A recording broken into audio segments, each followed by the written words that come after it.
Hey, hey, what's going on, guys? Welcome to another late night Pokemon card show. We're putting together the stream as we speak. It's Tuesday night, Wednesday morning. Our Karis and I are back from Karis having a surgery. So today was a big, busy day for me. All right. Honestly, I did not have a lot of time to think about this stream. What should the theme of the stream be? Let me think about it. What's going on in the world? Maybe we just talk about what we have going on. How about new mega break, new jumbo pack break, and then let's talk about pricing up slabs, pricing up fresh tag slabs, and what else is going on that's real interesting? There's Topps Chrome SpongeBob. There's anything else that's real interesting? I'd just say hot breaks maybe. Hot Charmeleon break. All right. We'll hit save on that. We'll say hot, dark Charmeleon. The dark Charmeleon only has 6 spots left on it, so it could end any second. Anytime somebody decided they wanted it to end, it could end. It's just kind of hanging out there. Got a friend request. Let me accept that real fast. Okay, there we go. We've accepted that friend request. And let's go ping to make sure that the live stream gets a ping. How's it going, guys? I'm crazy tired. You are? I haven't read your messages yet. At here, we are going live for Tuesday night. Okay, there we go. So there's the Tuesday night ping. Oh yeah, Pokemon's coming out real soon, right? The Legend CA. Did that release tonight? I should have one in the mail. Let's see.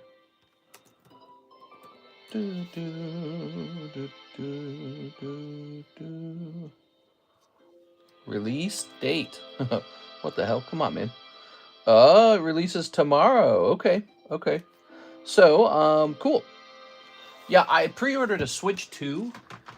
Maybe I can have Karis play some Pokemon for me. Maybe I'll watch her play. Actually, I bet she's gonna watch me play. She's gonna wish she had a copy. She bought 2 of them. Maybe we can buy a copy for the Switch. She can play on the Switch like a poor person. You don't have thousands of dollars laying around for constantly new Nintendo devices that are only slightly an upgrade from the last one. All right, let's get this battery. Boom. All right, we were on low power mode on my iPhone. I don't want to be on low power mode. I want to be on high power mode because we got our chargers nearby.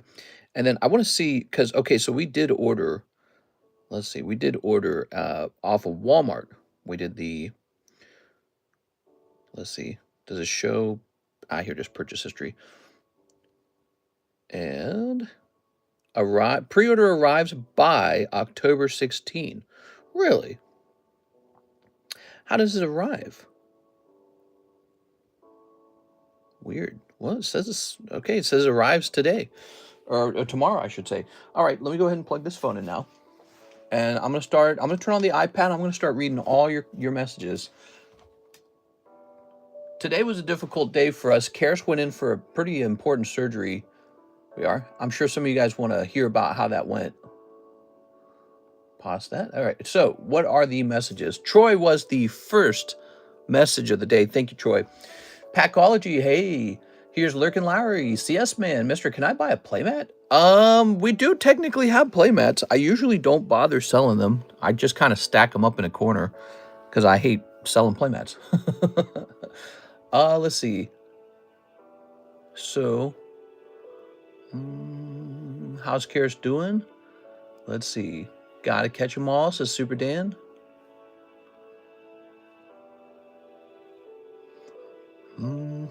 Hot Charmeleon's in your area. That's right.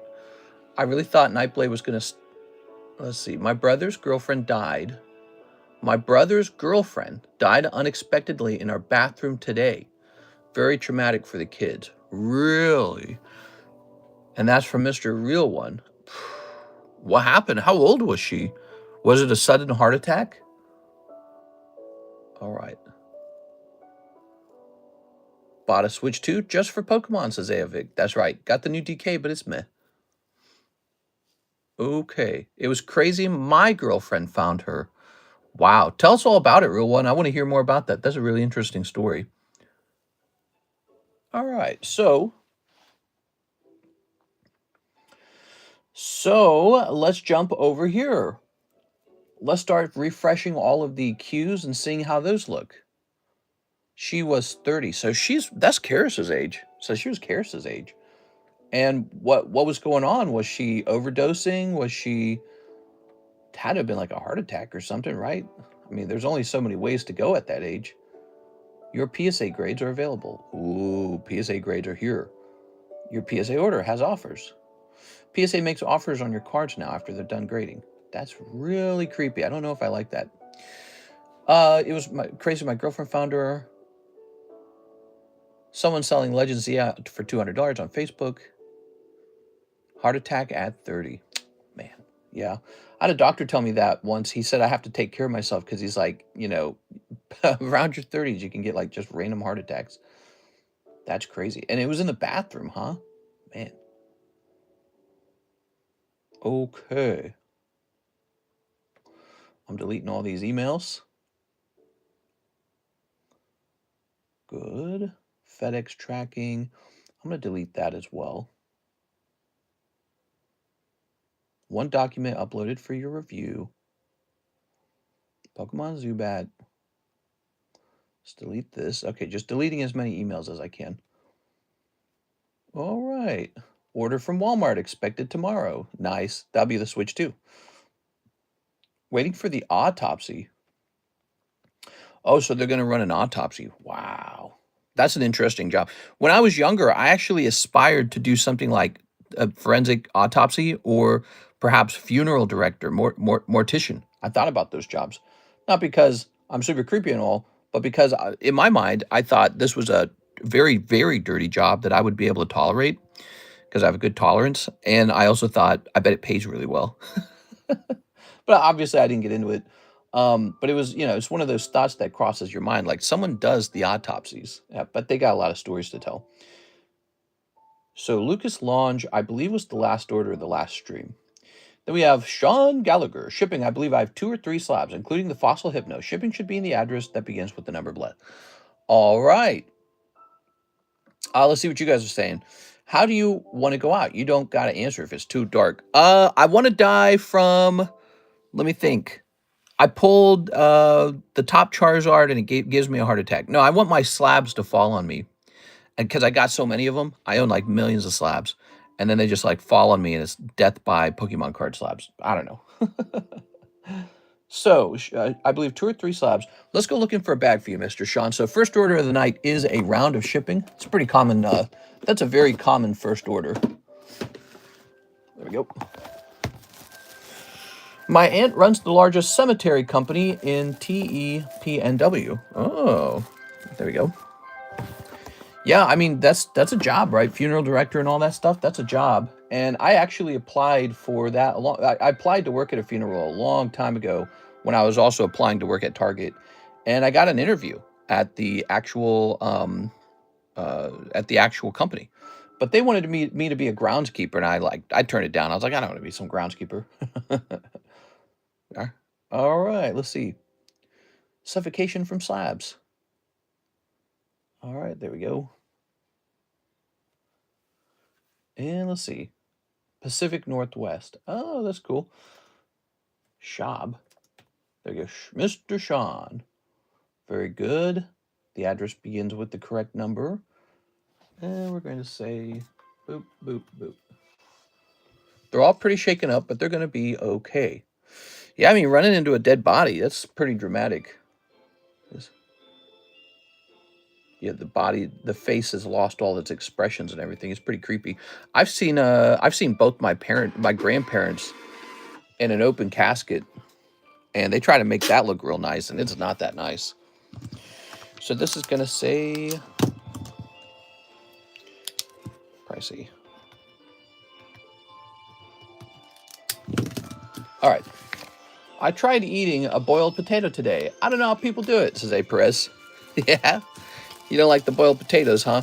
Well, I mean, they're not bad once you drown them in cheese and butter and sour cream and bacon bits and black olives and chives and everything in between. So they're not bad at that point. Like a loaded potato, right?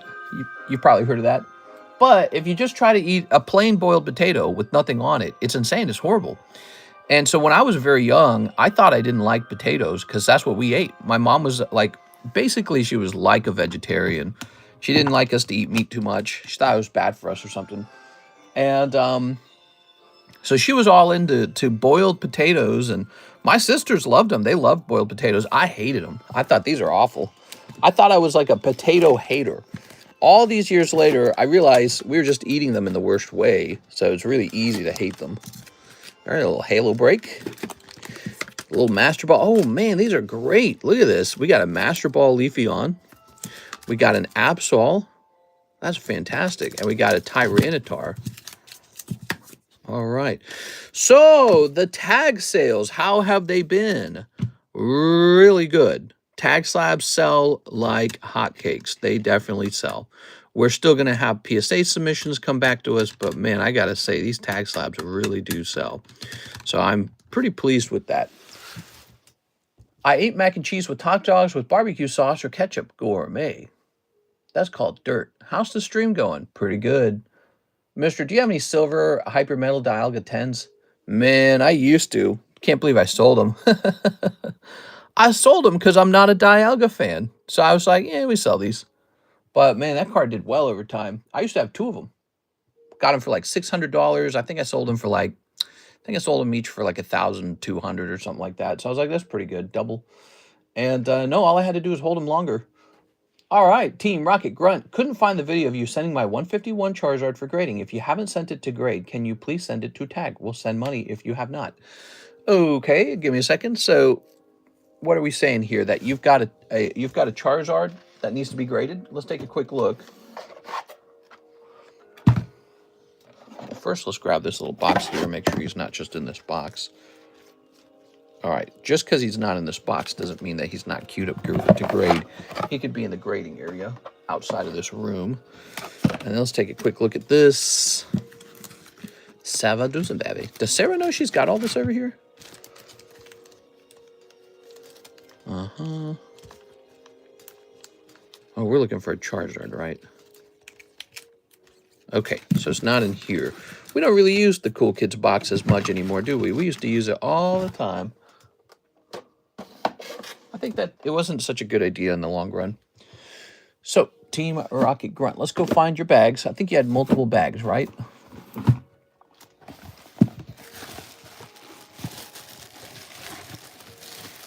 Did we ship you? So, you're not in here. You got your own box?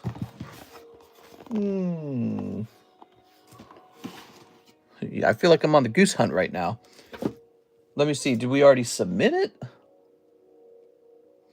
There was a Charizard in there, I think. Let me think. Well, you would have already checked the submission channels, correct? It was a good idea, Mr. Don't Hate. What was a good idea?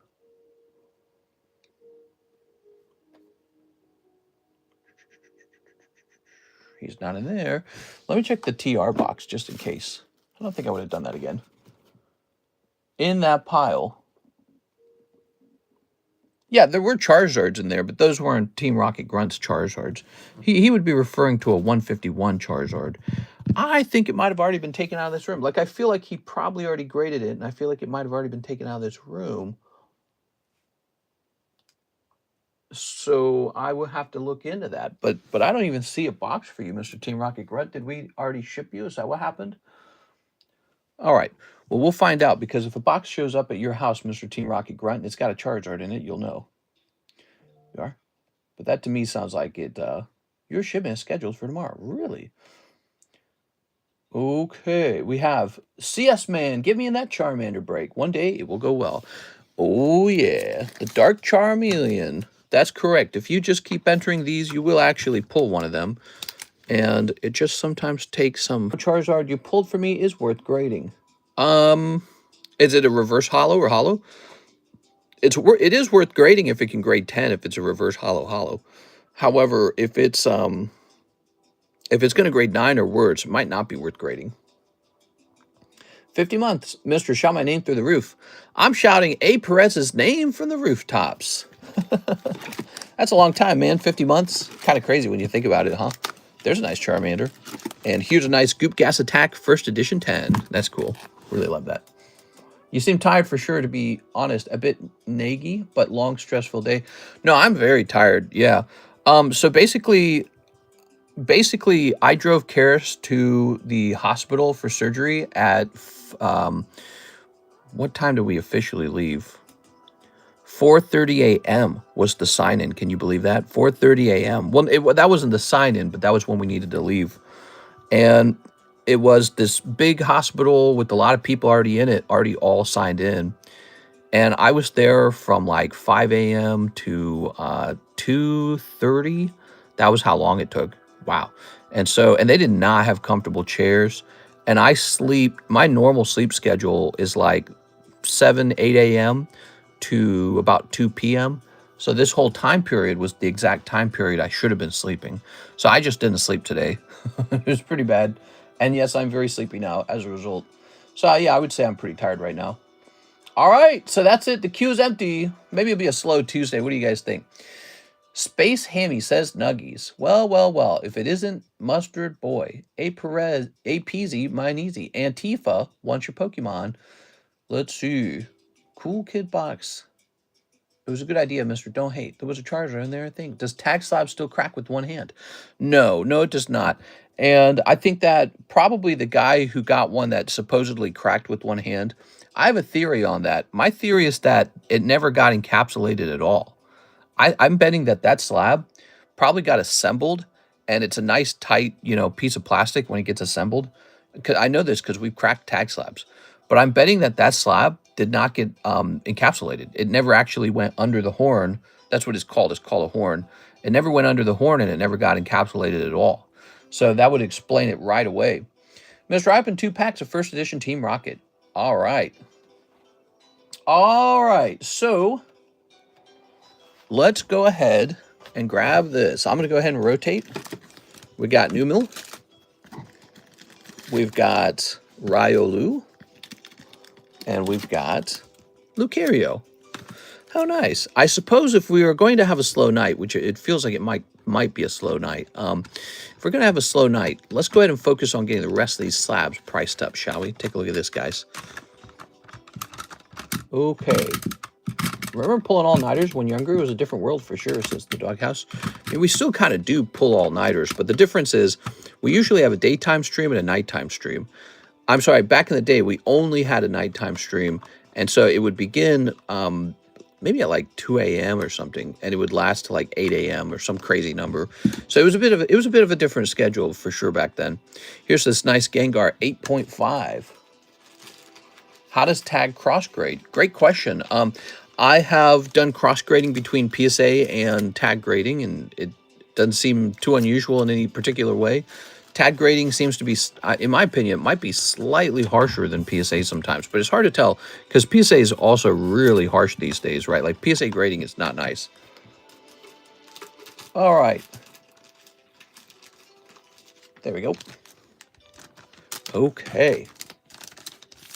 How does tag 10 cross grade? Let's grab this. Rocket's Mission.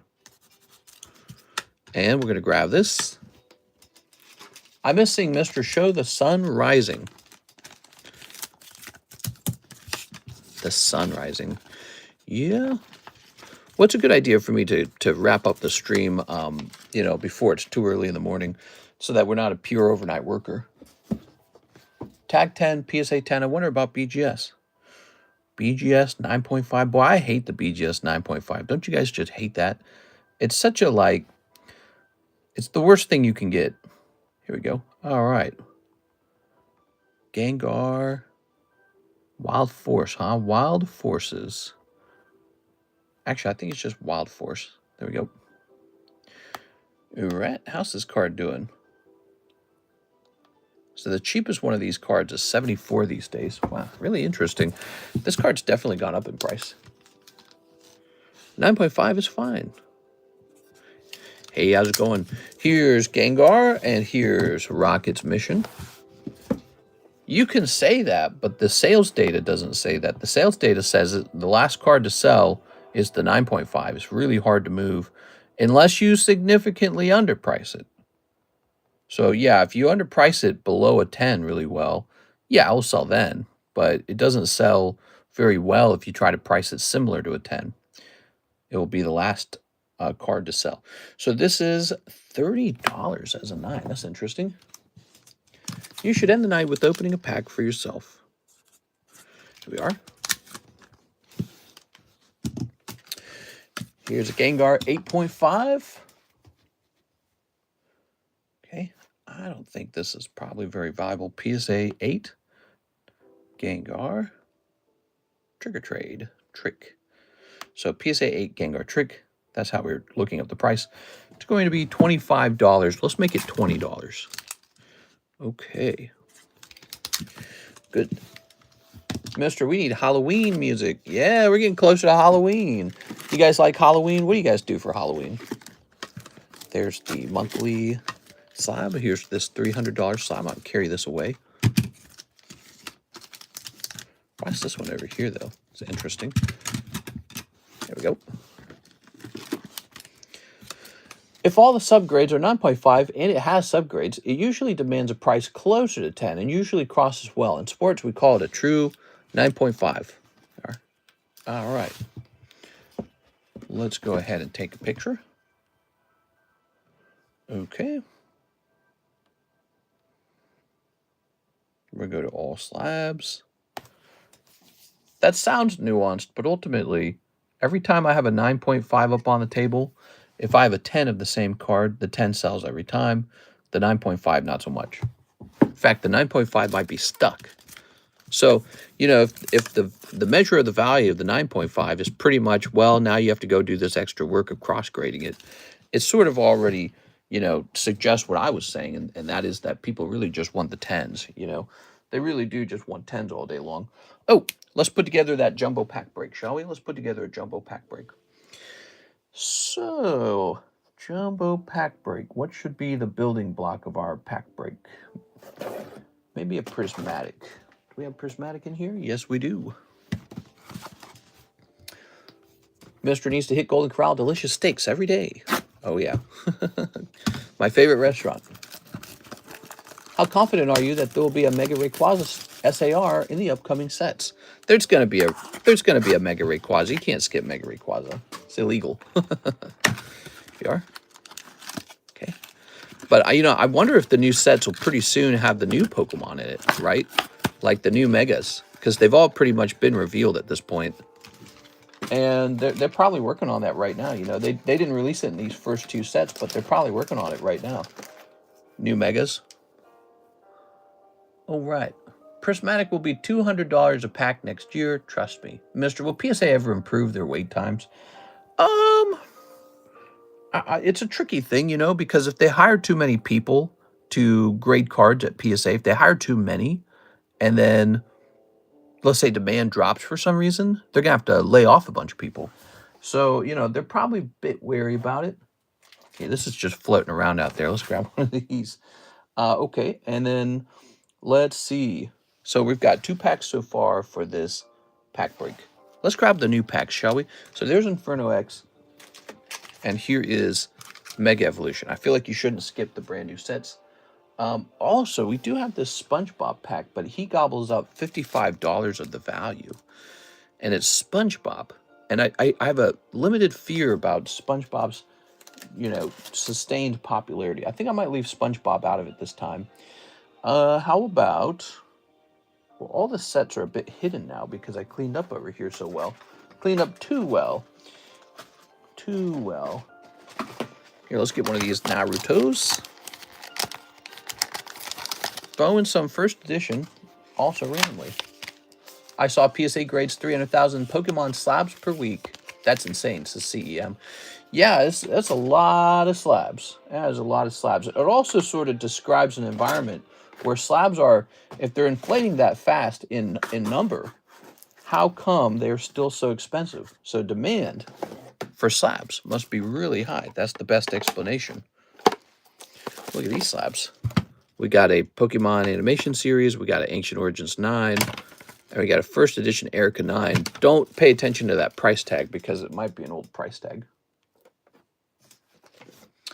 I wish Australia could trade with PSA. I bet you Australia gets their own office, you know? Australia, they'll get their own office. So I'm going to put one of these hidden legends in here. We're putting together a jumbo pack break. Oh, I remember. The fun of putting together the jumbo pack break often involves finding packs that aren't for sale on the menu. So do we have some of that? I think there's some over here. Whoa. Don't do that. Okay, so like these. We got one of these. Almost out of those now. Got one of these. What else we got here? Here's an interesting thing. What is this? This is called Pokemon Gym. I don't know what that is. So that's fun. Here's a Yu-Gi-Oh! Blue Eyes. Okay. What else we got? Here's one of these Harry Potter packs. Harry Potter brand. It's still pretty relevant. There's Nikkei card-offs.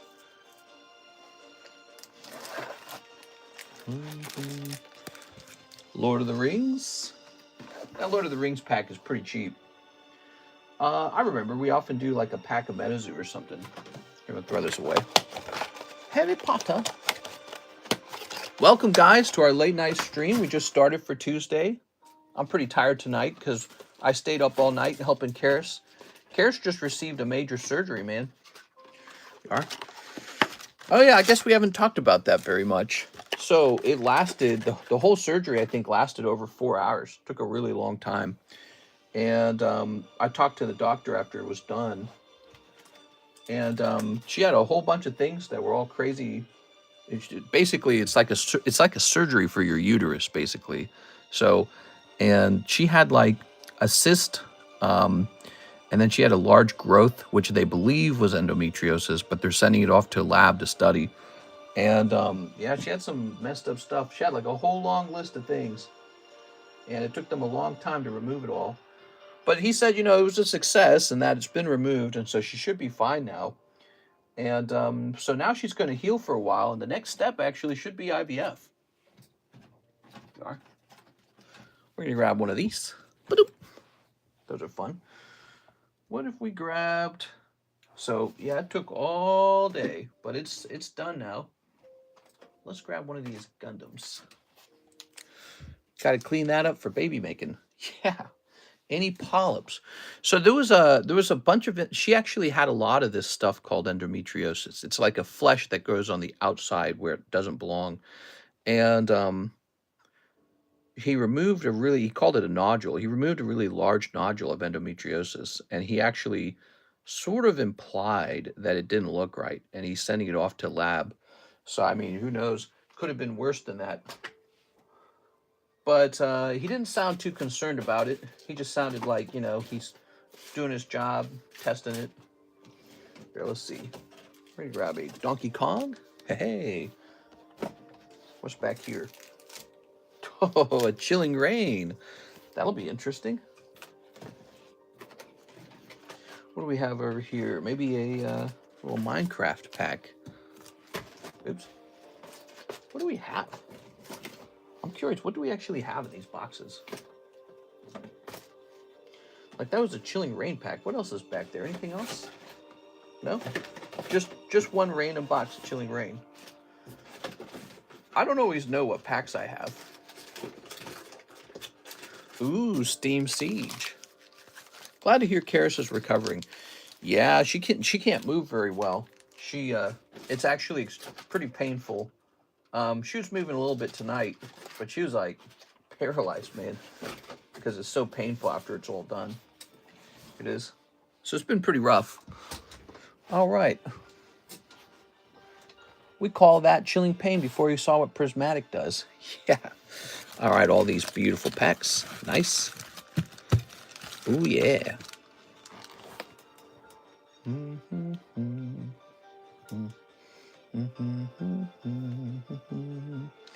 150 and you get chilling pain.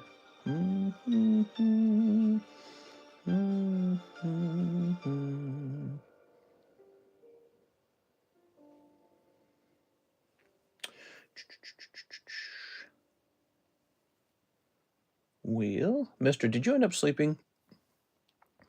I basically got a small nap before we went live. I've been helping her. I have been helping her all night. Give me a second here. Give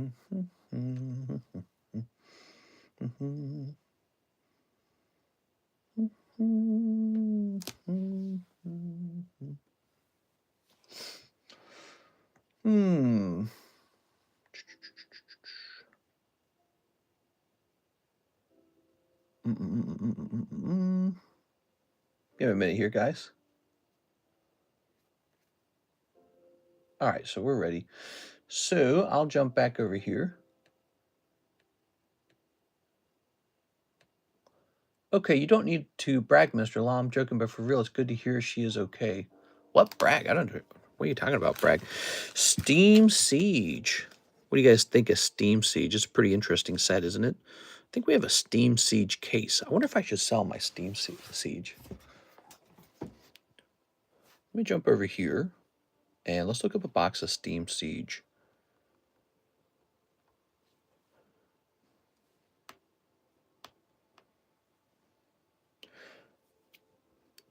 What if we brought Steam Siege back to the menu?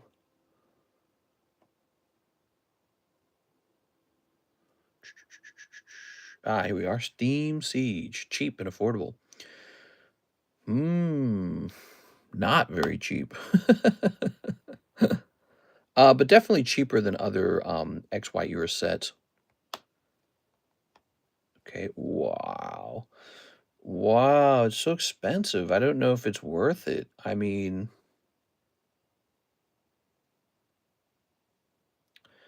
it's a hard to sell set, and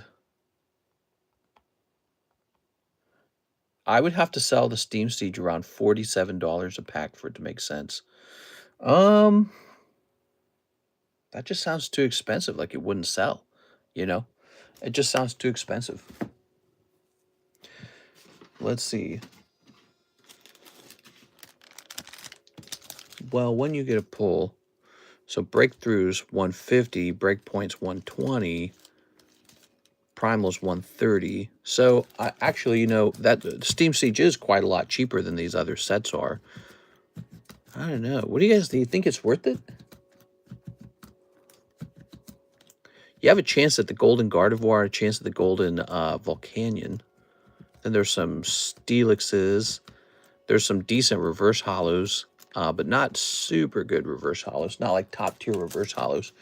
They got like a reverse hollow Nidoking. There's a reverse hollow shiny Shiftry, shiny Volcarona. I'm trying to think what's the best. There's a shiny Azumarill. Mister, can we do the pre-grade today if we have some time? Yes. Well, when you get a pull, I think CEM knows what I was talking about, though. Steam Siege is pretty affordable and good pulls. What's Karis's thoughts on Collar Gate? You know, she hasn't really talked at all about that kind of stuff. She's just been thinking about this surgery she's undergoing. So that's the only thing that's been on her mind. So if that's 47, I don't think we can have that and Chilling Rain in the set at the same time. Let's put the Chilling Rain back. Okay. So this will be the key component of this round of the Mega Break. Jumbo Break. Oh my God, I gotta stop saying the other word. 47. I'm gonna set this up to be $4. I'm gonna set this one up to be $4. I don't know what this costs. Let's set it up to be $4.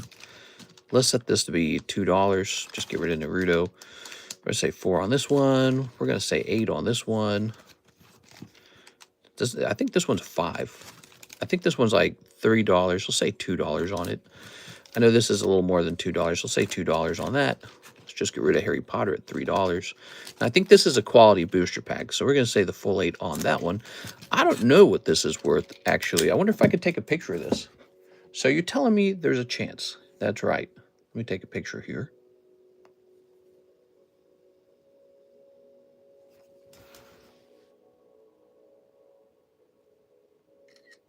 There we go.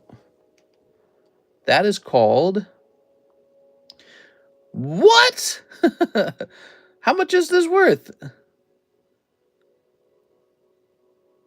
It's like $7 almost. Wow.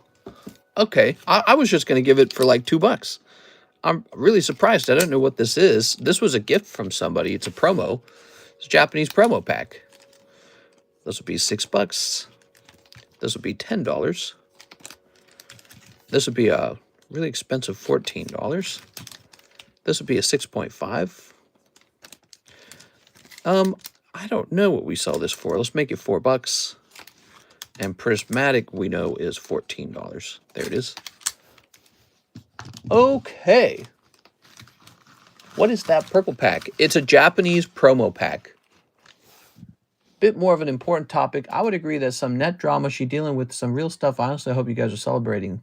Yes, hopefully. So the doctor said that her odds of IVF working should be higher now. So that's really good. That was his take on the end of the surgery. He said the surgery went well, and he removed some really bad stuff, and it looks like her odds of IVF should go up. And so that's the next step as we do IVF. Here it is.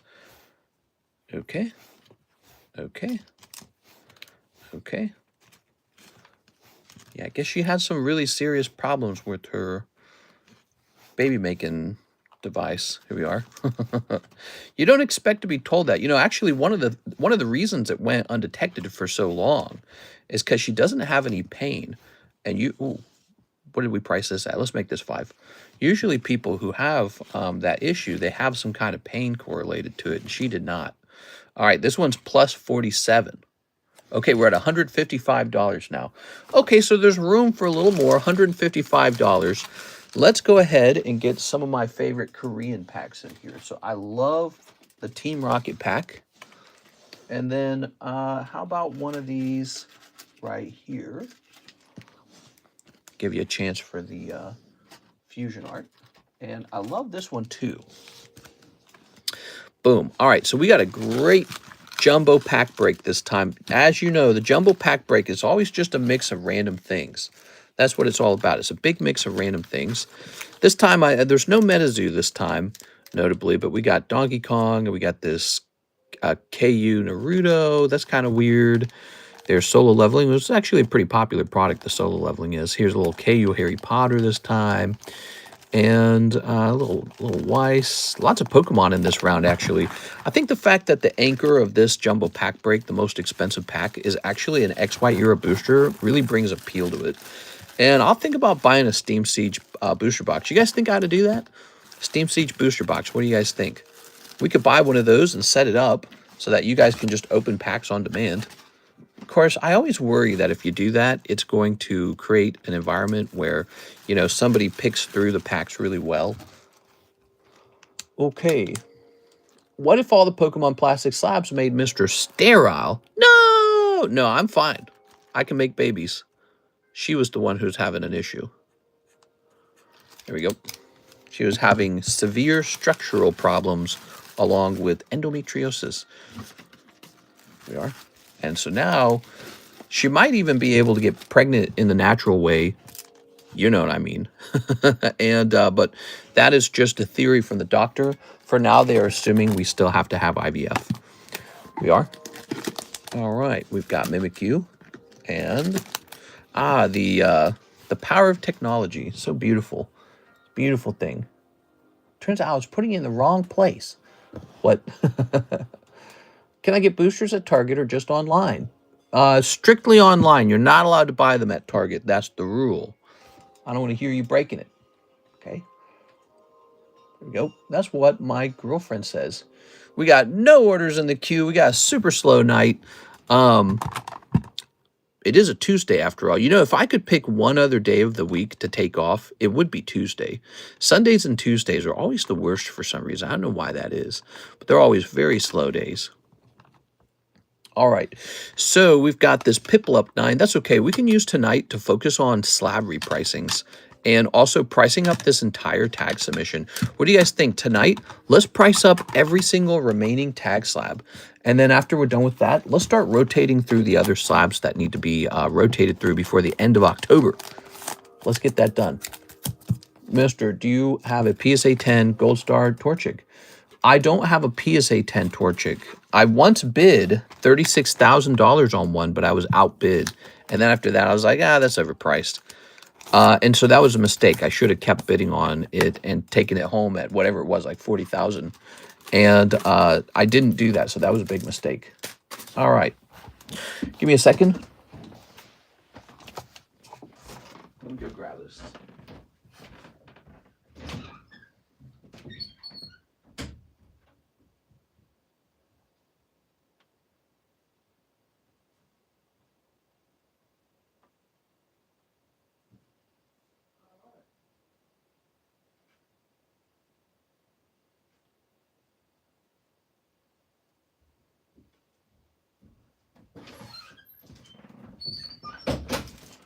Here we are.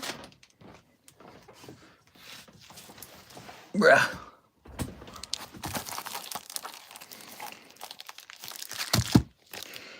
Where do I put these? Ooh, we've got Dratini, Pikachu, Dark Charmeleon replacement, Shining Magikarp replacement, and Nami manga art. Wow, Nami, huh? What do you guys think? We start a manga art break? Maybe. I know the Nami breaks went pretty well in the past. I don't even have a place to put this, to be honest. All right. Man, my Facebook has been flowing hard with 9/11 conspiracy shorts. You know, the algorithm feeds you what you watch. That means you're watching them. Okay, there we go. And I tell you what I think. It was not what we were told. Yeah, there you go. So you're watching them all, and so it's giving you more and more of them. There we go. All right. You got any other manga rares for sale? No, I'm afraid I don't. I don't really specialize very well in One Piece mangas, but we do have a lot of One Piece for sale. Oh, right. I was told that there's a One Piece pre-order that's ready now by one of my biggest suppliers. So we're ready for, what is it, EB3? Are any One Piece experts in here want to give me some advice on how much EB3 we ought to bring in? What do you think? 8 cases or 10 cases? Or less than 8 cases? That's old news. You must be young. Have you heard of laughing Israelis during 9/11? Here we go.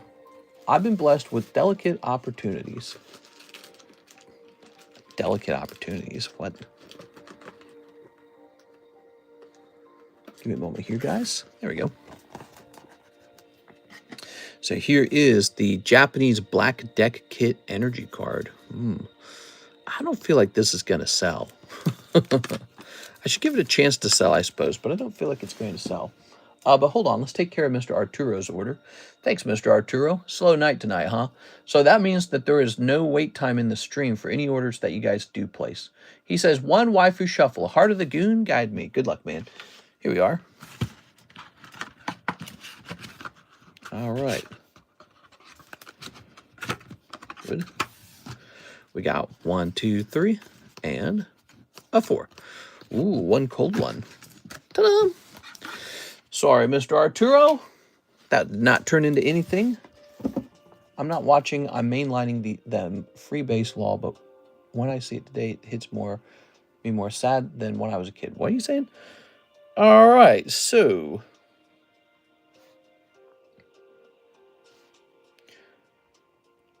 this is going to say R Energy Japanese first. Okay, R Energy Japanese first edition. Wow, it's not cheap, surprisingly. It's surprisingly pricey. So the cheapest R Energy. Is this right? What is this? You have an offer for da da da da da. Why are people always making me these offers?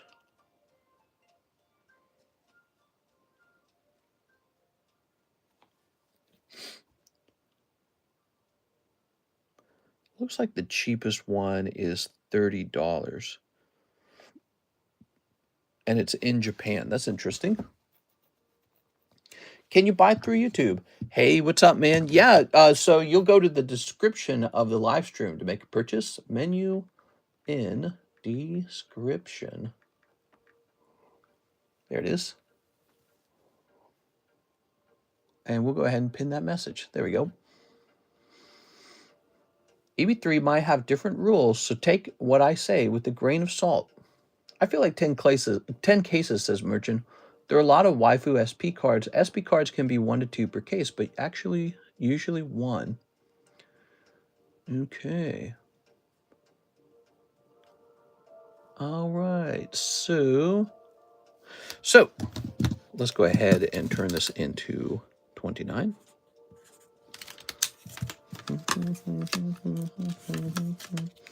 Here's Gengar and Piplup. So Gengar, I think we discovered was $70.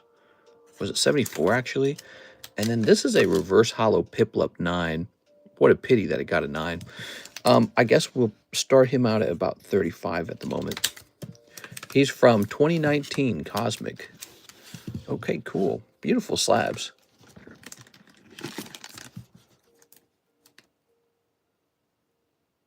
Rudy says current Pokemon prices are unstable. Yeah, I completely disagree with Rudy. Rudy also told you to buy MetaZoo.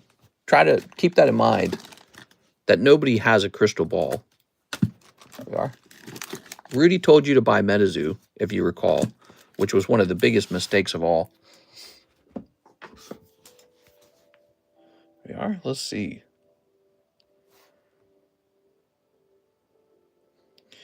So, I don't like it when that guy weighs in on Pokemon too much, because that guy's a magic guy. He's not a Pokemon guy. We're going to take a picture of this now. Ta-da! We'll go put this over here. I can say that Pokemon card prices are too high, or I can say that Pokemon card prices are too low. And if I just keep making strong statements like that, eventually some of my statements will be correct. You know? And so Pokemon card prices have gone up for a while. And so it's very easy to just say, and now they're going to go down. You know? It's a very unsophisticated, unsophisticated move. Move that over there for now. Here's this Solgaleo. And here is our beautiful Dragonite. How much for the Rocket Energy again? The Rocket Energy was $29. As you guys recall, we take pictures of all our slabs and put it in the Discord server. Okay. I believe the proper saying is a broken clock is right twice a day. Yeah, exactly. And that's exactly what I just said, the broken clock idea. Yeah, if you just keep putting out videos, making, you know, big emotional statements, sometimes they'll be true and people will think you're like a genius or something, right? Like you could say, oh my gosh, crypto, Bitcoin's at 119,000 or whatever it's at right now. And oh my gosh, it could crash. And then if you just keep saying that, next time it crashes, you'll be like, see, I told you. Told you it was ripe for crashing. Yeah, and it's just like, oh, Jesus, dude. For real, Rudy doesn't even care about our pocket monsters. Yeah, he's a magic guy. He's doing Pokemon because it turned out Pokemon was what you should have been collecting. And he was also shilling for MetaZoo back when MetaZoo was significantly overpriced. He was telling you, man, you got to get some MetaZoo. And it's like, that's nuts, dude. It's really nuts. Okay, we have this beautiful Gengar. He is a nice looking card. There we go. I'm going to place him up in the live customs. There we are. Okay.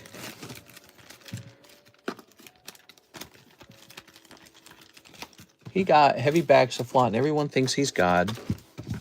Yeah, exactly. There we go. Okay.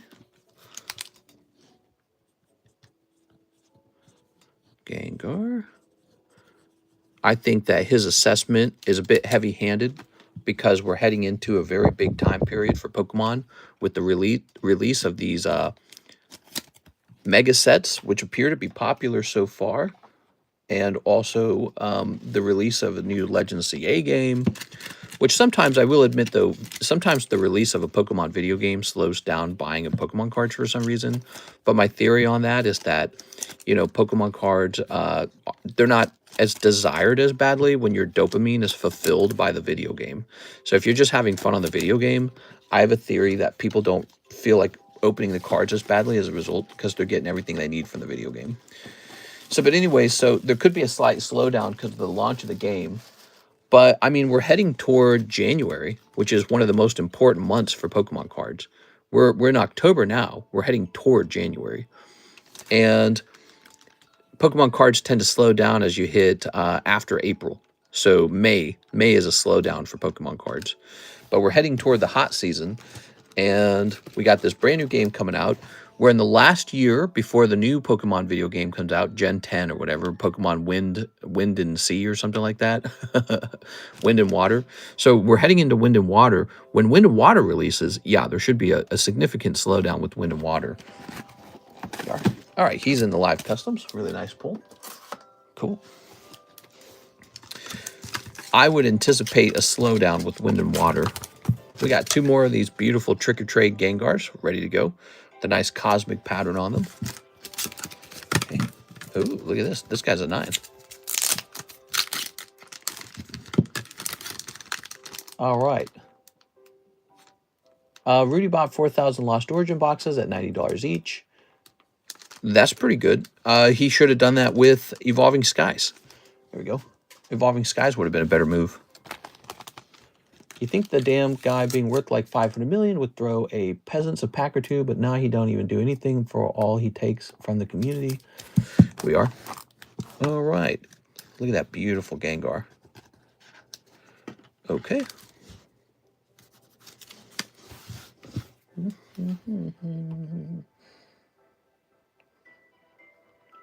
There we go. Oops.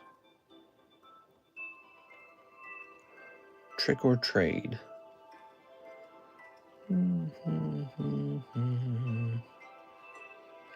Yeah, I mean, he made pretty much the easiest decision ever. He just looked at the price of the cards. He said, oh, they're up really high.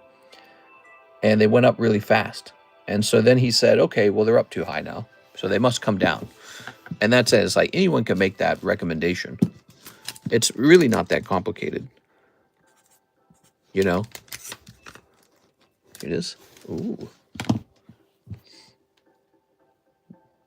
I'm not selling off my cards. I'm just going to hold. I don't think that trying to time the market works very well. Is that $10 slab on the right side of Lucario? Let me take a quick look. Yeah, here it is. $10 Lucario, everybody. Beautiful. Look at that, everybody. Ooh.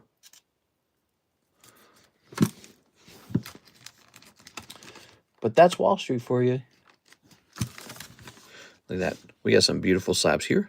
Actually, we could take a picture of these like this and put it in the Pricey Slabs channel. So we got a couple pricey slabs here. All right. Pricey October. Okay. Zoom in there.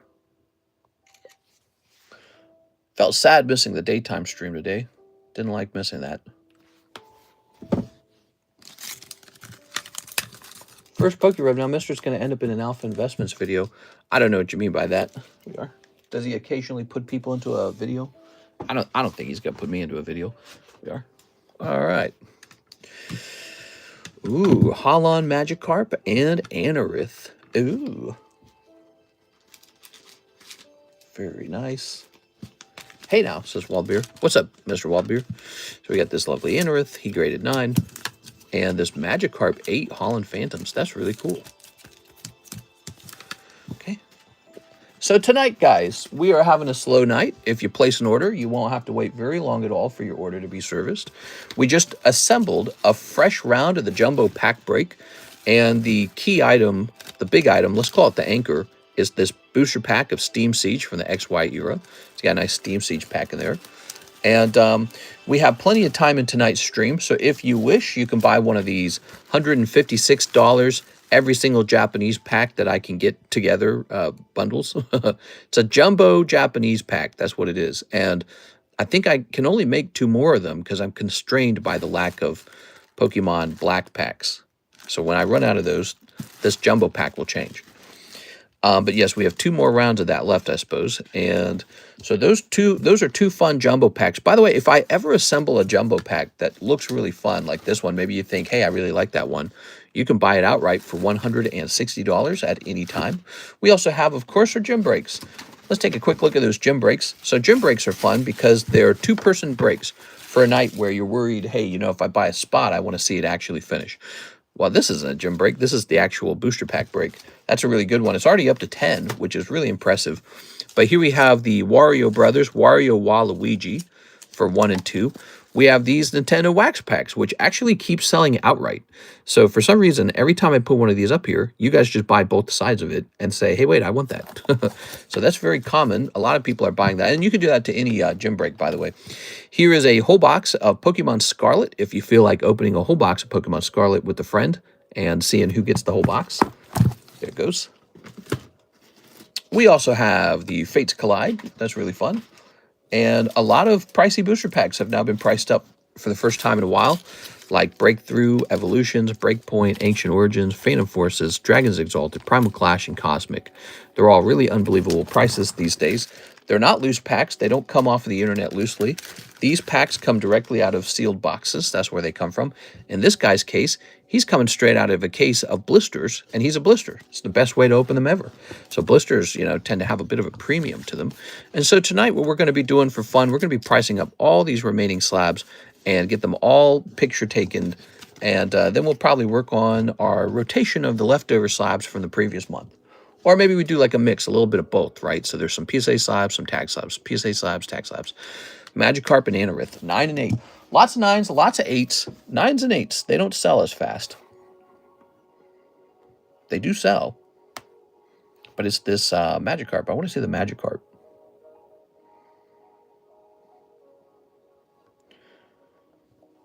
Holland Magikarp. And while we're working, I would be happy to talk about anything you guys want to talk about, anything you think is fun. Hey, what's up, Zone? How's it going, man? We just got started, by the way, so get comfortable, guys. The stream's going to last for a while. You can hang out here and just watch the fun stuff go by. It could just be all pricing all night. I don't know how slow or fast it could end up being. There it is, 90. There it is. Gotta take my dog on her midnight walk. She keeps giving me the evil eye. She farting, so it's time. Hopefully I'll be back in time. Oof. That's one of the reasons why I don't own a dog. Less work. We do have a cat, though, but you know, cats, they just poop in the same box all the time. That's the #1 thing I like about cats. They gotta go poop. Well, they're gonna go poop in their poop box. And then you just make your wife or your girlfriend do the poop box. That's a trick. I say, okay, we can have a cat, but you have to do the litter.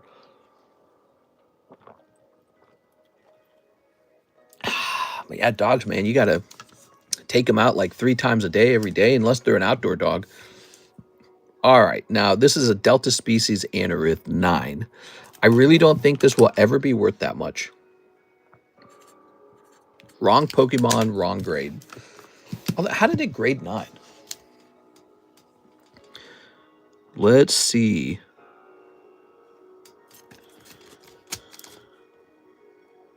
Little white dots on the bottom. It's appropriate. This is a 9. There we go. It's not a borderline 9. I love cats, Zone. Very nice. My dog is my pro pick. She is the best. What are Karis's thoughts on Collargate? She has no thoughts about it. She doesn't really pay attention to stuff like that. I love it. I watch every second of it. It's very funny and very dramatic. But she has only cared in the last couple days about this surgery. You know, she went in completely terrified. She had extreme anxiety over the whole thing, and she managed to get it all done. So very proud of her for that. I don't know if any of you guys have had surgery, but yeah, she got it all done, and now she just got to recover. Doghouse says, see you soon. How is it that my brain remembers I forgot something but can't remember what I forgot? I have all the cards in the Pokemon game. Nice. Congratulations, Mr. Tien. Okay. So we'll grab some more of these, and we'll grab some more of these.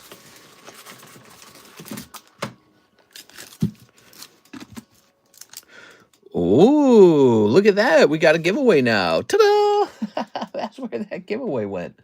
Okay, cool. And now we have a giveaway, everybody. Let me hit refresh. Let's set up this giveaway for the keyword 100K. Perfect. Now we're going to hit done. I had surgery on my wrist, so just slightly less nerve-wracking. Oh, okay. Wrist surgery, maybe like carpal tunnel or something. I don't know. Probably could be any number of things. But yeah, hers is, it was a very nerve-wracking surgery because it was a very important one, basically deciding whether you can have kids or not. So it's weird. It's not like, it wasn't like having shoulder surgery or something like that. It was a big deal.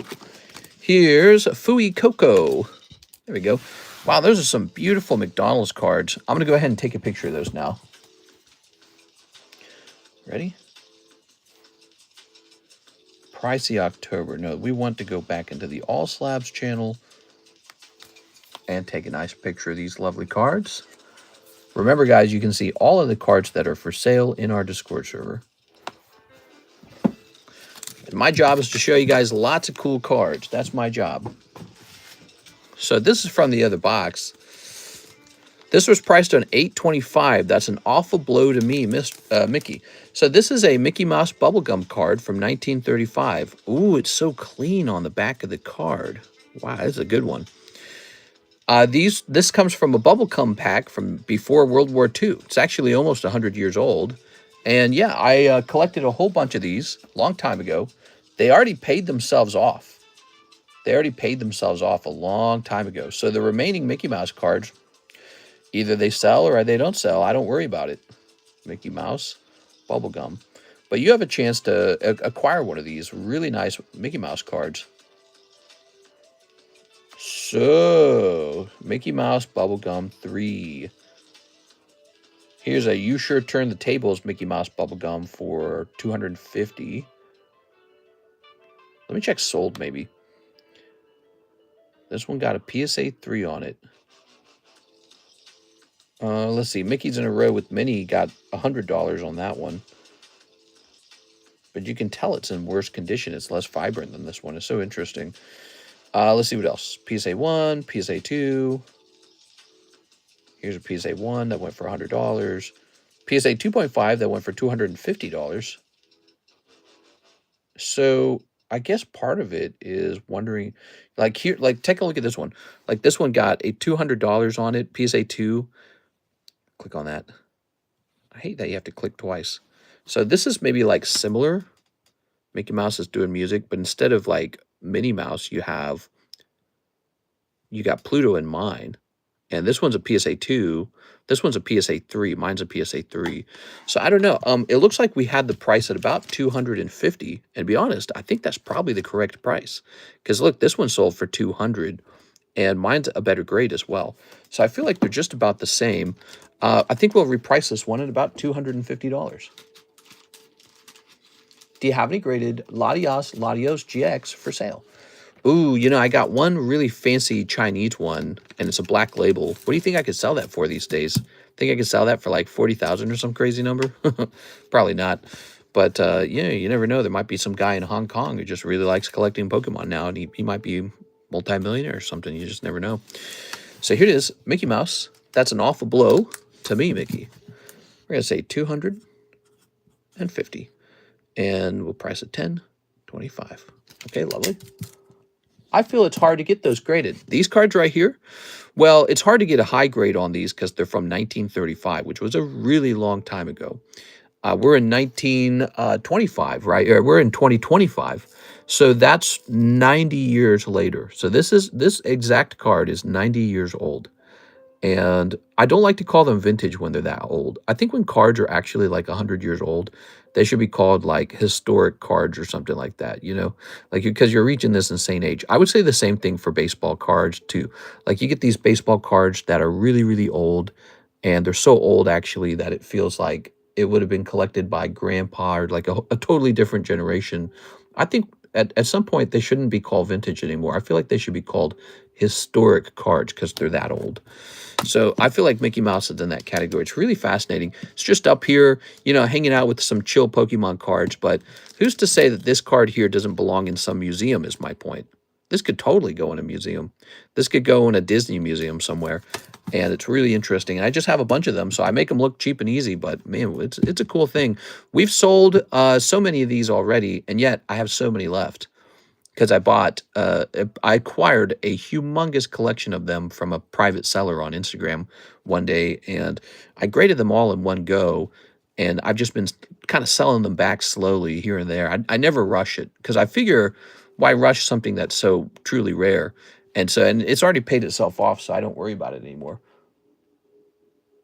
All right, so we do have an order from Mr. Mahasvara is going to treat us to a treat tonight. Let me take a quick look at that. I want that so bad, says Audio Instigator. I have a whole bunch of different, I can show them off, a whole bunch of different Mickey Mouse cards. So I can show them off if you'd like.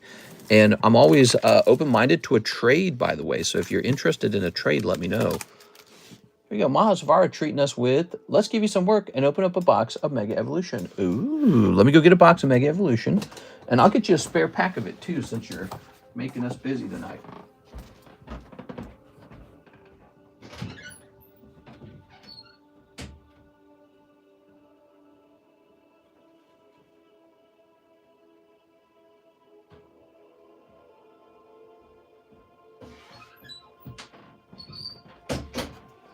All right, so, yeah, tonight's just been a little slower. I really appreciate it. So, I want to know what to do with the sealed W stamped Charmeleons I have. I don't know. Do you have any first edition Magikarps for sale? No. A wild box? It's a wild box. Okay, here's the deal I'll make you. If you don't pull a good enough card, I'm going to give you a free bonus pack.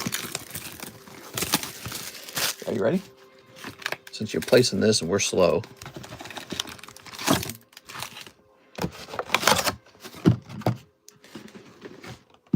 What an actual treat to watch. I know, it's an actual treat.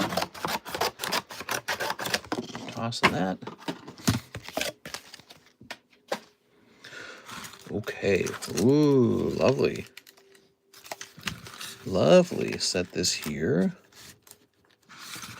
Okay. We got this beautiful Bulbasaur. And let's see. I'm going to give you a free card, too, for fun. So, Mahasvara, I've been handing out these poker cards just to kind of build some awareness and some excitement for them. How about you get a cute little... Ooh, I like that one. That should be one of those, what do they call them?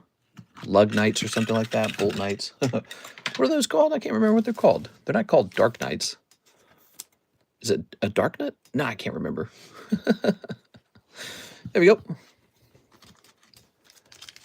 Can I buy a whole booster box on here? Yeah, absolutely.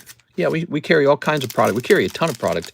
Actually, we have such a large diversity of products that when I was talking to AI about my menu, it was warning me that we need to get rid of a bunch of the products. It said, you know what? You have a bunch of dead items on your menu. Just go ahead and get them off your menu and focus only on the things that people are currently and actively buying. I was like, oh, that's so smart. Oh, I thought he meant a box of XY Evolutions. Oh, yeah, that'd be really expensive. Thank you for the free one. No problem, man. Yeah, we got this cool little free Zelda card here. And by the way, you don't have to hesitate to grade that because PSA will totally grade that. There you go. Good. Lovely. Throw this all away. It's Mr. Colin. Hey, what's up, Colin? Okay. Clouncher. You got Clouncher. Meganium. You got Meganium. Execute. There we are. We've got Mega Lucario. Rare. Ooh. Just got my grades for a 133 card PSA submission. Oh, nice, dude. Hopefully it went well. Here's a Camerupt. You got Mega Camerupt. He's looking like a giant camel. Brr. Okay, Camerupt. Here's Golden Go. Cowgrave. Oops. We got Celery. We got Mega Absol. Look at that Mega Absol.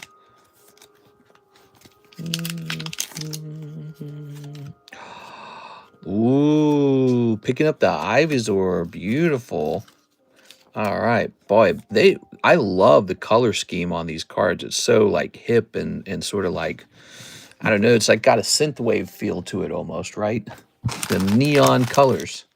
It's great, great art direction to take the hobby because it feels fresh. Feels really fresh. Okay. I like Sunny Scorch. Here's Steelix. Here's Wally's Compassion. Okay, so one Camerupt, one Wally. Got about what I expected, mainly 8s and 9s. Ah, man, that sucks, man. I just got my grades from PSA, and I got a ton of 8s and 9s. I was really disappointed. In fact, there were some grades that were much lower than I thought they would be. Like, they were real low, like 6 and 5s and stuff. However, I can't complain because 2 of the very most important cards in the entire submission both got 10s, to my like shocked surprise. And those 2 cards managing to get a 10 could potentially pay for half the submission. So it's really wild. But the thing is, I probably don't want to sell them. I probably want to hold them. And I could tell you what it is. It's a poker card that many people didn't know existed. Mega Rayquaza poker card. And it looks really good. And they're very hard to obtain in gradable condition because they come out of poker sets that they don't even know what poker set it comes out of. I do, but most people don't. And yeah, they just look really cool. And I got one from the Ruby and the Sapphire deck. And so now I've got a pair of them. And I think I'm just going to keep them because I don't know. I collect the poker cards myself. I should sell them. I should sell them and get my money back from the submission because a lot of the other cards in the submission didn't do so well. So you got Camerupt, you got Mr. Wally, but it looks like what I'm probably going to do is, I don't know, I kind of want to keep them because I want to personally have the best poker card collection in the world when it comes to Pokemon. And it's sort of like this niche I've been carving out for a while. And I don't think it'll be easy to ever get another pair of them like that. They're just, the decks cost so much, and it's so hard to get 10s sometimes, you know. Many of the other cards from the exact same decks got 8s and 9s. So for some reason, I just got really, really lucky this time, and both the Rayquazas came out 10s. Super lucky. Yes. Mr. All his grading talk is making me really nervous for my submission. Yeah, well, you should be a little bit nervous because a lot of cards really don't grade 10. And so this is why it's so attractive to just either purchase a 10 outright or to, if you want an RNG product like a booster pack style product, we have these custom boosters for entering into the slab breaks. So sometimes just buying a slab outright, you know, that's the strategy. It's a really good strategy. Ready? All right, we got Lieutenant Surge's Bargain. Here's Kangaskhan.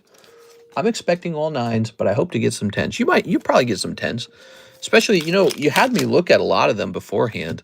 So some of them will probably definitely turn into 10s. I'd be surprised if you only got 9s. But yeah, it could be really tough. I think I'm always surprised when a submission finishes and you can see the grades. I'm always surprised at just how tough it truly was. They tend to be really tough. Here's Ivysaur. Here's Dialga. Like that Dialga holo. 10s are a lot harder to get now. Out of the 133 I graded, only 27 graded 10. That's still a nice solid number, especially when you think about you know, how valuable 10s are, especially now that people, you know, they look at 10s and they go, ooh, this is a really high quality card. But I think it sort of makes sense because PSA is looking at the volume of cards that are being sent in, and it's saying, okay, so we need to decide what defines a 10, you know? And they're saying, well, it should be like the top 1% of card quality or something. You know what I'm saying? Like, not top 1%, but maybe like the top 10% of card quality. Acerola's Mischief, which is really not a bad card, but it would be much better if it was the Alt-Art. So I don't know if you get an Alt-Art out of this round. Let's see, here's Houndstone, here's Mega Manectric. I liked the Ivysaur AR that you pulled. That was really nice. Here's Executor. I love this Raikou, by the way. That is such a pretty holo. But Dialga's also in this set, too. So some really decent holos in this set. I feel like I'm someone who has always paid attention to the holos, because I feel like if you wait, like, you know, 10 years, those holos start to become valuable. However, I don't think that will be quite as true with the Scarlet Violet sets because of how many they hand out. But still, if you think about it, every era is going to have like a top performing holo. There's Marshadow, beautiful. I think I just like the Raikou anyways. I think Raikou is one of my favorites. Suicune's good. I don't like Entei. Does anyone really like Entei? I know Kueli likes Entei. But I think for me, it might actually be Raikou. I like Raikou a lot. Oh, crap. That Marshadow's over $100 raw. Oh, so you did hit... Here we go. Take a look at that. So you did hit some gold in here. Look at that. Beautiful. Beautiful Marshadow. And Magneton, Crawdaunt, Xerneas. And... Ready? Graveyard. Mega Venusaur. There we go. All right. Well, no, it's not. That Marshadow is super popular. Is it? 710? I think they nailed the design for all three dogs. There we go. Yeah, all three of them are really cool. They pair together, you know. They're foils to each other. Acerola, Snover, Steelix, Wally, Ivysaur, and Mega Camerupt. So I said you would get one free pack if I didn't feel the box was like a super hot box. You are getting that free pack. You ready? Here's your free pack. Could be anything. It's unfortunate that these sets cost so much. You know, I went and I looked up the price of Phantasmal Flames. And really, I was shocked. I was shocked at the price of Phantasmal. It was just so high. Clawitzer. All right, Clawitzer. Cool. Thank you so much. We have more if you want more. Okay. Mega Evolution is a lot of fun to open. Here's that. I believe it's called like a Dark Nut, isn't it? Is that what this is called? That's from the original Zelda game, by the way. And then here's your promo Bulbasaur with the Mega Evolution stamp, which is part of what makes opening the booster box so sexy. It kind of makes the booster boxes similar to opening like an ETB, doesn't it? When they come with these promos. Because they did that with Journey together. And now they're doing it again with Mega Evolution. It's really interesting. All right, thank you for the free ones. Thank you, man. I really appreciate the order. It was a slow night, and so it made the night a lot more fun. There we go. Mr. Mahasvara, were you the first moderator? Who was the actual first? Who was the actual first moderator for these stream? Oops, dropped my cards. There we go. All right, set that over there. All right. You think the old design is called a Dark Nut? Hey, what's up, Louie? How's it going, man? All right, set that there. I gotta be more careful. We got this whole shipping area, and I just stack all these slabs up all crazy. Pick these slabs back up. All right. There it goes. Don't forget to pre-grade after you grade a lot of your slabs, of course. I think the old design is called a Dark Nut. Me. Oh, let me message this real fast. Louis, the absolute legend. I don't think I was the first, but definitely one of the older ones. Definitely.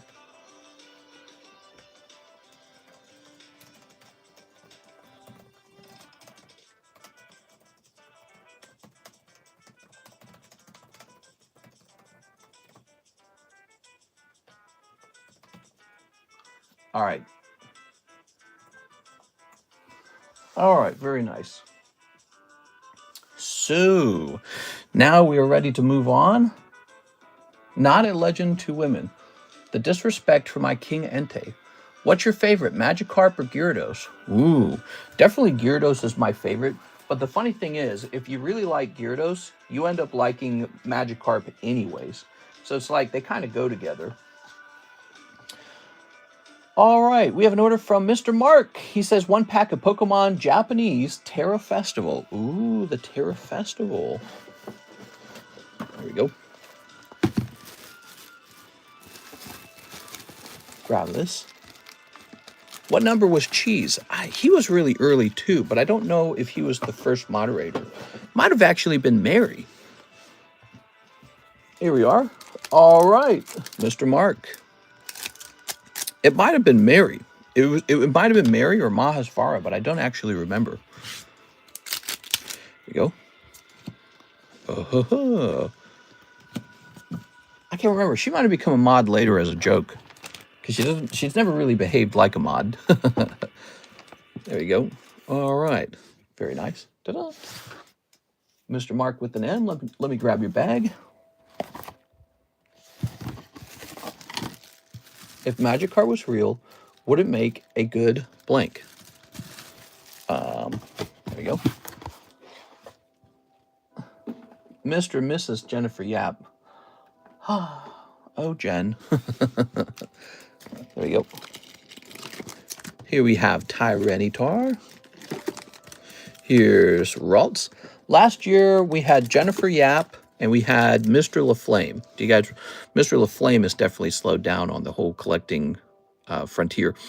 This year, who do we have this year? This year it's been, well, I would say Brett Love for sure. Brett Love's, he's a big deal. Who else is a big deal, would you guys say? Who do you think the second, if Brett Love was in theory the largest buyer, who do you think the second largest buyer is? What do you guys think? I want to hear your opinions. Okay, thank you for that. I've been deep here. That's true. You've gone very deep in a very short period of time, notably. Look at this. Another one of these. Oops. Beautiful card, don't you think? Let's go ahead and grab this. No Johto in ZA. There we go. I've heard some interesting things about the new Pokemon Wind and Water, assuming that's going to be the next game, because that's apparently a leak. The Wind and Water leak. There we go. Are there any videos, live streams you lot recommend I watch? Just started. I bought 10 Mega Sleeve packs and 3 booster bundles. Here we are. Very nice. I feel like we ought to put one of these into the Poke Shuffle. He's a really nice pull. We got 1, 2, 3, 4, 5, 6, 7, 8, 9, 10, 11. There it goes. I have like short bursts of spending. I forget about this and then love it, and then it's just in a cycle. There we go. Yeah, you went pretty deep. I'd say you had a pretty legendary purchase with that Celebi. You went really deep on acquiring some really high-end cards, and those are some of the hardest things to actually restock. So when you bought those, it sort of wiped me out, and I have less to offer now. It's really interesting. I was talking to AI again while sitting in the hospital, waiting for that surgery to finish. And I was learning about some of the concepts of what I do. Like I was talking to AI about, you know, this acquisition of super high-end slabs, and we were having a discussion about it. It was really interesting. Here we go. It's something I have to continue to do. I have to get out there and continue to purchase super high-end slabs, which is very risky. Especially nowadays, it's more risky. So it wasn't as risky in the past. It's much more risky today to purchase those. Wow, beautiful cards. Okay, let's grab this. Ready? So we got this Ogre Pond mask. He did not sell at $40. We're going to lower his price. So you can come here to this stream and run into deals. You can run into deals on this stream. It's like this one, because he was $40. And now we're going to make him $30. So he is pretty cheap. Okay. I mean, it just doesn't make sense how cheap that is.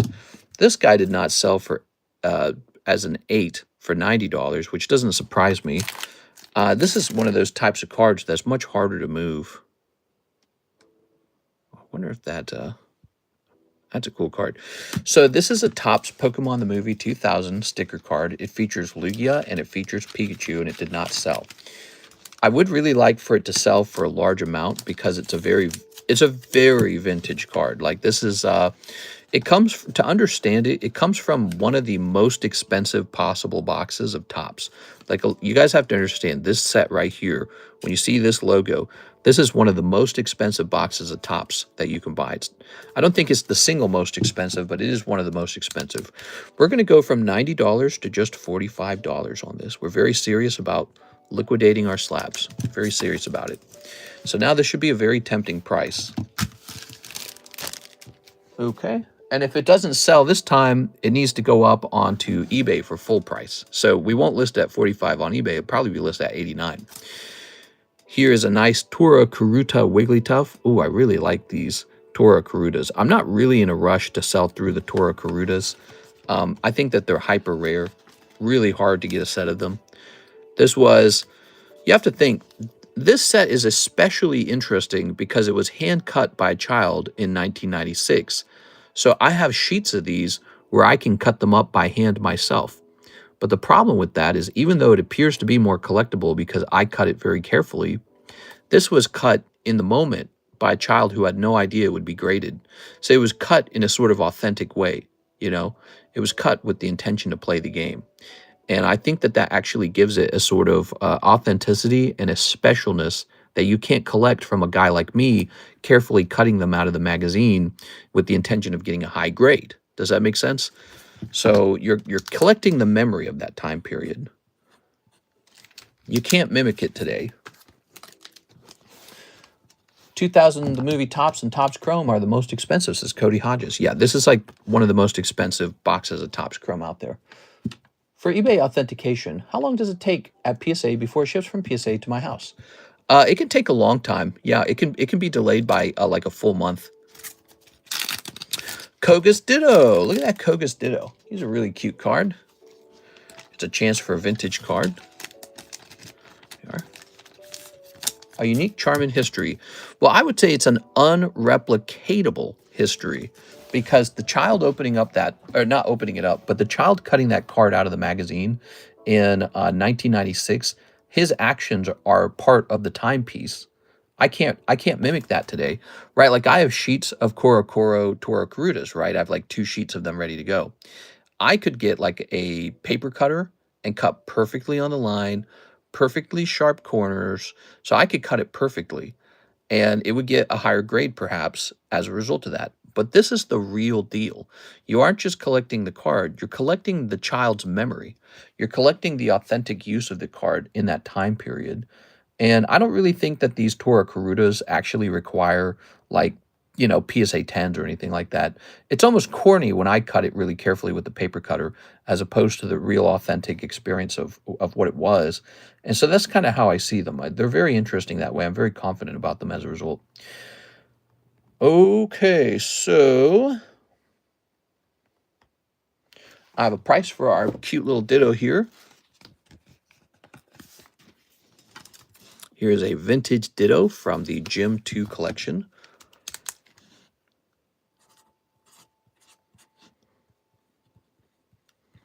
So this card's just ready to be snatched or traded for, by the way. If you got some cards you want to trade for it, you'd be surprised. I would be very open to a lot of different trades. Bro, PSA is so slow.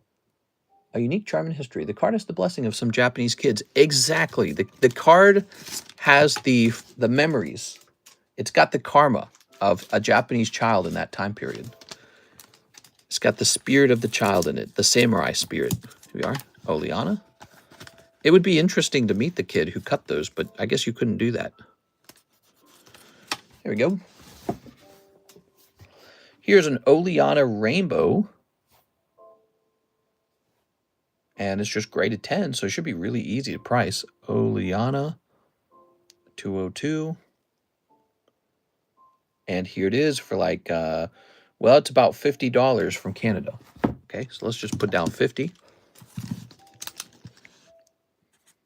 Somehow I feel like this will never sell, the Oleana.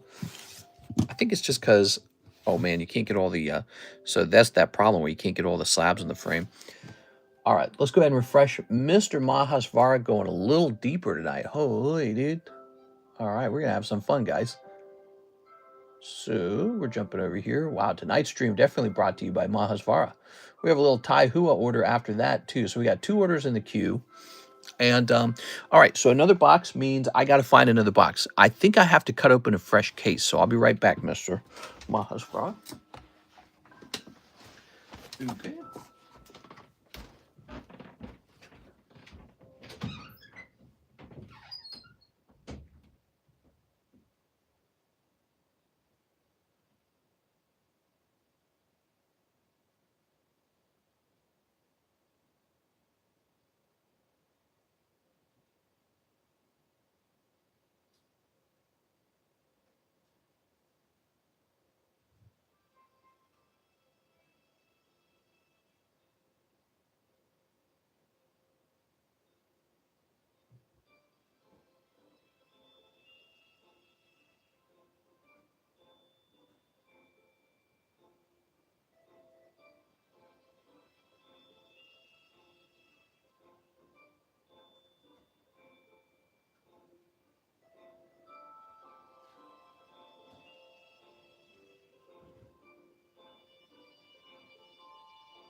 Whew.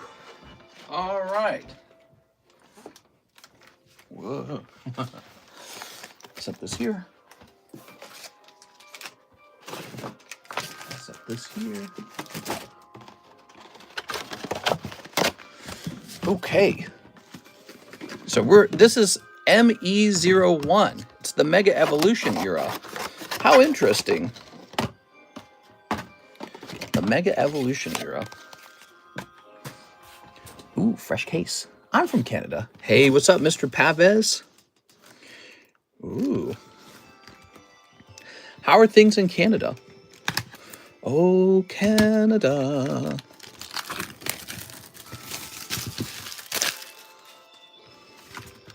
Hopefully some good centering here. We don't know yet. Okay.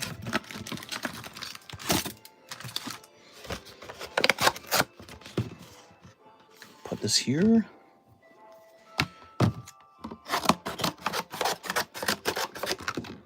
I think this set was really cool. It was a Lucario Gardevoir Venusaur set.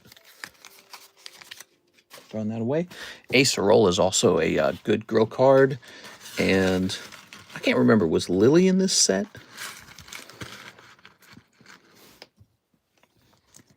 All right, here it goes. 1 whole box of Mega Evolution for Mr. Mahasvara. I'm going to snip this. I think I'm going to give you another free poker card. Do you guys like those free poker cards? You know, I could get a bunch of poker cards together. I just should go to sleep. Haha, working 7 hours, but I'm here eating crackers with olive tapenade. Nice. I got so many spare poker cards, I probably could hand them out pretty much every time you guys open a whole booster box of something. There we go. Lolly's Determination is a big hit. Lilies? Oh my gosh, this guy said lollies. We are. There we go. Beautiful. Hey, Mahasvara, did you see that latest card I acquired? I'm still really dedicated to card collecting itself. Look at that, guys. Shining Tyranitar 10. Put that in the background for fun. Okay, here's Boss's Orders. It's a card I'd wanted to collect for a long time. Maga Epstein Lotion. What are you saying? Yeah. PSA has Gold Star Mew at like $8,000. Many off-market deals that don't go towards that data. Yeah, that's true. There's a lot. He's right that there's a lot of off-market deals. Okay. The Shining Tyranitar in front of you, that was a record price when I purchased it. You know, I almost bought one for $8,000 back in January. It was $8,000, but I ultimately decided against it. Like, me and the other guy were fighting over the price. and his version of the Shining Tyranitar just was not that good. Like, it was like kind of visibly off center, and I was like, well, I want it cheaper. It's visibly off center. He was like, nah, forget about you. He's like, he's like, I've got a bunch of these. I'm not selling any more of them. And he's like, they're going to the moon. I'm like, yeah. But, so I was arguing with him over price, and deeper down, the real problem wasn't his price. Deeper down, the problem was the quality of the card. So this one popped up, and it was for $14,000. Now, this is much later. This is no longer in January. This is all the way out here in October's time period. And they ask for 15,000, and I make a small offer for a little bit off. I say, will you lower it a little bit? And he said yes. And so we end up taking this one for $14,000. And this particular copy, really pretty. And of course it is, because it has a much more modern cert on it. So the one that I was negotiating, it had an old cert. It had an old certification, and it was visibly off center on the front. Isn't that interesting? So now I've got a nice clean copy, but it costs $6,000 more, almost double the price. But then again, the whole market has shifted that way over time since January anyways. So that's the way I saw it. I said, well, we're not in January anymore. January was a really nice time period to buy any Pokemon. We're much further along now. The last sale on that Shining Tyranitar Japanese had been, I think it was $12,500. So my latest purchase of $14,000 pushes that over by a little bit. Here we are. All right, so far nothing huge coming out. We're looking for something huge. Something that makes this whole box worth it. Here's Xerneas. I know what I have. Didn't know you got that.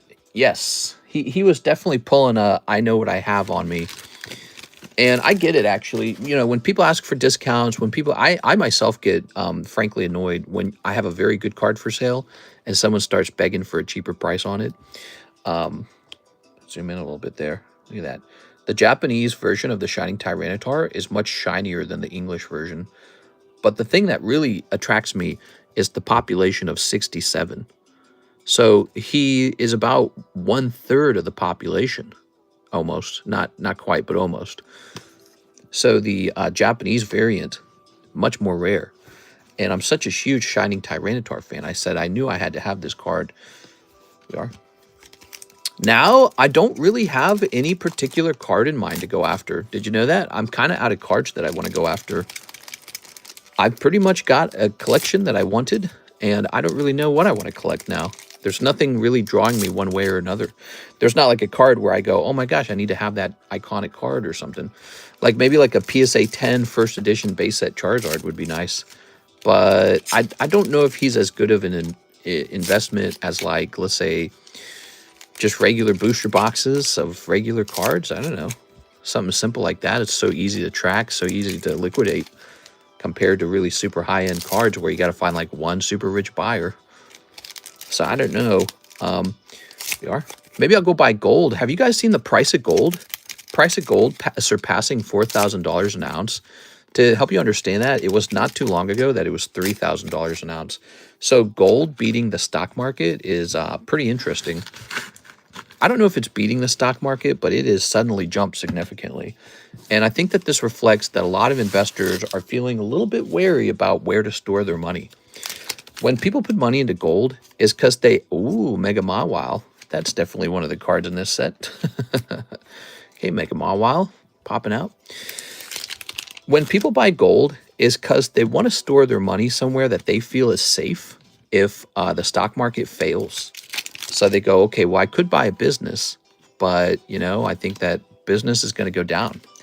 And they could store that money into cash too, but if they don't trust the dollar either, then they don't want the dollar. So then where do you have left to store your money? Well, you could store your money in gold or crypto.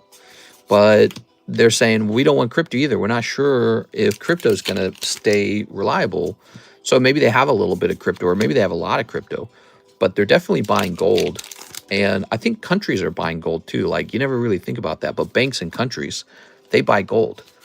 And so, you probably have regular consumers like us buying it, crypto bros, Pokemon card collectors, actual gold guys.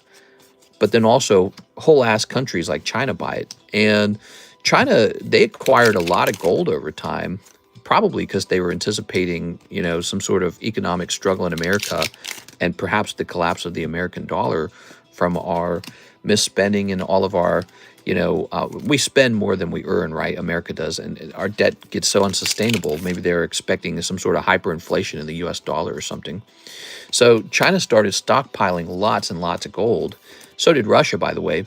And as the price of gold rises, that's actually very good for any country that was buying lots of gold, which that would mainly be China. And it allows them to sort of rival us in purchasing power because they stored their value not in the Chinese yuan and not in the US dollar, but in gold.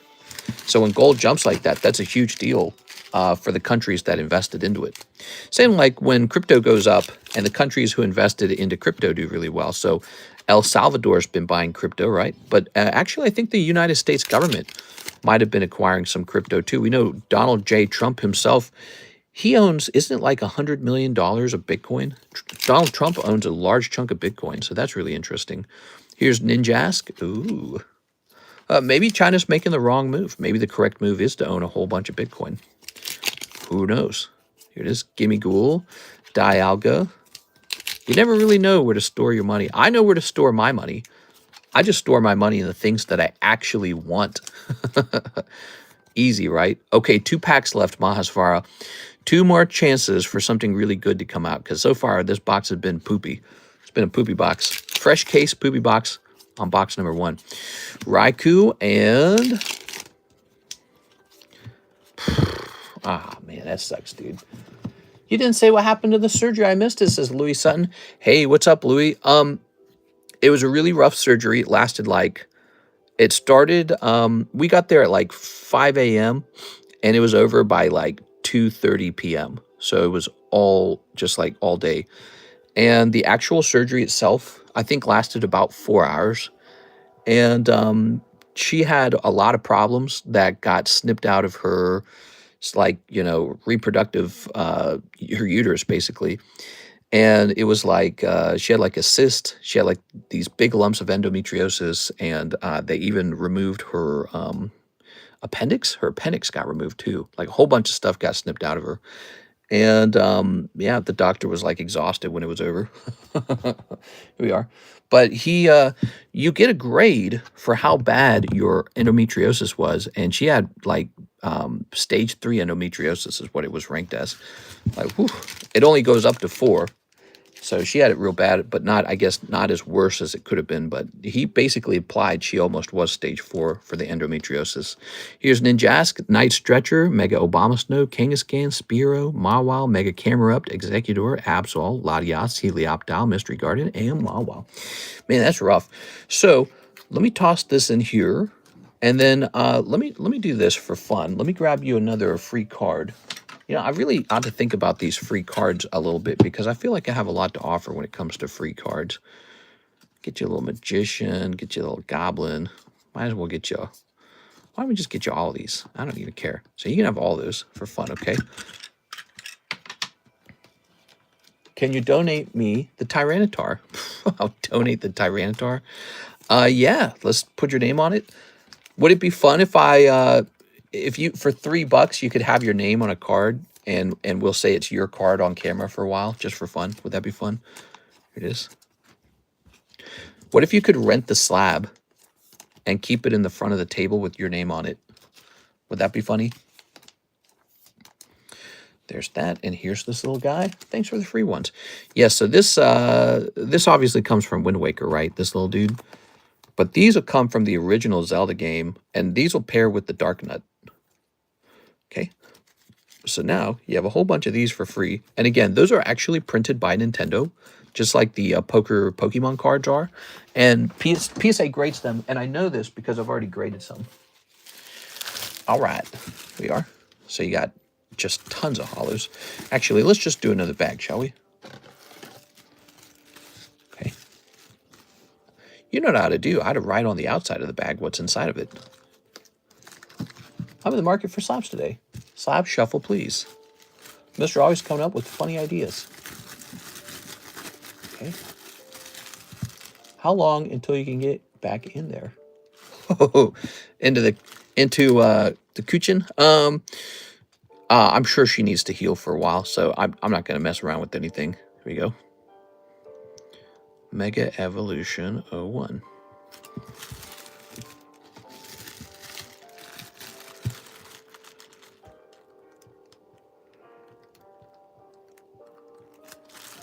There we go.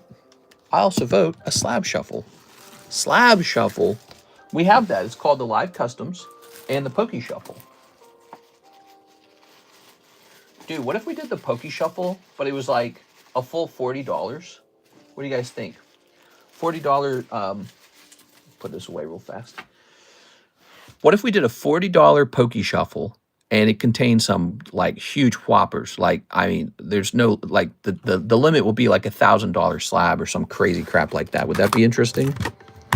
What if we did that? What if we got rid of the live shuffles and we built something else called like the Poke Shuffles 2.0 or Mega Poke Shuffle or Jumbo Poke Shuffle, and it's like a $40 spot. And the difference between the two sets is with the Mega Poke Shuffle, you can have really high-end slabs in it, right? Like we obviously can't put anything too expensive in the small Poke Shuffle because it's, you know, $5 per slab. What can you really fit in there? You know, 20 cards would be $100. But if it's $40 per spin, 40. Well, 20 cards later, that's $800. You can fit like seriously huge slabs in there. Here's Absol. But we tried that before, by the way, and it wasn't super popular. And here is Tyranitar. If you do that, I would be addicted too much. Mister, would you sell shares of a card? Yeah, that's an old idea now. That's like what Logan Paul was doing, if you recall, where you have multiple owners.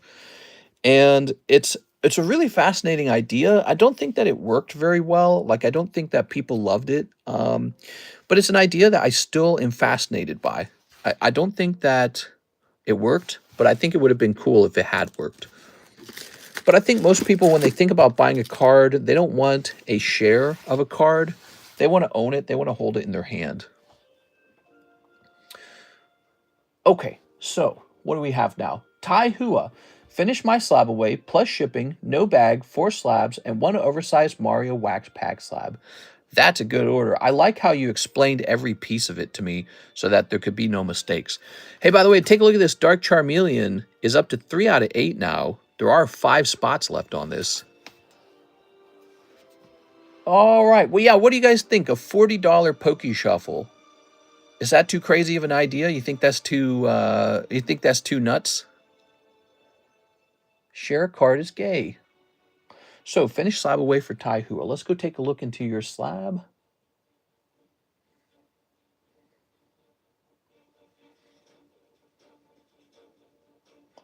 Okay, let's see. We're going to jump down here to the... Let's see, slab away. And now we're going to grab the T's, Tai Hua. Click. He has Lugia for 750. Oh, that's right. I was thinking about adding a Lugia for sale now. Okay, let's see.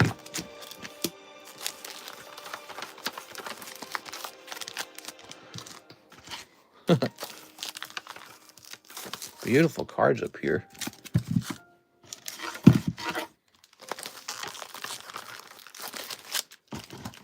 Where is it?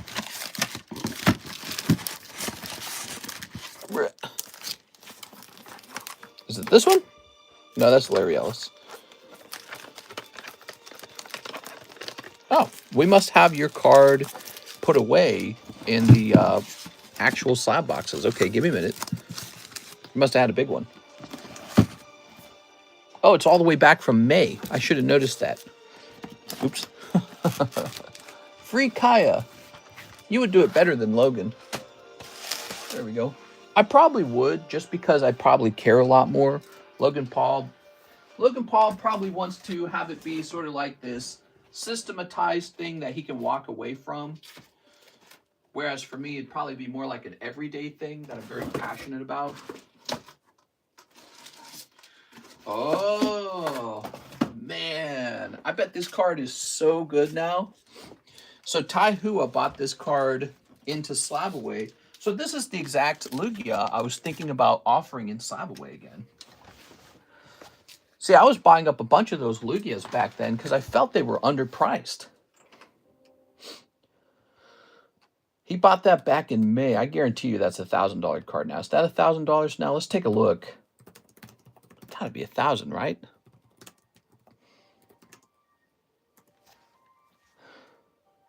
Silver Tempest Lugia. His number is 186. Boom. All right, let's see. Cheapest one.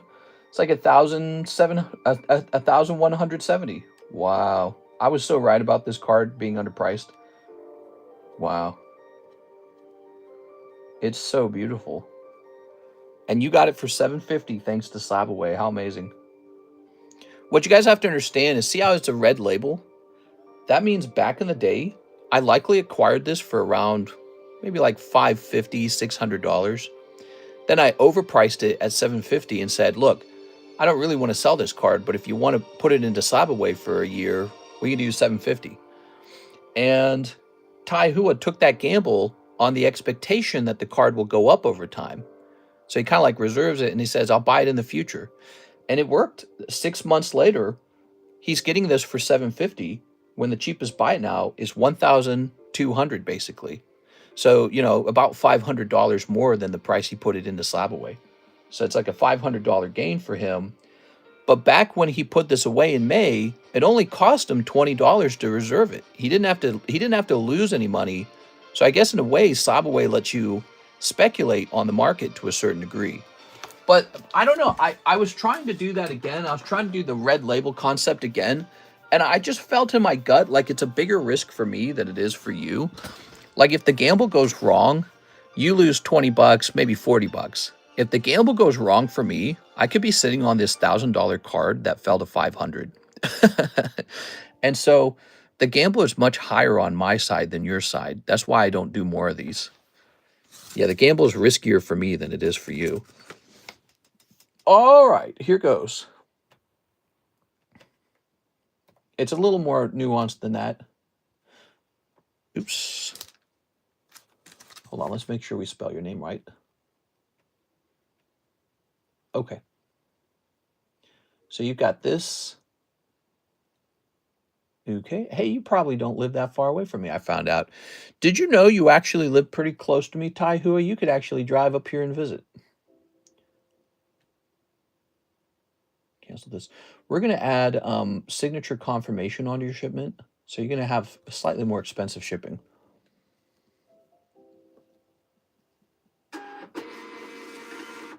CSBin says, if you buy it outright, the risk gets put on me, like the box topper Tyranitar. Well, yeah, anytime anyone buys any slab, they're taking a risk. The risk is that the market keeps going up or the market goes down. So when I buy a slab, when you buy a slab, the market goes up or down, hopefully up, right? And Slabaway is this weird thing where I kind of buy the card with my capital and then I price it up so there's a profit, so I'm motivated. And you just put $20 down to reserve it for 6 months. And so there's sort of like, you know, there's sort of an advantage to being the guy who's just risking 20 bucks. Now, you could also lose money as the guy using Slabaway if you have to cancel it. And let's say you put some money down on it and it went down in price and you lose that money down on it because it went down in price. So there is some risk for both of us. That's the more nuanced look at it. But overall, the biggest risk is on me, which is kind of interesting and perhaps why I don't chase after this red label system very often, because it just seems dangerous.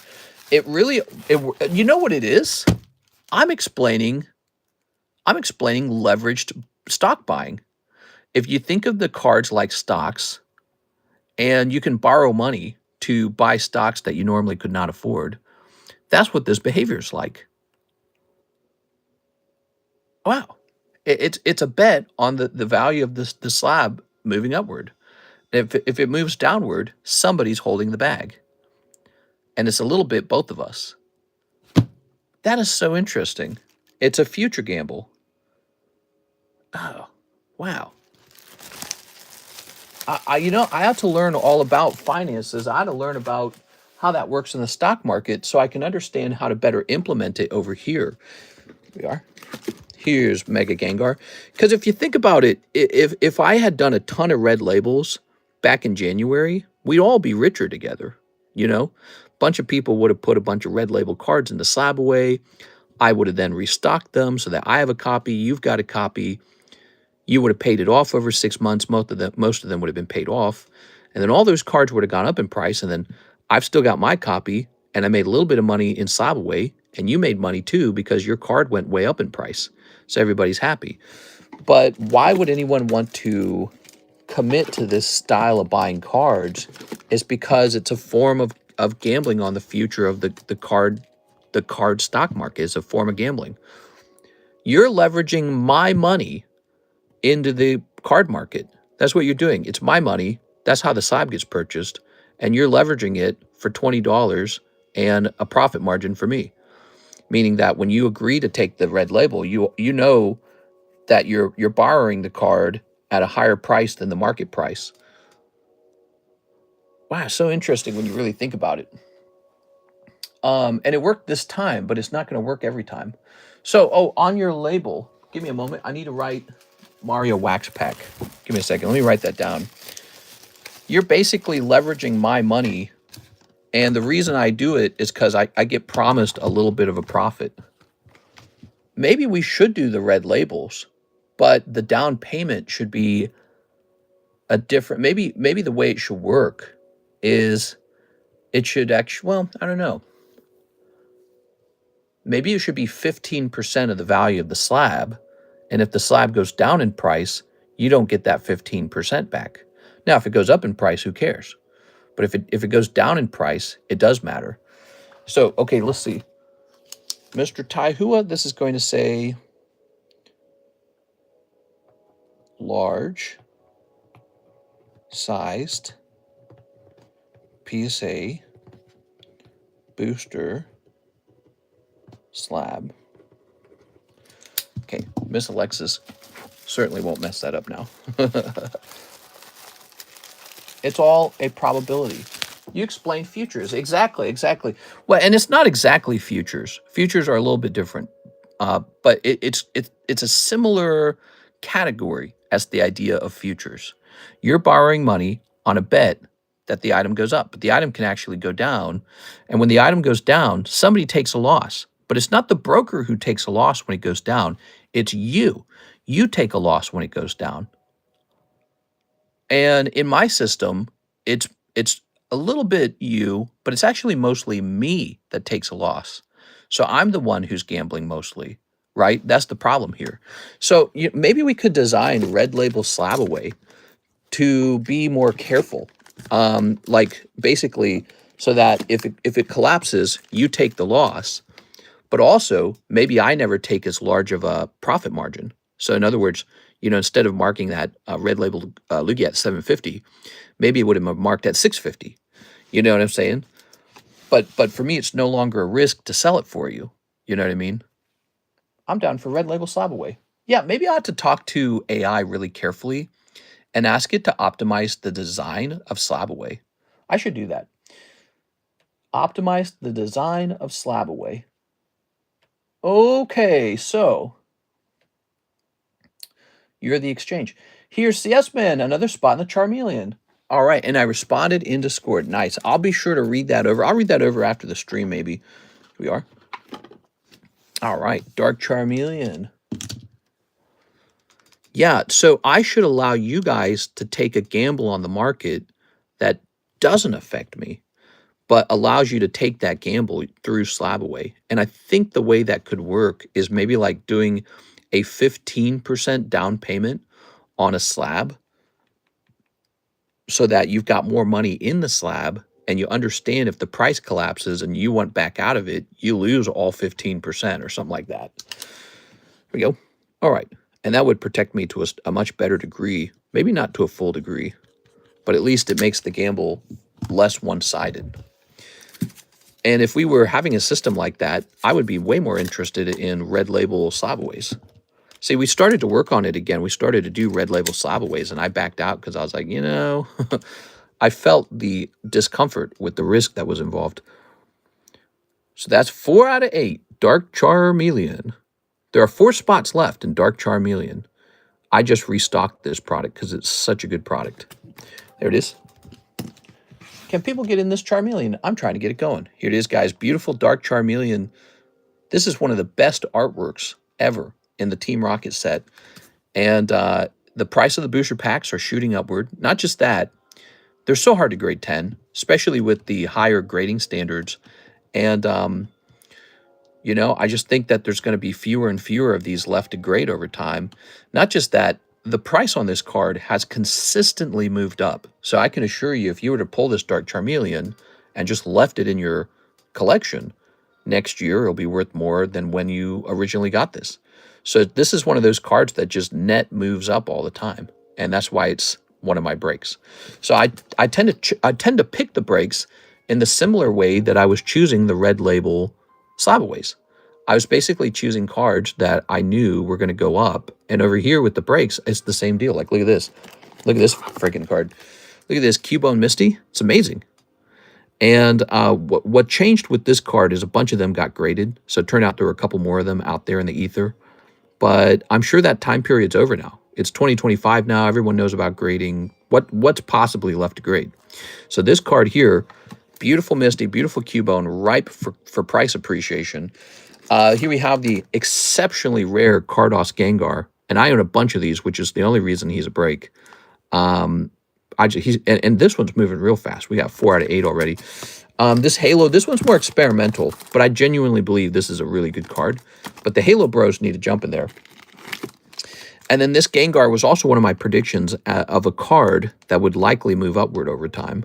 And he did, actually. When I put this into Slabaway, it was almost $800. But the price of a Gengar at the time was around $450, $500. Now he's $750.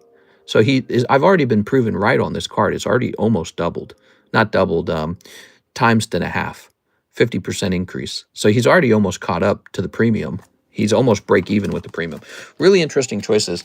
And then here's our giveaway. Let's put some people on this giveaway, by the way. Let's get Mr. Mahasvara in here. We got to put him in here. Any other mods here tonight? Alex is here. Mahasvara, you're going on. Alex, you're going on. Here we are. Let's go ahead and spin the wheel. No problem, man. Hey, you know, you did some really big orders tonight. We've got a secondary giveaway. I want to show it to you real fast. It's this one. It's called the bonus giveaway, and I can just put anyone on this, and it's not based on anything other than what I feel like. So we're going to put you over there. Thanks for keeping the night busy, man. I appreciate that. Put that over there. So you're on 2 giveaways for free there, Mahasvara. And who knows? Maybe you take one of them home. Maybe you take neither of them home. But that's the 100K giveaway. We got Cody Hodges there. Here's Ostara. Do you guys know how to get in these giveaways? So these are our nightly giveaways. We give away stuff all the time. All the time we give stuff away. And a lot of card shops do, I think, these days. But we're really consistent. We even track what we give away so you can see how much. And it's a staggering amount per month. And here we are. CS Man, you made it on. How about that, man? This is a really nice one. This is an abandoned card, by the way. Somebody must have graded this a long time ago when Mr. John still worked here, and it got graded and encapsulated, and then they just promptly left it behind. But look at the nice centering on the label. The label looks really clean here, and you can see the time period, 7,900. Yep, just a nice Vulpix. It managed to get a 3.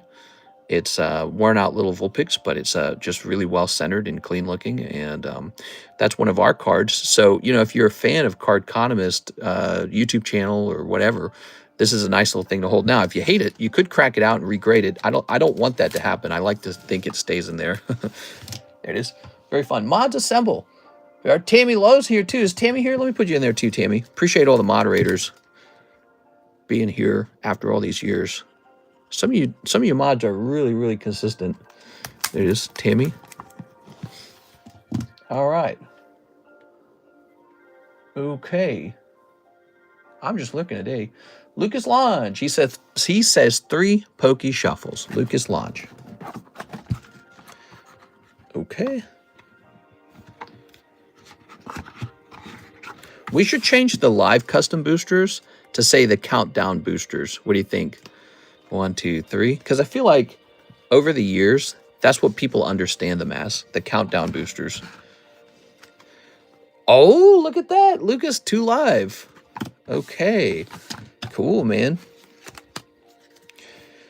So we're going to say 1, 2, 3, 4, 5, 6, 7, 8. Now that goes back in. Mister does plenty of giveaways. I can't stand lurking. Mister, I don't know if this counts, but Bradley gets on the bounty card because of the Marshadow.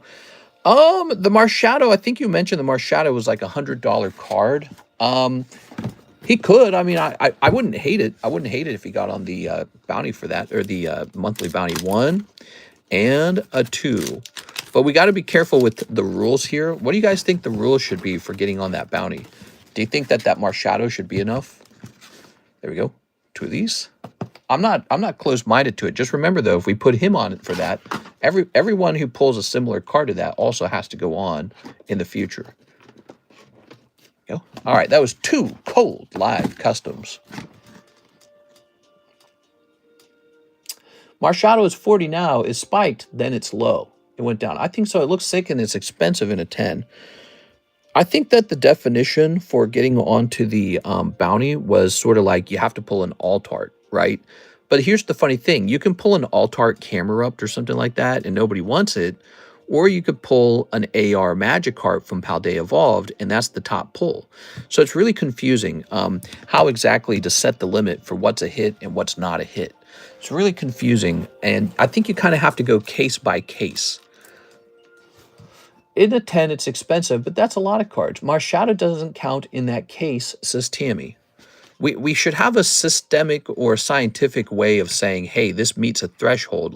Let's include it in the count. You know what I'm saying? Look at that Carvana. Pitiful. Got a 9. Man, it's tempting to crack that and regrade it.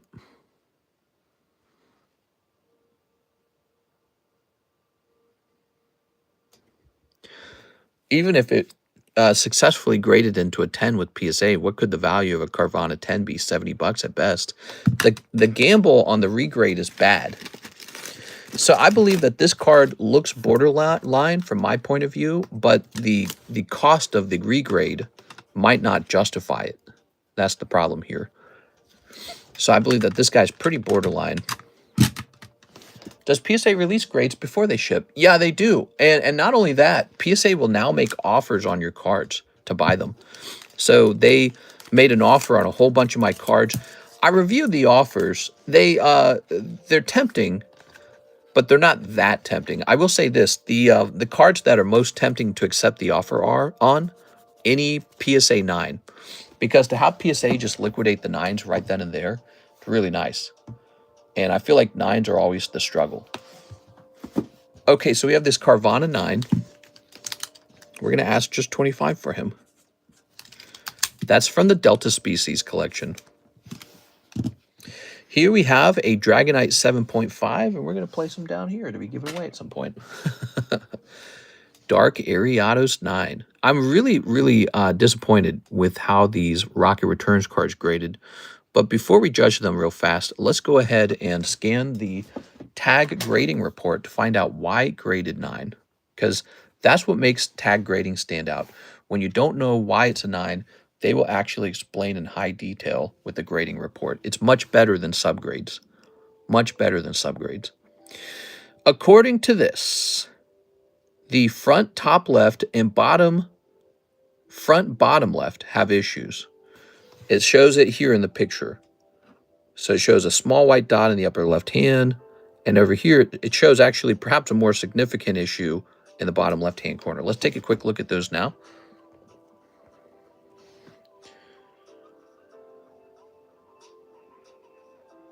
That's really hard to see because it's sort of the same color as the silver border, but it's claiming that that very, very edge right there counts as a white dot. Wow. Let's try this down here, though.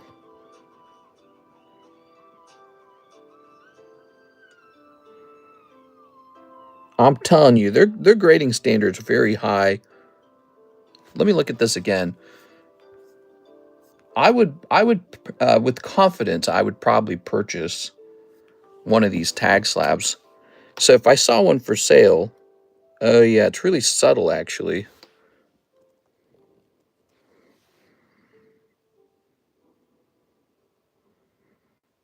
Can you see it? It's sort of right here. See it?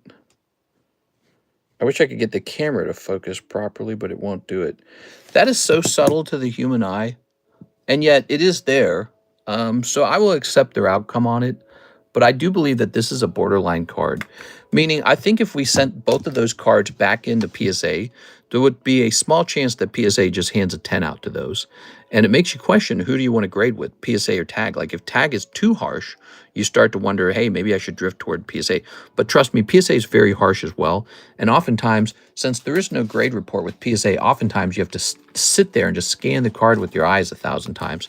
But I feel confident if we were to crack this and send this off to, let's say, like CGC, that Dark Ariados would probably become a CGC 10. Here's the problem, though. Do I want to spend the time cracking this? Do I want to spend money sending it to CGC to get that higher grade? The problem with CGC Gem Mint 10s all turning into 10s is that everyone understands it's a lower quality 10. So they tend to sell for about 1/3 or 1/2 of a PSA 10 anyways. And so if a PSA 10 of the Dark Ariados, let's say, was $70, well, then the tag 10 value could be $35, which is, it's a tricky thing. It's a tricky thing, you know? Okay, so we will just price this and accept our defeat. That's how we'll do it. All right. Good. So, PSA offers are nice. Of the 133 cards in my latest sub, I've accepted offers on 85 of them? They didn't offer that much. They didn't offer that many offers on mine. You got offers on 85 of your cards? Holy, dude. That's interesting. It must be because of what I grade versus what you grade. So you must be grading cards that PSA feels like they want to buy, and I must be grading cards that PSA considers experimental or something. Let's take a look, actually. I'm going to open my orders. And then here it is, completing, offers available. This is the August submission. There was about 15 cards in this August submission. That was your guys's. It says here, I received $5,000 in PSA offers. Review and accept active offers. It also gives me an option to click a button and sell my cards on eBay. And then it gives me another option to send these cards to the PSA vault. That's pretty cool. I feel like they have a really surprisingly good variety of stuff. But it looks like they want to buy Japanese Seismitoad, Team Rocket Mewtwo. Oh yeah, there's sort of a pattern to this. They want to buy much of the they want to buy many of the modern cards. That's so interesting. All of the modern TCG cards. Huh. And if we actually look at what's in the submission, I graded like this Panini Minecraft Evoker Optichrome. That got an 8. I graded Final Fantasy. They didn't make an offer on the Final Fantasy. That's so fascinating. They didn't make an offer on, what is this? Korean Glory of Team Rocket Korean Mewtwo Alt Art. They didn't want it. They let me sell it on eBay, but they didn't want to buy it. So they're really just buying very specific cards. They're buying English PSA 10 cards, you know, or English PSA 9 cards. Very fascinating. Maybe it's because as a system, they're too scared to work with cards that are like they require explaining, you know. Like I've got these, I'm looking at my grades on these cards over here. Dude, they're giving out 8s, 8s, 5, 8, 5. Dude, they gave out terrible grades on these poker cards. Just really terrible grades. A 5 on a poker card. But what could possibly be wrong with the poker card? We'll find out when it returns.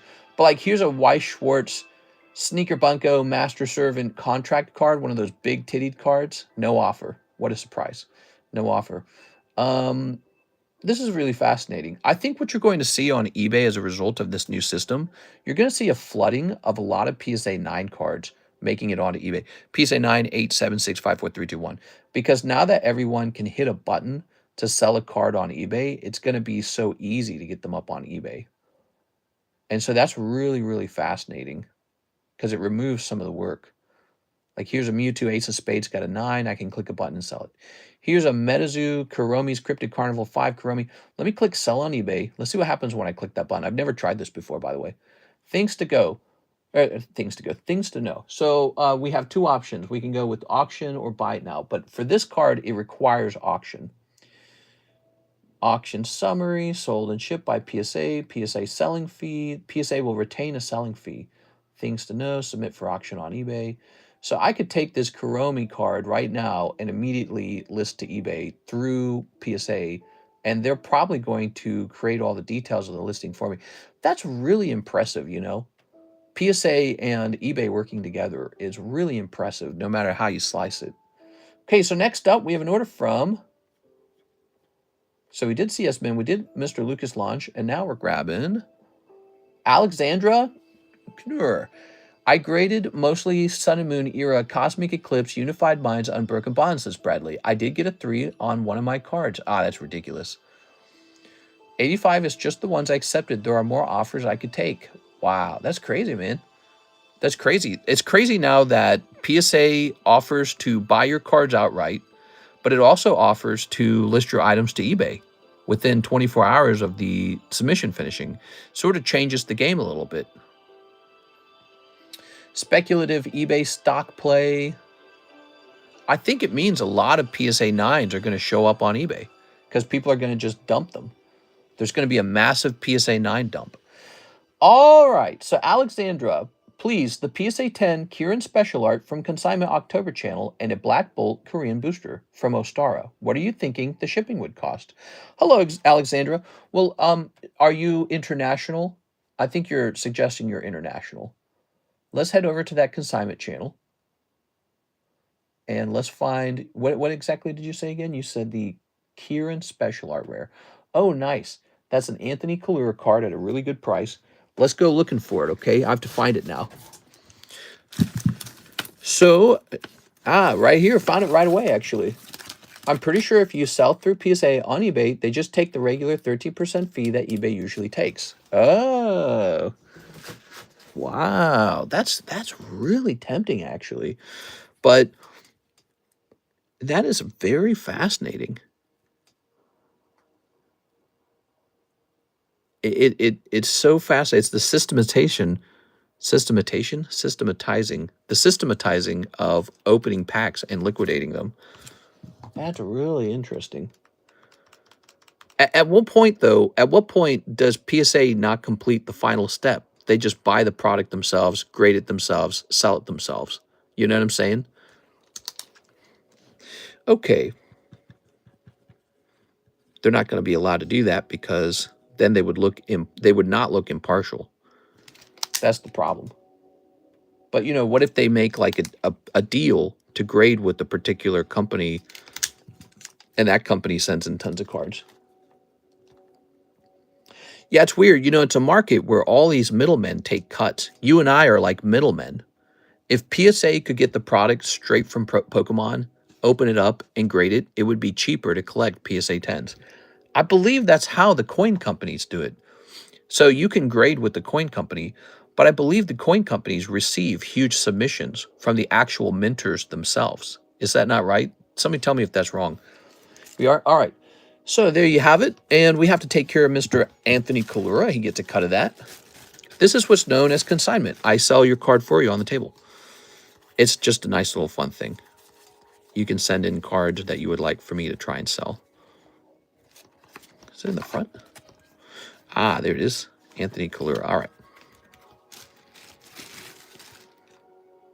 I think I did this already. There we go. All right. He has $3,924 with me. Does he know he has all this money? Once upon a time, he gave me a bunch of slabs, and they're all kind of sold now. So we're adding $22 to that, plus 3,924. So it's 3,946.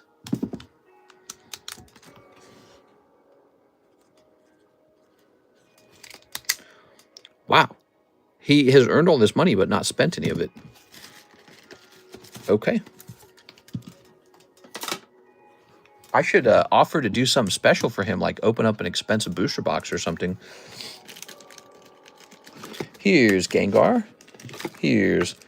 That's the bounty card. So this is new. If you're coming back to this channel or you need education on it, this is our monthly bounty. It's the October bounty, Bounty October. Basically, when you pull a hit card or when you pull a chase card out of a break, meaning even the breaks count. It's a global card, meaning if you do something in general that's special on this table, you get your name into the bounty, and then at the end of the month, somebody gets the bounty. One person does. It's a really nice, expensive card, too. Here's Leafeon. All right. Good.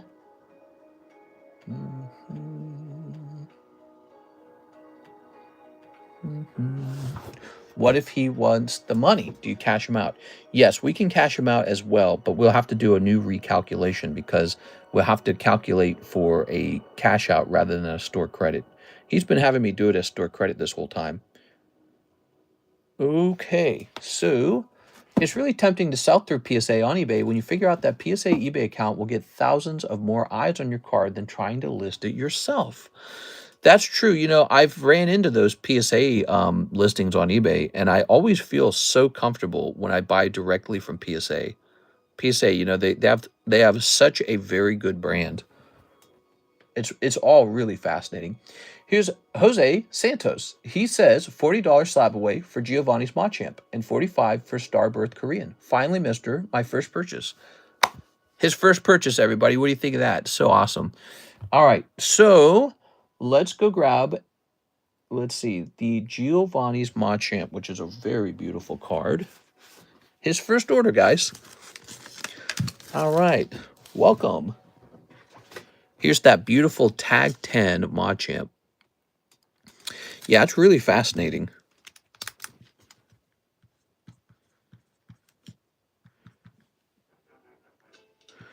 Okay, we'll do a little middle initial there.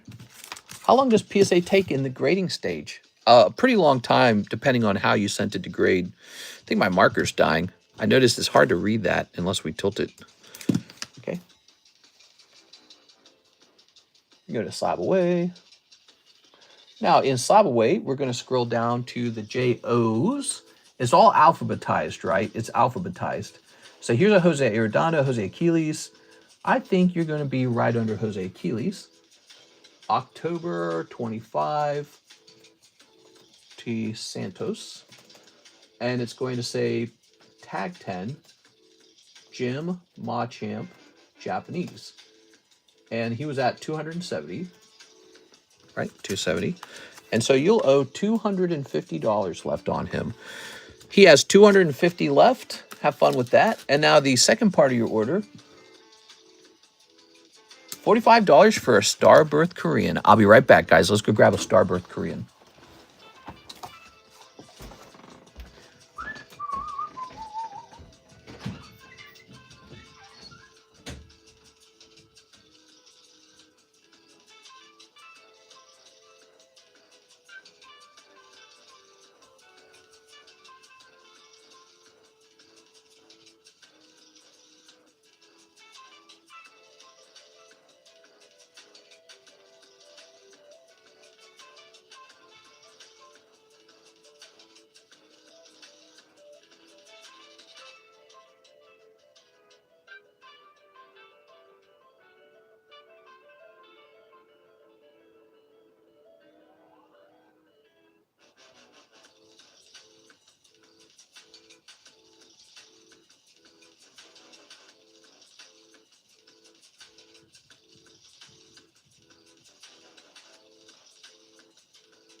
Oh, yeah. Here we are.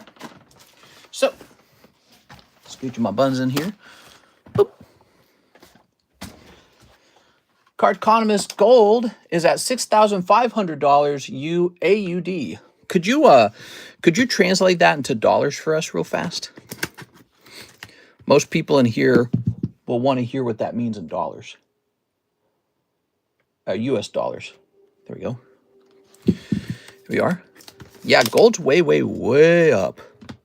Remember when Trump first got into power and he started doing tariffs?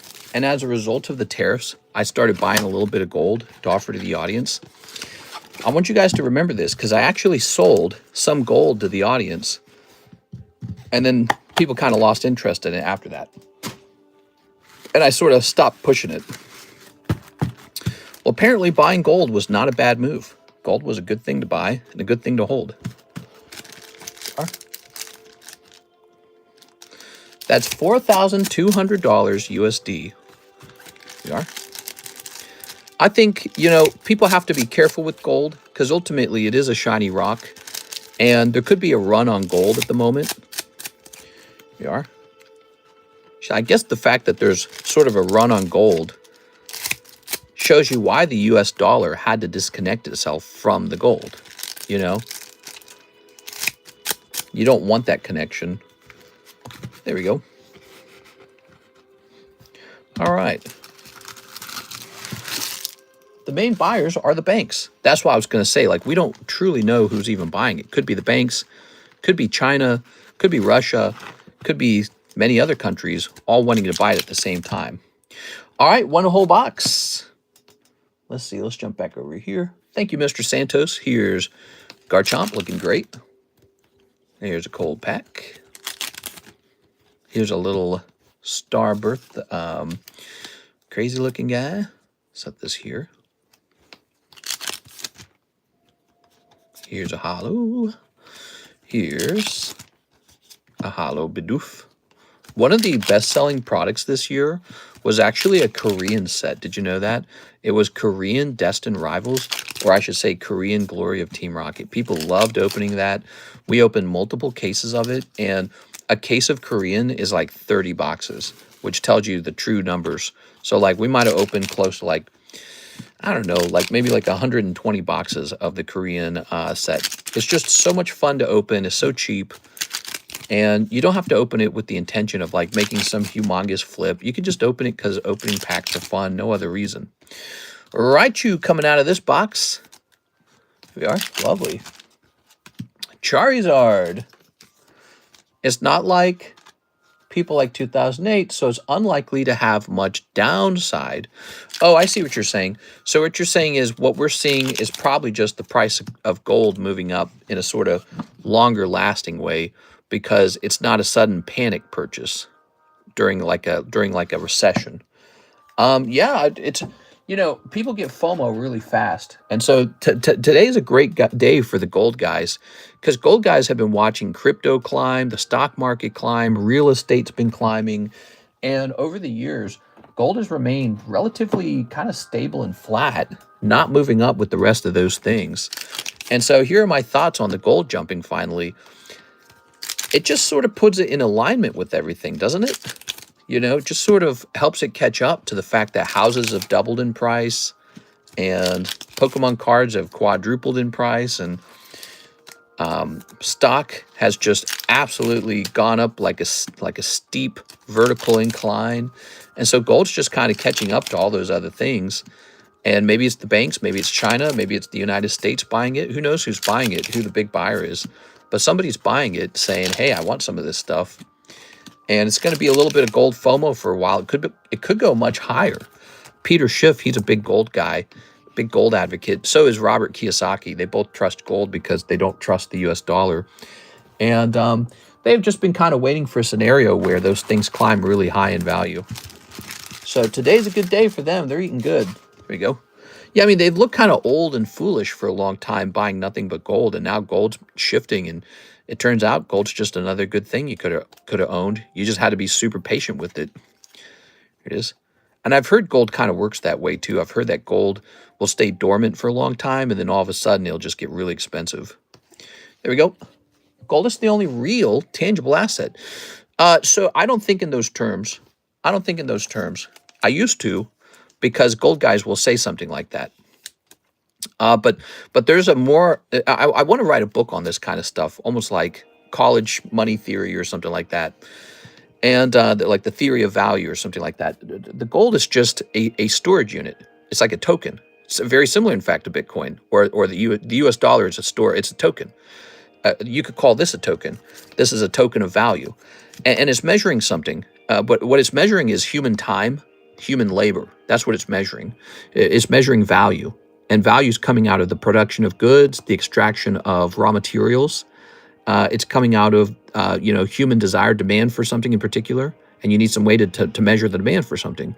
And so gold is a token, Bitcoin's a token, the dollar is a token, a home is a token, a Pokemon card's a token, and we're passing them back and forth based off of who wants what. And and so when you go to work, somebody pays you a token for that called the U.S. dollar. And so you're given U.S. dollars for going to work because your employer values your activity, your labor, your productivity, right? And your labor is some sort of function of your life, basically, because when you go to work for 8 hours a day, you're giving up your very finite life. And that's probably the most valuable measure of it of all. So you could view the gold in terms of human lives. You could measure Pokemon cards in terms of human lives. You can measure housing and dollars in terms of human lives. So you're trading energy. That's what it is. You're trading human lives around. You're trading energy because it takes a human life to earn, maybe in your lifetime you make $2 million of cash. So you can say $2 million of cash is equal to one person, and you're shifting that around on a piece of paper, which is also why it's so dramatic, by the way, when someone does corruption or fraud or financial scam, like those really bad ones, Ponzi scheme. So that's why, because you didn't stab anyone in the neck, but if a man works 40 hours a day for 50 years of his life, and then you throw that into the wind with your Ponzi scheme, you're like a murderer. You wasted that man's life. So that's why those guys should be put to death when they do Ponzi schemes or whatever it is, because it's very similar to murder, but it's not quite murder. So, and I don't know if there's a point where you should perhaps commit capital punishment for that. But China does, by the way. China does do capital punishment for those scenarios, which I actually agree with them on that. Whole different subject. I'm going down a rabbit hole. But anyway, so gold and all these things, I view them now as energy. They're human energy is what they, deep down, that's what they truly are. They're human energy. Like the humans built a pyramid, or humans also built Bitcoin, this big amount of Bitcoin. And so that's just a different pyramid, and it's just different measures, different tokens of human energy. So I have this abstract view of it, and it helps me to understand what's really going on at the deepest layer of our behaviors between each other. What's going on is you go to work and you spend your life force going to work, producing a good. You could be the guy who puts a can of beans on the shelf at Walmart, or you could be a doctor, like the guy who just cut up my wife. So you use your time to do something that requires your time, your human time, which is extremely valuable, and you spend your energy doing it. It takes human energy, and it takes your brain, and then you produce some kind of good, and that good is there at that point is formally traded with these really distinct tokens. Might be the dollar as a token. And so that's what's going on. And the more abstract you understand it, the more you start to see what's undervalued. And then you also start to see what's underpaid or overpaid. You start to see these sort of connections that you wouldn't see otherwise. Because the more you're able to actually, what's the word, deconstruct it or something? The more you're able to break it down into its complete, like final concept, you start to understand what's going on underneath it all. Here's Jose Santos. Gold! That's right. I love gold. Okay, Jose Santos, let's find your bag. The more you deconstruct what's going on between people, the more you understand, you can apply the deconstruction to some other scenario, like Pokemon cards or crypto or whatever else is new, and say, hey, that's a valuable thing that's going on, and other people are undervaluing it. Ooh, the Jose box is full. Let's see if there's any expired bags in here. I don't think there is. Ooh, okay, so it's full. Let's see, maybe we get a floating box for it. Yeah? So that's a Javier Arroyo box. Let's get a floating Jose box. We need a new one. Money is human energy. Gold is human energy. They're all in flux. They're all in flux with each other. They trade amongst each other. The government can issue debt and print dollar bills. Actually, the government can't directly print dollar bills. It can only issue debt. But it's very similar to printing dollar bills. Wait a second. Let me say, very similar.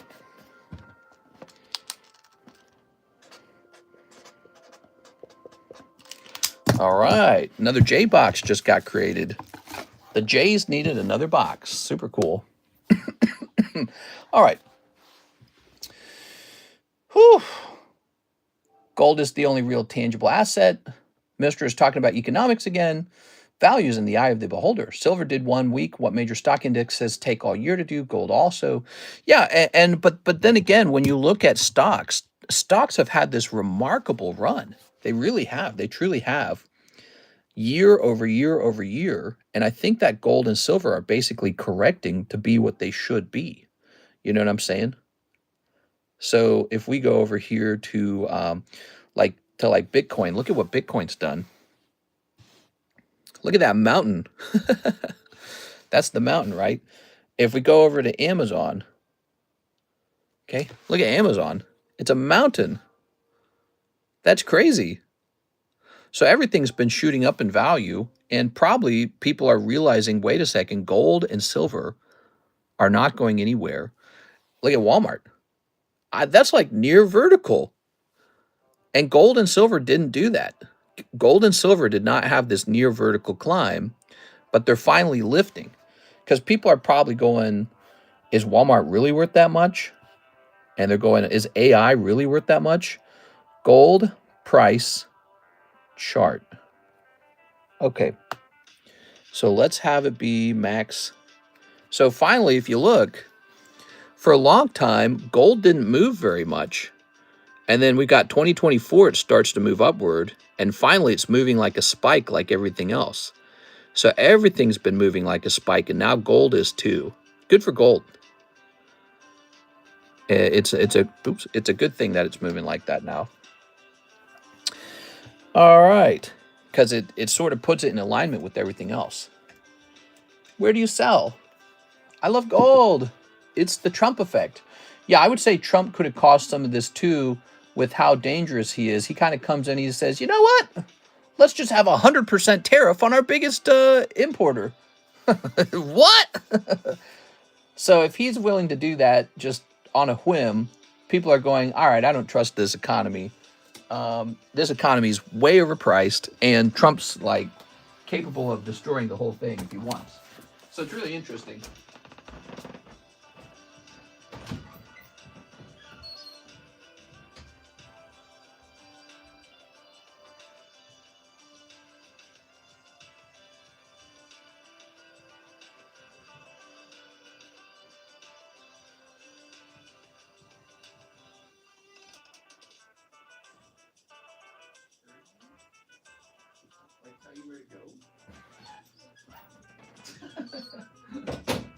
All right.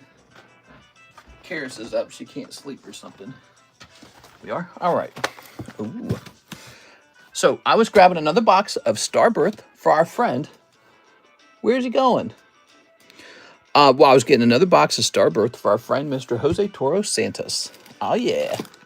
Here's Parasect, a Mimikyu, and Goop Gas Attack. Very nice. What do you guys think? You think I should bring back a $40 box? There we go. Says Austin. There we go.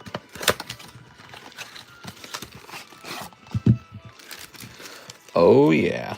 Look at that. Beautiful. By the way, that's the last sealed box of Starbirth. We're officially sold out of full boxes. Let me head over here. Pokemon Korean. Starbirth was $45 a box, but we don't have any more boxes of it. We just have some loose packs over here, right? Is that it? Yep, we got an almost full box of it. Okay.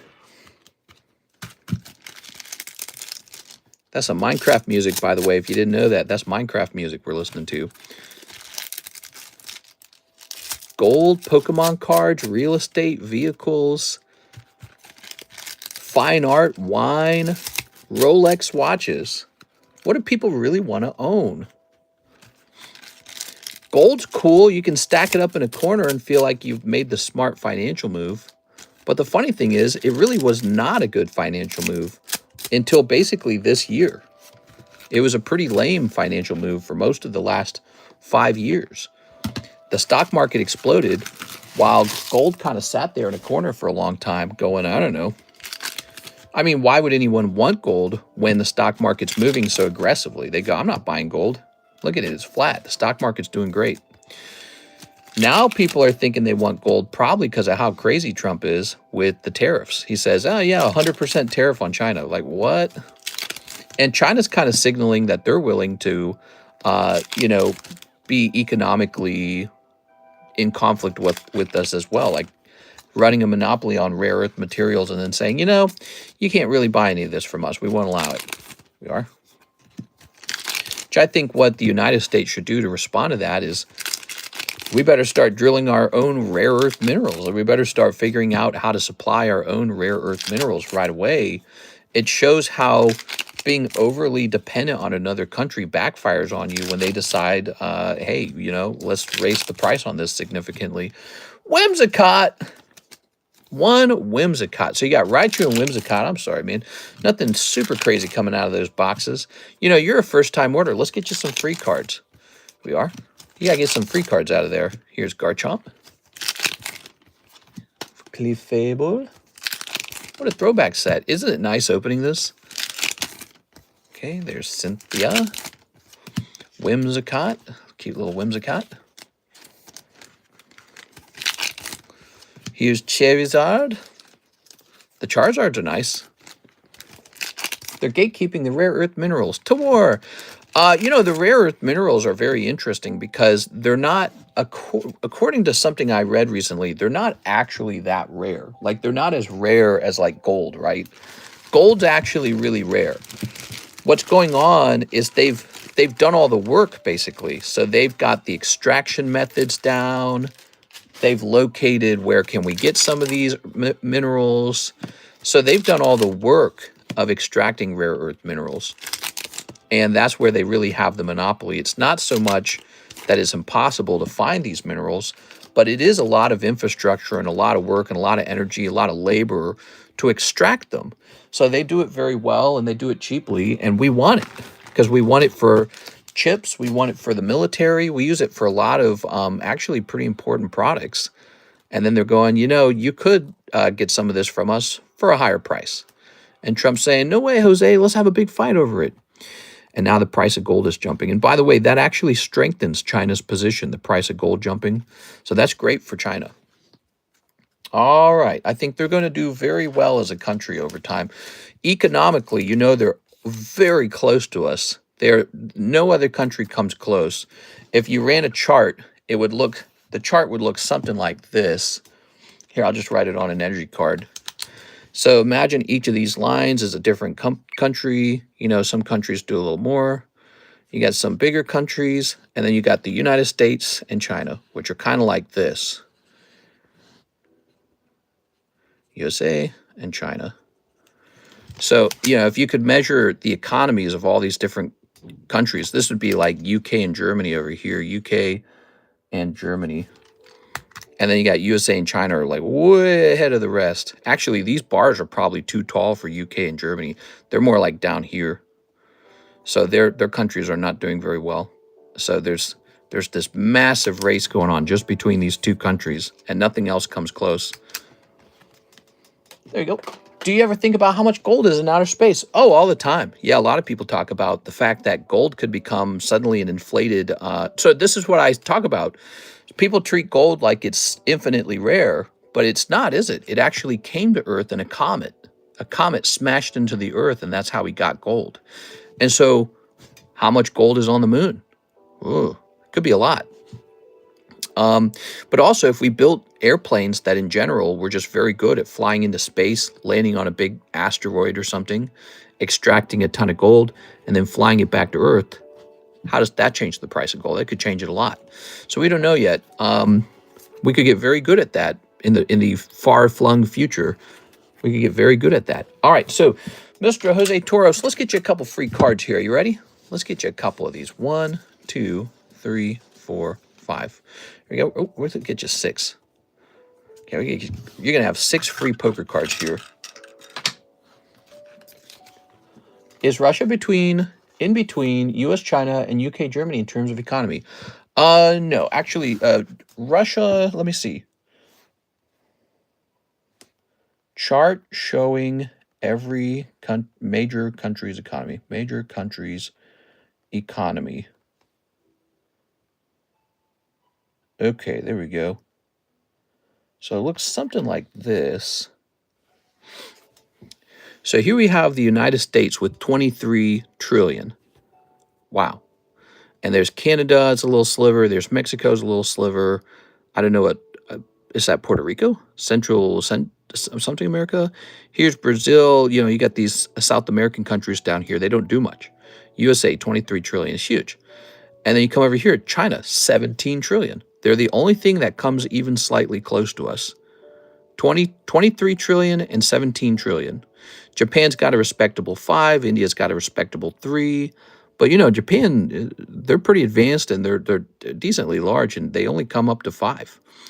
Over here, you've got Germany, UK, Italy, and France, and Spain. And look at Russia. There's Russia, by the way, tiny. That's why Trump came out the other day and he said Russia's a paper tiger. He's not wrong. They are this country that's now ran through a lot of young soldiers, and they're out of young soldiers probably. They don't want to all die for nothing. And they've probably terribly damaged their economy, all so that they can fail to take Ukraine, basically. They didn't take it. So Putin's in a dangerous position for himself right now. So who knows how that ends. But look, Germany's 4. France is about 3. Italy is about 2. UK is about 3. So if you add those together, actually, 4 plus 3, that's 7, 9. And then 9 plus 3 is 12. So even if you added up all these big European countries, they do not even touch China. China's that far ahead. They're that far ahead that you could add all these major countries together and they don't touch China. So it's really just 2 really big countries, the United States and China. Japan, India, Germany, UK, Italy, France, they all play like their own different role. And they've got a lot of sway and pull. Like, look, South Korea's over there with 1.8 trillion. Indonesia has 1.5 trillion. Here's Saudi Arabia with almost 1 trillion. Ireland has half a trillion. See, so it's just 2 big countries. That's it. That's the battle in the world, if you think about it. These 2 countries, they have very different political philosophies as well. So, you know, it's really fascinating. Russia might become East Ukraine soon. No, I doubt that. I doubt that. Nobody wants to do that. Russia just needs to withdraw its troops and say sorry. Yeah, I think when Trump took office, Putin had an out. What he should have done is worked out a peace deal right away with Donald Trump, and it would have looked really nice, and Putin and Trump would have looked cool together. It would have been a good, you know, would have been a good photo ops, and then that would have been over. And I think Putin stalled, and I think he keeps hoping that Ukraine's just about to crumble and maybe the Republicans are going to turn on Ukraine. But here's probably what he wasn't expecting.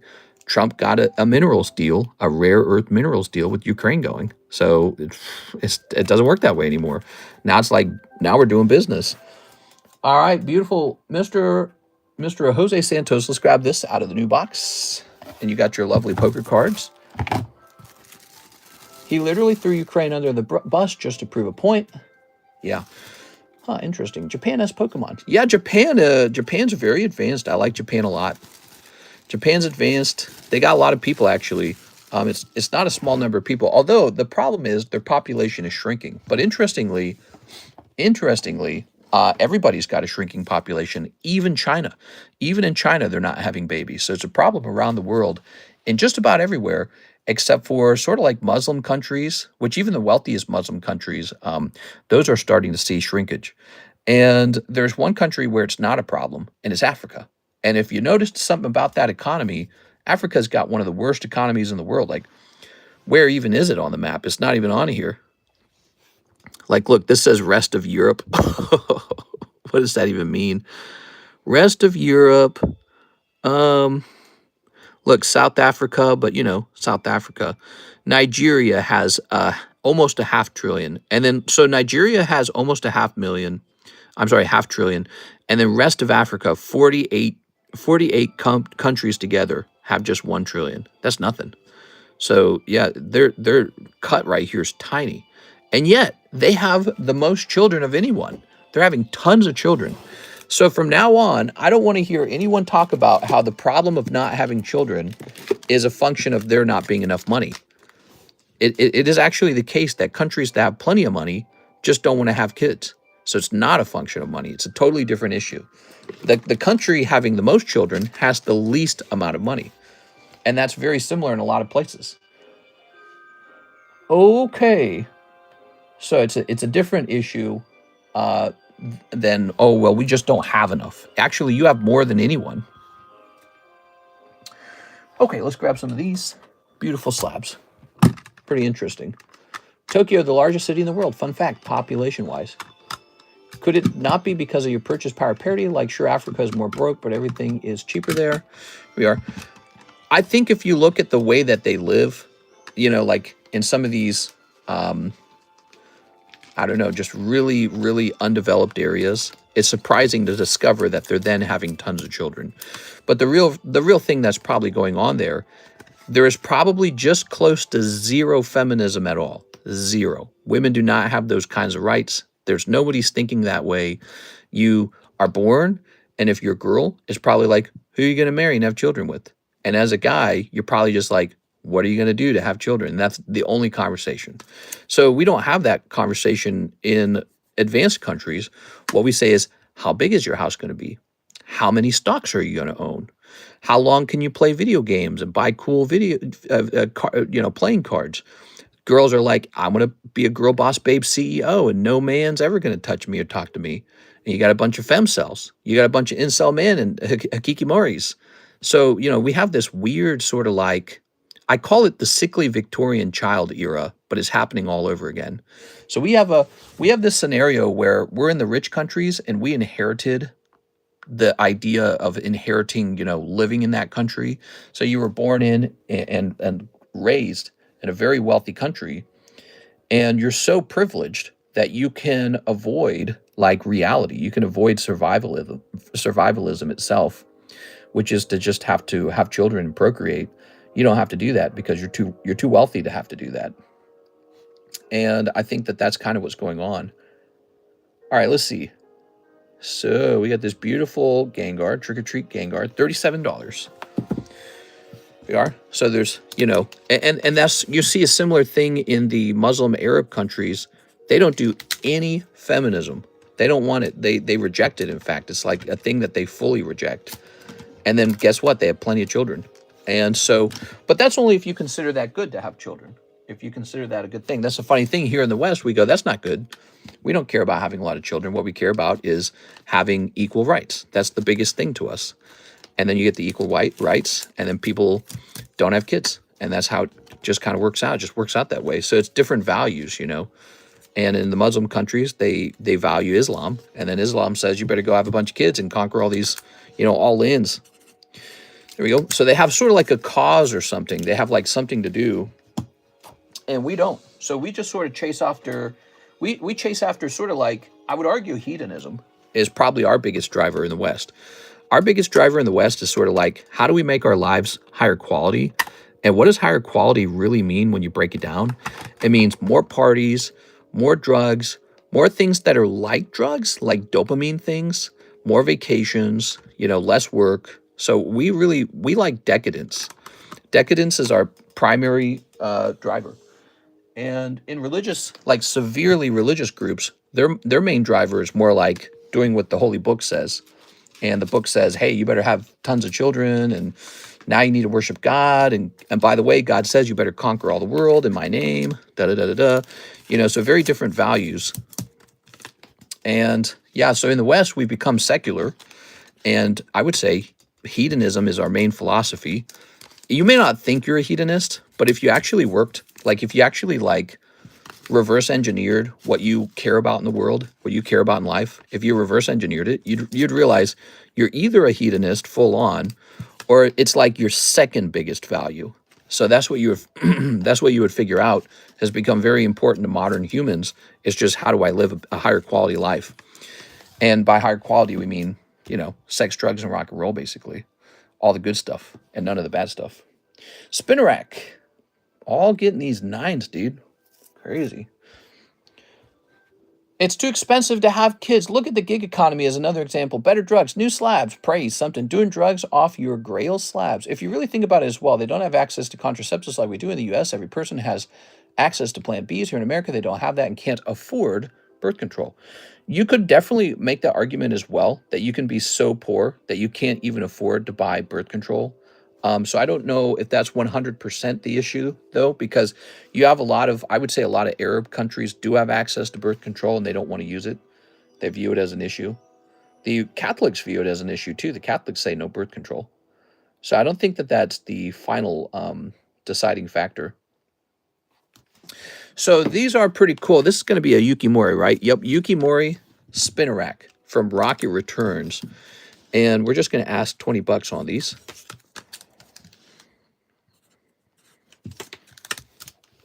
I wonder if I can get all my 9s together and send them to someone else to sell for me. And like they do everything. They do the shipping. They do all of it. All right. It's too expensive to have kids. Yeah, so we were just addressing that, Mr. Aku. That's what a lot of people say is that it's a money problem. But then when you look out into the world, you realize it's not a money problem. It's not the issue of money. We say it's the issue of money, but there's places that don't have a lot of money that have tons of children.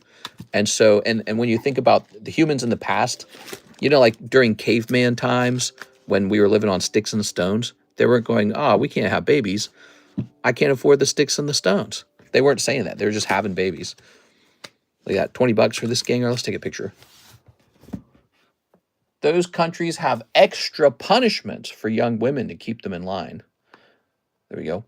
You might be right. They might have really hyper-conservative belief systems that tell women what they can and cannot do with their bodies. And then in the West, we don't like that. We say, hey, that's not what our values are. We think people should just be allowed to do whatever they want. There are no rules. Here we are. To a certain degree, you know, not anything. Ooh, look at that Ralts. Beautiful Gengars. Those countries do have extra punishments. Let's see. It's too expensive. Doing drugs off of your grill slabs. Yeah, that's right. Now we've got Magikarp. He's beautiful. Okay, last try. Did you open a Black Bolt Korean pack with my current order? Oh, I did not. I'm so sorry. I forgot about that. Good catch. All right.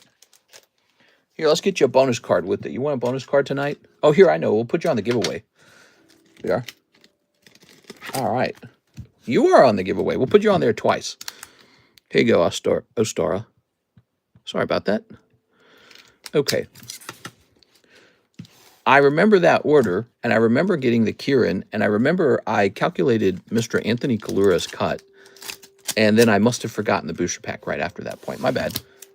By the way, if I ever miss a part of your order, feel free to totally spam to get my attention. You can be like, hey, mister, and then just keep doing that until I notice you. Here we are. Ooh, it's a good pack, too. You got a little Victini. You got a nice Axio. All's good. There we go. I really appreciate your order. We were engrossed in our conversation about world economies and population decline, which is an interesting subject. I think it's kind of a scary subject. It's like, it's not scary. Scary is not quite the right word. Like a boogeyman is scary. It's more like this subject that makes everyone go, ugh. You know what I mean? Like, ugh, I don't want to talk about it. Because it's not this thing you want to have to worry about. Like, oh, quick, everybody, pop out more kids, you know? Here's Tyranitar. Hey, look at this. Destined Rivals Tyranitar staff promo up to 4 out of 27. I have shown my exquisite love for Tyranitar here, and I'm sharing that with you guys because this guy was $14,000. In the future, maybe this guy will be that price. He's a really nice looking card, and he's a staff promo. See the staff down here? It's a little golden word called staff. So I'm sharing my love of Tyranitars with you guys, and I think that this card will do well over time. I believe he's international and wants to know pricing for shipping. I think I remember that conversation. We were talking about international, and I asked a question that went along the lines of, First of all, I think I asked, are you international? If you're not international, it's just $9 to ship in the USA. Now, if you are international, what we need to know is, what do you own? So do you own like 3 or 4 slabs? How many slabs do you already own? You are. Let's go ahead and grab some of these. Here's a Burger Chew. It's real tempting to crack these Burger Chews and regrade them. You are. The card with the Japanese character in Charizard, what deck is from that? This? That's called a Karuta card. It's, you know how like we sell poker cards? Well, this is called a Karuta card. It's a totally different game. And turns out Nintendo's been printing these for a very long time. It's a children's game. And this is just a Charizard from one of them printed in 2022. So this one's from 2022. There we are. Okay, Pikachu. The staff is a big deal. Yes, a lot of people are still learning about staff cards. I recently got into staff cards a lot more. I'm a lot more interested in them lately. Okay, Pikachu McDonald's. I can't remember the price of this. Was this 80 bucks? Yeah, it's like 80 bucks. Oh, wait. That says 80 with $20 shipping. That can't be right. Let me choose a lower price. It is $80 plus international shipping, which makes it closer to $90. Wow. Okay. By the way, if you ever see a Pikachu like this, I'm more than willing to trade it for something in your bag. I'm always looking for ungraded cards now. There it is. I don't know why, but all of a sudden, I love Typhlosion. Yeah, I might have a Typhlosion. I'm not as big of a Typhlosion fan, but I know a good card when I see it. Look at this. Dark Typhlosion. Funny that I would just have that sitting there. I'm a very big Tyranitar fan. You guys want to see another cool Tyranitar? Check this one out. Poker Tyranitar. Pretty cool. There's a really strange hand-drawn quality to him on these poker cards. Like, look at that. Really nice, isn't it?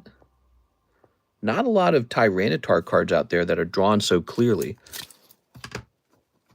Give me, I want that poker. Ethan's Tyranitar is dope.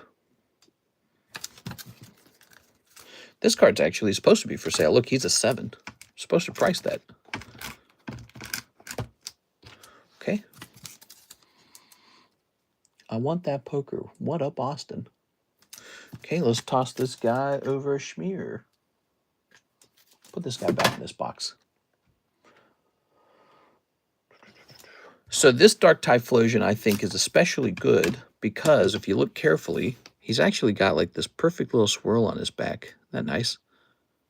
I bought this guy. Oh, I didn't write it down. I should have written it down. Mister, you can check my bag. I have some nice gradable cards. You can make me an offer. Lucas Lange. I don't like to make too many offers, but here's the bag.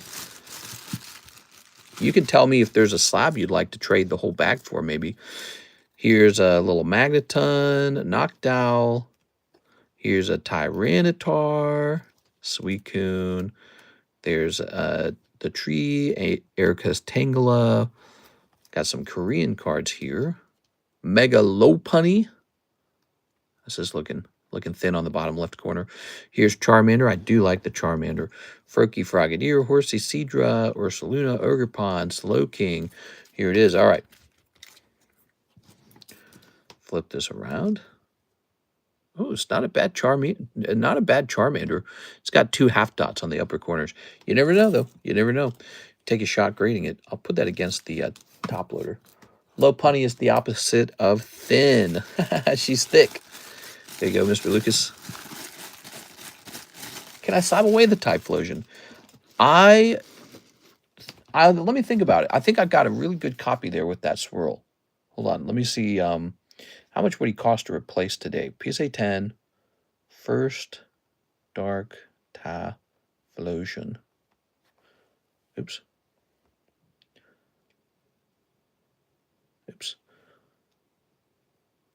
Dark Typhlosion. Is there even one for sale? So the problem is I have nothing to compare it against. I wouldn't even know what he should sell for. Okay, what did I spend on mine, by the way? Dark Typhlosion. Wow. So I spent about $2,000 on mine. That was a little while ago. And he said he last sold at about 2.5 thousand-ish, which means his price hasn't changed a terrible lot. But the problem is now he's sold out. There's none on the market. Look at that. Ooh. Ah. Set this here. I need to get some Typhlosions, though. The problem with Typhlosions is he doesn't get a lot of good artworks over time. Except for in the Neo era, there's a couple of them, and then those are all like way overpriced. I feel like they're limited and they're overpriced. I don't like the Expedition Typhlosions. I think those look really goofy. Here's our good friend Julio Oliveira, the Burger Chew, and the $10 Lucario. Okay, that's gone right away, huh? Burger Chew. Give me a moment here. I'll wait till I get to America and eBay pick up some. Here we are. Julio. CH. Oliveira. Groudon just got his best ever artwork in Paradox Rift. Julio. CH. Oliveira. I think that one thing to think about when it comes to like markets, like we're talking about, you mentioned Groudon. Is this Minecraft music? Yeah, it is. I like Minecraft music a lot. I actually play a ton of Minecraft, but I don't play it as much recently. Actually, we did play it recently together as like a group, and I'm kind of bored of it. Played too much of it. We are. Am I still paying for the Realm server? I think I still spend $10 a month on the Realm server and no one's in it. I should cancel that. I don't think I'm going to play it for a little while. I think I'm going to take a break from it. I'm an idiot. I've been paying for this Realm server this whole time, and nobody's in it. Nobody's playing in the Realm server. Yeah, that's not smart, is it? So, by the way, Karis is off this week. She is on We Just Build in Minecraft. I feel you being in Australia limits what I can buy as well. I was going to say, Karis is off this whole week. She scheduled the whole week off because of the surgery. And so she might want me to hang out with her a little bit and help her out with things. Here we are. So we'll see how busy I am this week. Look at that Pikachu. Beautiful Pikachu. This is Pokemon Go Reverse Holo Stamped Pikachu. Okay.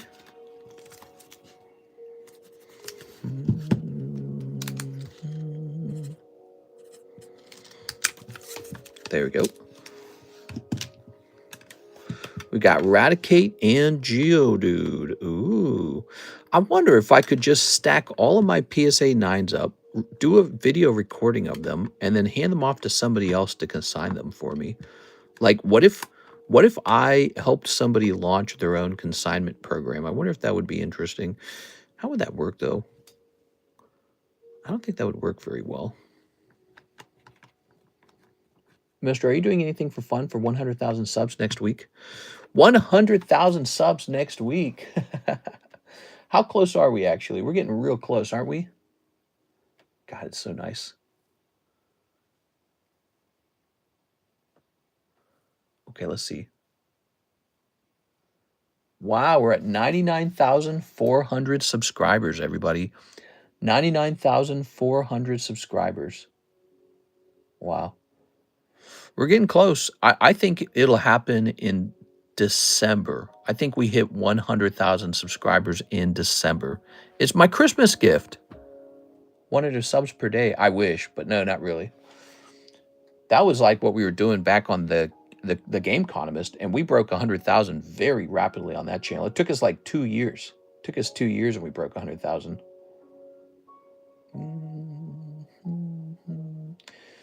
Says here, though, for subscribers on October 14th, we picked up 26 subscribers. It's not bad. You have to imagine, you know, you lose a couple subscribers a day, too. So that's the total number.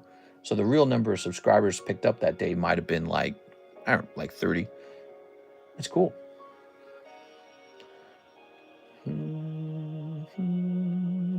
possibly trade my bag for the Celebi Venusaur team $110.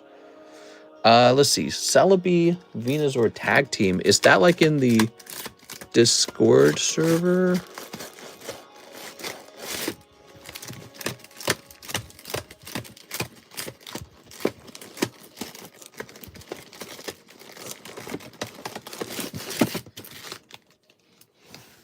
At a rate of 26 subscribers per day, you'll reach 100,000 subs by November, not December.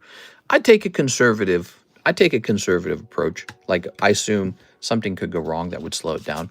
Actually, we've made a great advancement recently where Mr. Mike's Side is now able to create a high quality short, and instead of just uploading it to YouTube, he actually uploads it to YouTube and Instagram now. And I believe that's changing my Instagram numbers. And that's a big deal. He's actually a lot more useful now. Let's see. Yep, I've already gained about 70 followers on Instagram since we began that.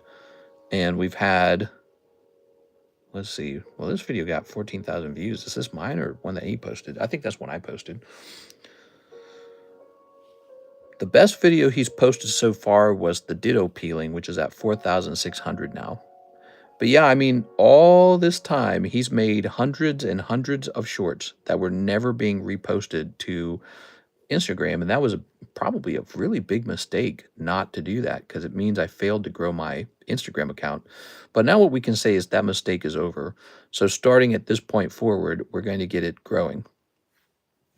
Should have done that sooner. You know what got me fixing that? AI did. AI's like, whoa. Your biggest priority needs to be getting Mike's Side onto TikTok, Instagram, and Facebook. And I was like, you know what? I already knew that that was true, and I just haven't worked on it. No TikTok anymore. That's where I originally found you, says Elijah. No, I still post to TikTok. Yeah, I still post. Let's see how my latest post to TikTok's doing. Yeah, I still care a lot about TikTok, but I want to get Mike's Side posting over there too. I really do. So here we are. My latest clip got 4,500 views. Not that good.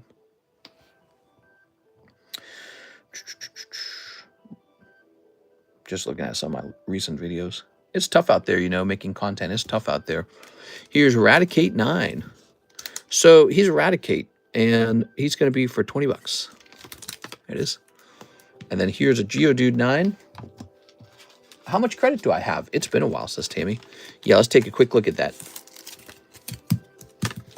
Okay. All right.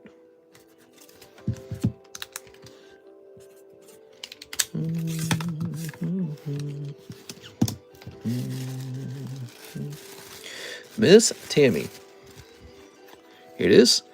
You've got $66. Ooh, $66. I've been on TikTok every day. I've never seen a TCC video on there. Maybe you should go follow me. Maybe you would actually recommend it. There we go. I don't know. That's a good question.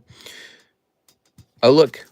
There's the non-hollow foil version, and here's the hollow foil version for just, oh my God, look at that stained PSA plastic. It looks terrible. That's crazy, man. I don't know how they get away with that. They're getting away with murder. You still taking orders? What time is it? 4:40? Yep, still taking orders. Still taking orders. Here's this beautiful Mickey Mouse bubblegum card, and here is Wigglytuff ready to come down.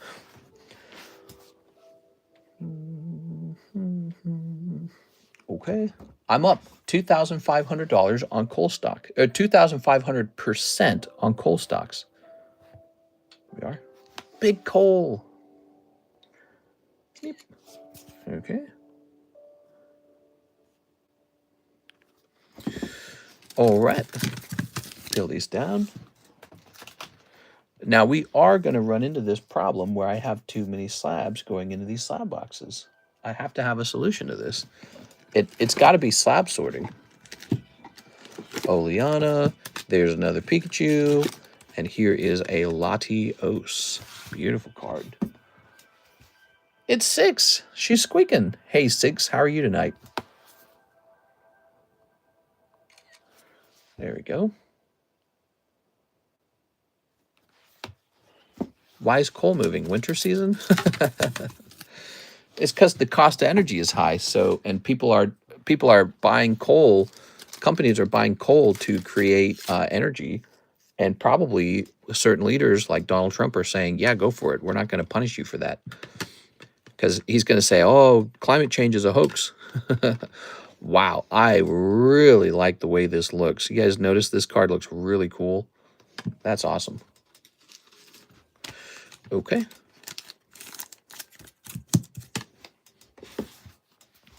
That is a Team Rockets Zapdos. And we're going to say Glory Zapdos, Japanese. There are no examples, is that right? There's none actually. Let's say Glory Zapdos Hollow, maybe? Are there none? No examples? All right, let's see. How about sold? I don't get it. Did nobody grade this? That doesn't make any sense to me, actually. Glory of Team Rocket Zapdos. Ah, there you go. You have to type out the whole thing. I don't like that. I don't like that it should work that way. So here's an English one for a whopping $120, which seems way too high. Oh, is this a stamped one? Oh, that's a GameStop exclusive. That makes lots of sense. So here's a reverse holo sold on September 22nd of this Zapdos for $80. Okay. So I guess there's just not a lot to go off of. How about Japanese? Yeah, they just don't have it. So I get to kind of make up a price. What I do know is that the English version reverse holo of this card recently sold for $80. I'm going to go with 60.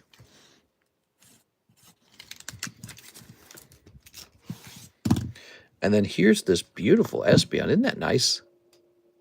So here's a real chase card.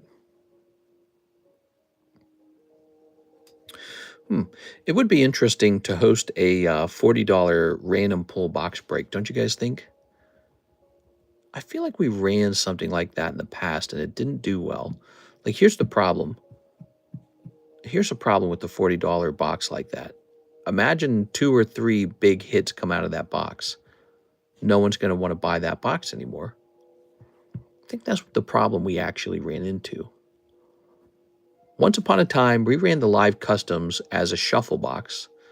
And if I remember correctly, what happened in the live customs in that shuffle box, a couple big hits came out in a row, and there was this big slog in reduction of sales on that box because people were predicting that they're predicting that their odds were worse now. That's what was going on. And so I imagine this would happen the same way with the $40 box, but be even more painful as the seller. I don't know. Maybe not. Maybe I need to try it again. You know, if it's shuffled every time, then yes, your odds are lower, but not impossible either. So I don't know. Are the 151 surprise boxes available in individual packs as well or not? 151 surprise boxes. No, there's only one way we're selling them right now. And where is it? It is, where'd the list go? Am I going crazy? October, Mega Evolution, Ancient Origin. Oh, it's right here. I'm sorry. So we're getting closer to this. This is going off on the 19th, no matter what. This costs $200 to jump into this break. Okay. And then after the break is over, I'll decide what I want to do from there. If I want to sell more of the boxes or if I just want to hoard them all up into inventory. There we go. Dang, I can't buy a booster? Haha, that's correct. Are the pull rates for 151 really bad? I'm considering getting one, says CS-Min. I have no clue. All I know is I'm in that break as well. Yes, the Celebi tag team is from 2.10 All Slabs October. I see. All Slabs October, Celebi tag team. Let's take a quick look at that. 210.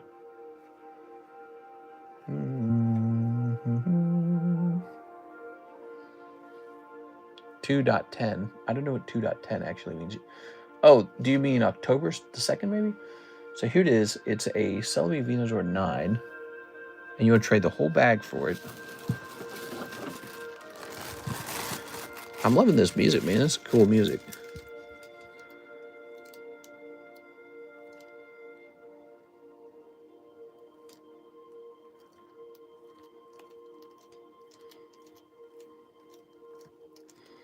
I remember these came out of Pokebros. I'm interested basically in just this Charmander. The Charmander is the only thing about this bag that really excites me. Hey, you got a freaking Ogre Pond. Jesus. I think I'm going to accept that. I think I'm going to accept that trade just because I need to get some trades going. All right. So maybe I get lucky on that Charmander. Probably not. Probably be a 9. All right. Let's go digging up that Venusaur Celebi, shall we? So it's in there, and it's from a while ago.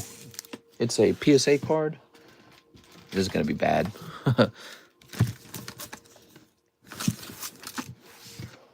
Yeah, we need a new system for sure. Because as this box gets larger, it's only going to get crazier trying to locate a slab, isn't it? It's just going to get crazier and crazier. Hey, man, I'm home from abroad. Now got 2 of the shippings. I think I'll do some fast packs if it's okay. Yeah, go for it. Go for it. I sent another email. I sent another message on eBay to the lady who actually sells those creams. And I actually pointed out the name of the person who had the invoice. The name was like Ooh Becker or something like that, right? And so I told her that she should have a customer with that name who received your cards. And she hasn't responded so far. The problem is this. The person who received your cards might actually prefer the cards, funny enough. Maybe they go, ooh, these are really fun. And they go, I'll just keep the cards. Or maybe they just don't care about the cream and fixing it. Who knows? But she's the seller, and she's not super motivated to do anything unless that person complains. So if that person complains to her and says, hey, I didn't get my creams, she's going to be like, well, I don't care. My buyer hasn't complained. Let's grab this. Okay, definitely not in row number 1. Pop this back in here. Row number 2. Mr. Tammy's message. That slab is slabbed away. Venusaur Celebi PSA 9 is gone. Mister, that Venusaur was slabbed away. Mister. I think, according to Tammy, that Venusaur Celebi is gone. I think that it's slabbed away. What do you guys think? When did it, do you know when it got grabbed? I wonder who grabbed it. Wait, did I actually say it in the message? I didn't say it? Oh my God, that's the cost of not saying it. I gotta be better at that, you know? Somebody probably grabbed it, and then I probably put it in the slab away, and then I probably forgot to write down that somebody put it in the slab away. Isn't that nuts? Slabbed away on October 25th by Julian Zamaripa. Okay, let me just say Venusaur sold. Guess that's a real popular one, because not only did that one get put in the slab away, but someone else tried to trade for it too. Isn't that interesting, guys? Some cards are just really popular. I like that it's a PSA 9, and yet that didn't really stop it from trying to sell. It makes you think really popular 9s are probably pretty safe holds. Okay. All right. Okay. Moving these back. Wow. Tammy is, I say Tammy. Tammy is super on point. Mister, where did you find Tammy? What would you do without her? All I did was a search. She's super Tammy. Do-do-do. Thanks, Tammy. We were almost at the bottom of that box, too. That's the funny part, is we would have been like, where is this thing? All right, I marked Venusaur as sold, and I apologize, Mr. Lucas Launch, but since it is sold already, I will not be able to do that trade with you. Maybe you find something similar that you want to acquire. 9's double in price, too. Don't listen to the haters. Maybe I find another card. Yeah, sure, take a look. Okay, so we have an order from Mr. CS Man, and he says, let's get a slot in there. All right, good deal. So,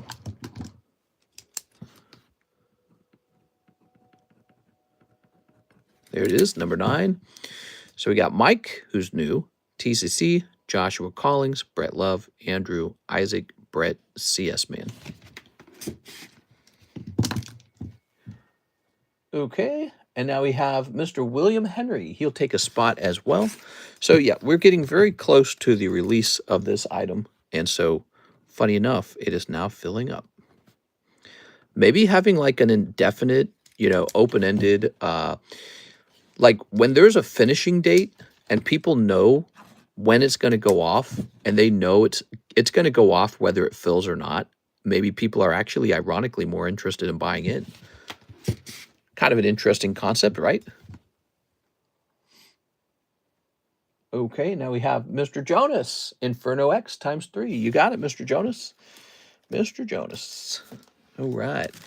There we go. Heard that CS mint, but you never know. All good, no worries. Mister, do you have a Jolteon from Terror Festival, Tag, or PSA 10? Jolteon from Terror Festival, Tag, or PSA 10. I have a Jolteon from Prismatic, the alt art one, but it's $700. Do you have any slabs with Link? I do actually. I have a couple of Link slabs. I'd be happy to show them to you. Take me a minute to dig them back up. But actually, I think I can just show them to you in our Discord server. So let me open up our Discord server, and I'll pull them up real fast. Here we are. Also, let's find out, what do you think the best card, or the top 3 cards that are missing from that first delivery? What do you think those were? Because I think I'd like to try and replace them for you, or just be ready to replace them if we never recover. So it really does look like this lady from Tennessee who sells those creams. Both she and I were shipping international, and I believe what happens is they print up a brand new label at the international hub, and then they slap it on our boxes, and I think they swap the boxes. Oops. So I think that's really what happened, Mr. Jonas. And so it's not anything you or I did. It's a mistake by USPS. There we go. There we go. It was a Halo card, blue 3D. That was like the only card I cared about. Oh, I know what you're talking about. You're talking about a lenticular card. That's called a lenticular card. Lenticular Master Chief. The good news about that card is it was not going to grade 10. Okay, let's see.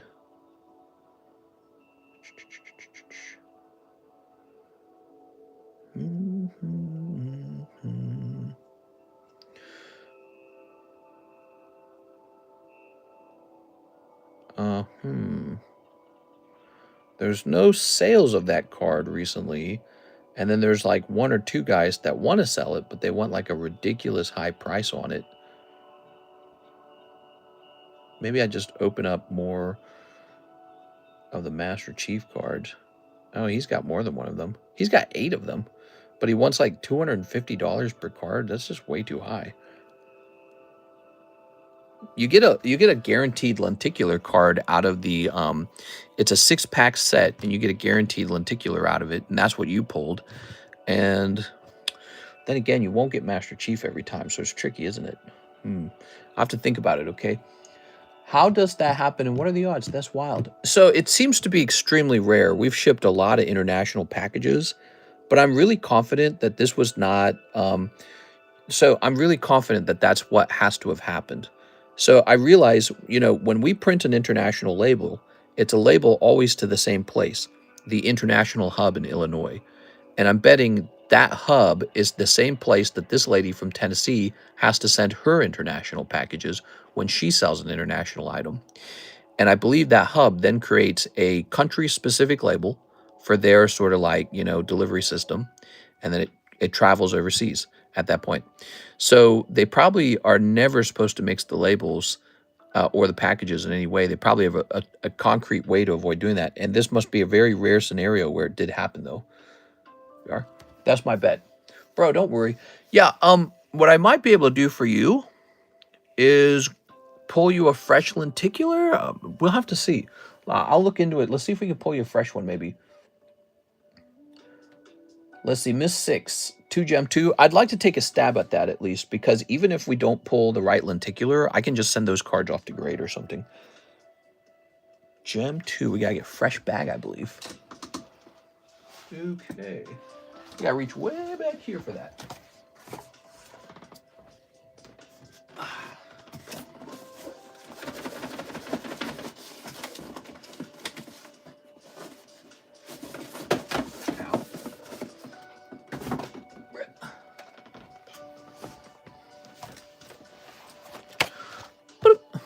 All right. Beautiful Sylveon. Good.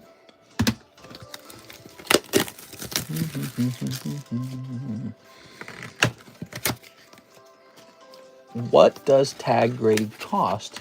If I make it from your service, I'm thinking for my Axio and Victini. Yeah, so we have a really good price on middleman grading with tag. Our price is $30 per card. Wait, we don't do this anymore. Now we take all of these out like that. Let's get rid of this box. I used to do that. And so once these are out, we get a little baggie here. And these all get stored in a baggie now. And then that baggie goes into this box. Ta-da! Okay, cool. My girl pulled my lendicular. What? It's the girl in the room with us. Here's, Vaporeon and Jolteon with the stamp. Thank you so much. If you need a signature for your package, how do you know when the mailman will be at your door? Last time I was in America, I missed the signature thing twice. Yeah, signature confirmation is super annoying. Instead of signature confirmation, you can use a different secure way to get your package where instead of the package going to your front door, it actually stays at the post office. So that's a different option. Are you having trouble with someone else doing that? I don't think I did that with you, did I? Maybe I did. Joshua Ramos. Hey, Joshua. 1 Raw Shuffle, 3 Ancient Roars. 3 Ancient Roars. Where are we storing Ancient Roar?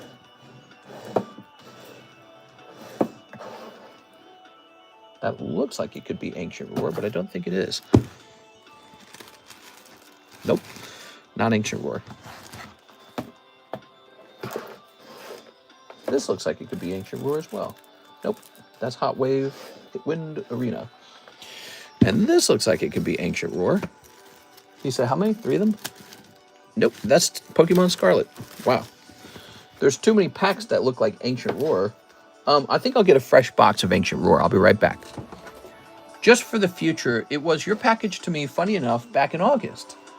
Yes, I probably did that then if it was a really expensive package.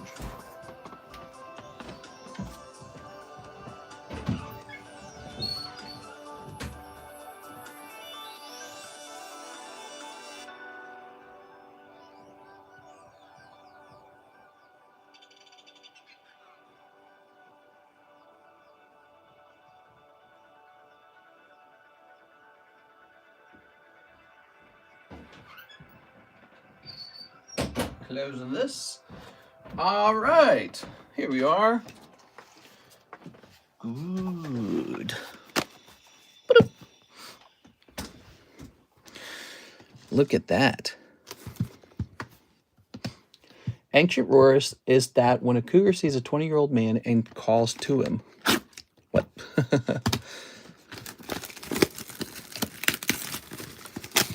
That's more like Ancient Purr. Cougars can't roar like lions and other big cats. That's why I'm saying Ancient Purr. Ancient Meow. Okay.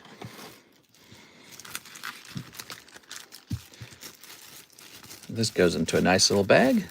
Isn't that fun?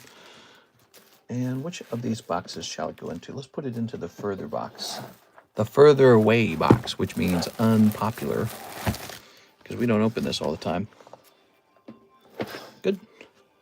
And 1 Raw Shuffle. Oh, the Raw Shuffles. Here they are. Still haven't cracked the code on these. These don't sell out. But occasionally people buy them. So 1, 2, 3. A win. So that's your packet. Let's see if you did good. So you pulled this guy and some hollows. So you did not. You pulled what's called a cold pack out of the Raw Shuffles. Just like you can pull a regular cold booster pack. Some of these packs are hot and some of them are cold. However, we never really get to see that because people don't open them that often. I got to be more careful with this. These empty packets are getting mixed in. How can I fix that? I need to have a divider. There needs to be a divider in there. Okay. Let's go ahead and shuffle these. I'll buy all of them right now for 50 cents each. I'm going to ask for shipping in January. That is when I go to school, so I'll be in America. Nice. That'll be fun. Okay. Sally Mance and Sally Mance. Oh, man, that was a rough round for you, Josh. That whole round was kind of crappy. I'm sorry. Not only was the Raw Shuffle cold, but so was the booster packs. Joshua Ramos. What to rip? What yo rip?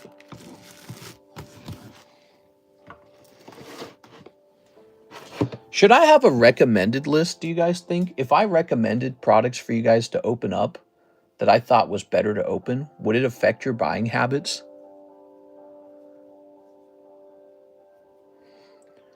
Okay, so we've got Miss Six. She wants 2 more. You got it, Miss Six.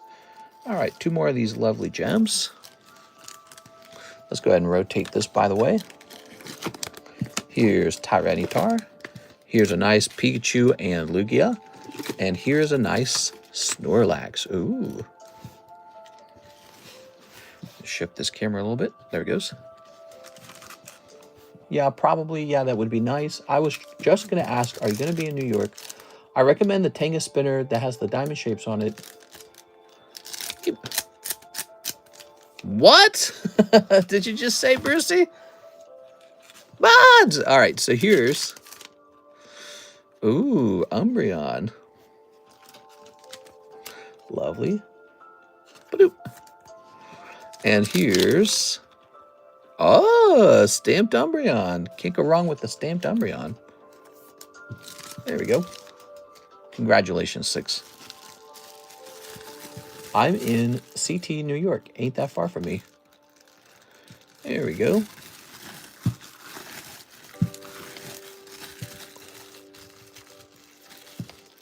Do you have the pictures from all Slabs August? The October Slabs are very dry. Here's Jonas, McDonald's Dragon ×2. Yes, looks like I need 2 boxes of that. Two packs of that. I'll be right back.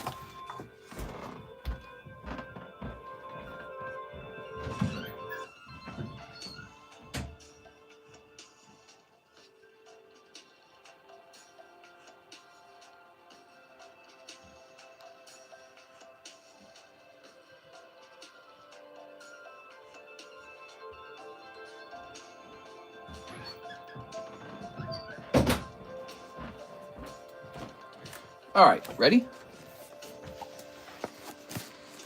Good. I recommend sniffing pack fresh cards. Got 1, 2. Oh, yeah. Ooh.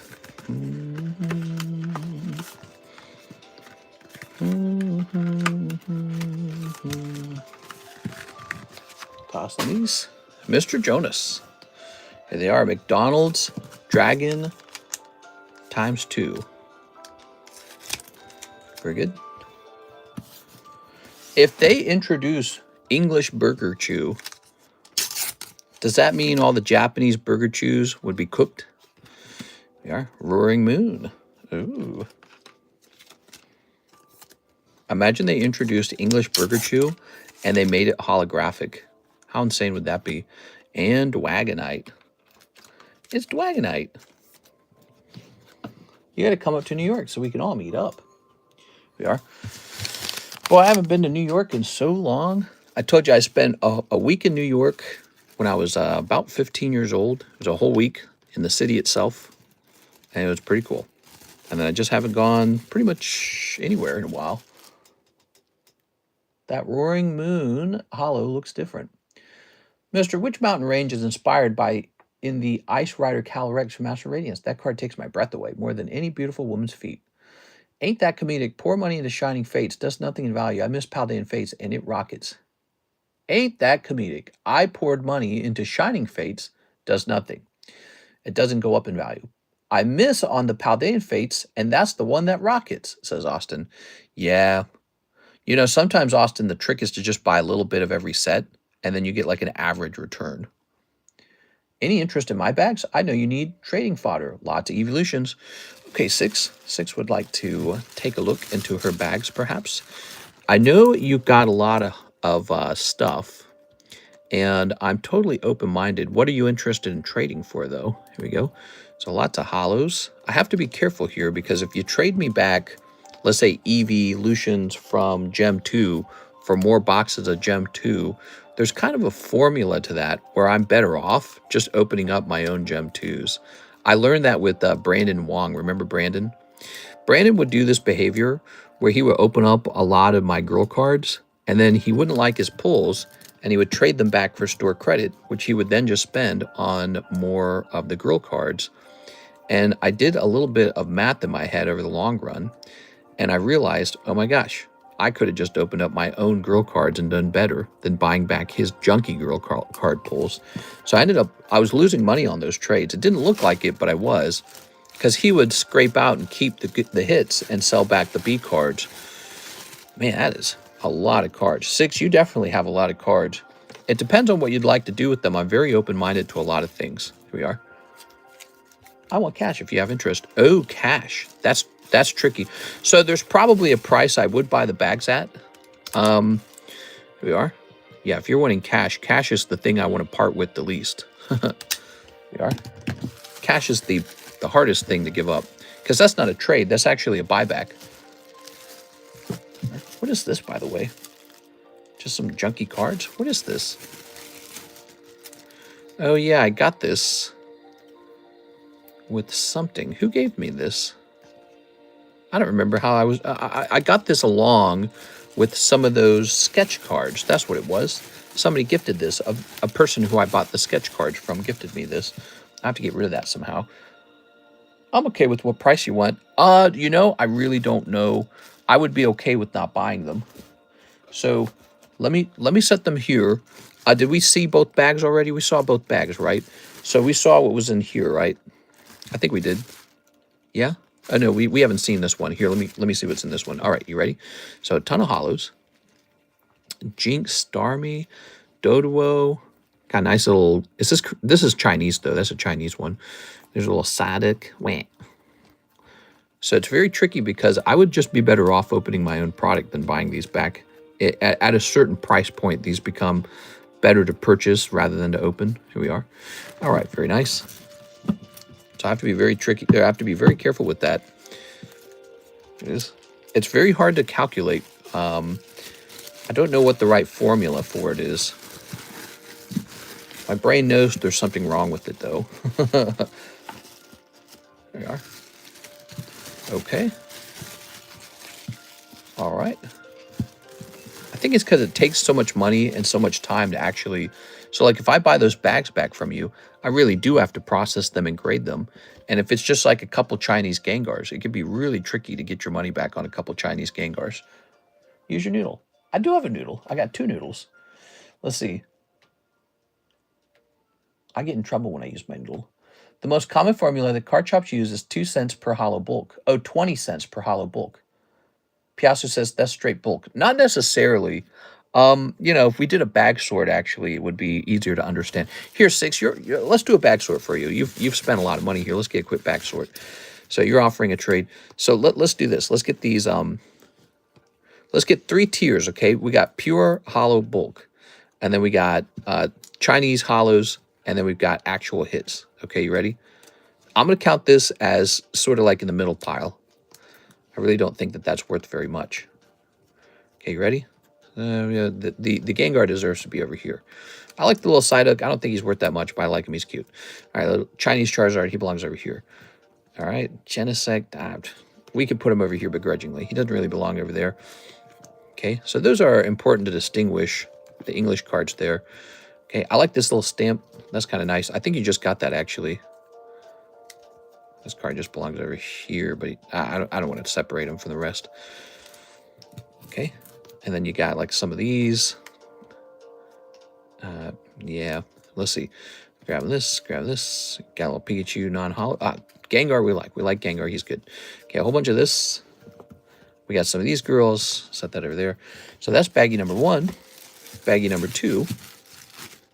I'll help you out. So I really don't care for these girls at all. I don't think I can make any money on them. There's Tim Pole. Like, I couldn't even put them in a bundle or something. There's a little Stamp Sylveon. Stamp Sylveon's okay. Okay, we got these girls again. The problem with the girls isn't that they don't have value. The problem with the girls is that I don't deal in those girl cards. Here's a little Gloom, a little Aerodactyl. I don't know why he gets his own sleeve. Okay, a couple stamps in there. Here's a little Pidgey, a Beedrill, Psyduck. That's non-hollow. I was like really sleeving up anything. Okay, so you got a whole bunch of these Chinese cards that are like from these gem sets that are hollows. And I don't really know what they're worth, but they're not, I don't know. I don't know what to think of them. Here are some of these guys. I'll set that over there. Alakazam should technically go in this pile. And these are just pure hollows. Here's another Stamp Umbreon. I like the Stamp Umbreon. All right, so that's what you really got going on. This is basically a little bit of junk. You always get some junk, you know. The majority of your cards are these Chinese hollows. I don't know what these are going to be worth over time. What I do know about them is that there's a lot of them. Because when you open those packs, you generate like a bunch of them in every pack, right? Think of it like this. If every card in the pack is holographic, then the holographics are bulk. They're bulk. But here's a stamp, and here's a stamp, and here's a stamp. Okay, now let's extrapolate those real fast. So here's a stamp. Oops. And here's a stamp. Got a little Stamp Sylveon. And here is a final stamp. So I do like the Stamp Umbreons. The Stamp Sylveon, maybe not as much, but the Stamp Umbreon is nice. Okay, so let's take a better look now. Got a couple of these. You got a little Alakazam. You got the bird. You got Gloom, Timpool. Here's these 2 Gengars. I like these Gengars. I think they would sell maybe if you didn't overprice them. Here's Superior, Chinchino, Zekrom, Simipour. Simipour, which is sitting in a sleeve with something else. Excadrill. No, he had Excadrill stuck to him. That's what was going on. Genesect. You got a little Charizard here. You got a little Psyduck. One more Gengar. I would say you got limited pulls here. You definitely have limited pulls. So now we know what you got. Why don't you make me an offer in private on these if you'd like, okay? So you can make an offer on just the hits or the hits in the junk or just the junk or however combination you like. But you got a nice little bag sort there. And so now you have a better look at what you have. Do you have another bag other than this one? I was cracked with Sylveon in Pokemon Unite. There are, missed 6. Maybe I say hits here. NHCC. Oh, you've got more. Dear God. She's got more. Hold on. We got to hurry because Mr. Jonas is waiting. And we are officially on 5:15, so we are out of time. Okay, The Simpsons. Oh, I like this Eevee. There we go. Eevee. Nice. Oh, okay. Gilgamesh. So this is trickier. This is some of that nice, those are some of those nice cards from Final Fantasy. So first of all, you've got even more of this, even more of the Chinese stuff. You got lots of the Chinese stuff, tons of it, in fact. Tons of it. But the Eevee is a nice pull from Team Rocket. We like that. How'd you get that? And here is, so I don't really know how much these could be worth. Like here's a non-hollow Lightning. Here's a Masume. It's got a little Sephiroth in the background. Omega, which I think that's the new battle in not Minecraft, battle in Monster Hunter, right? So this has a little bit of value. Don't really know what it is, but it's got some value to it. Set that there. Okay. Any other 6 bags? Joy Maycumber. When did I get that? I don't know. Honestly, don't know. Did you pull it out of maybe a break or something? Oh, I think you won a booster pack break a long time ago. That's what it was. You won a booster pack break. Okay, that appears to be all of it. That appears to be all of it. So you got this cute little hits bag, and you got a lot of Chinese hollows. That'd be this. So this is like failed attempts at ARs, basically. Lots of Chinese hollows, just tons of them. I don't know what to think of it. You know, Tammy actually gave me a ton of this just for free. She didn't even care about it. She's like, just get rid of this. Was it Tammy? I can't remember. Somebody gave me a whole bunch of this just for free because there's just so much of it. And then these are genuine, just like junk hollows again, with a couple girl cards in there from HoloLive. So that's your mix. And then these will be your valuable hit bag that has the primary value of your cards in there. Yeah, it was me. Yeah, Tammy gave me a couple of those for free. They're just sitting around. I figure maybe you just put them in a storage for a really long time, and maybe one day they have value. Would I grade a bunch of them right now? Probably not. I have no clue what to do with them. 6, I'm putting your hits bag into this yellow box. All right, on to Mr. Jonas. The music's been off. Let's play that music. Free bag sort there. So 2 more of the MC Char. 2 more MC Char. McDonald's, right? Is that right? All right, 2 more McDonald's. Is that what he was saying? Was it McDonald's? He said 2 more of them, right? Yeah. Okay, you got it, man. Sent a Discord message. Sounds good. Here's this. Here's this. Look at all that Pokemon.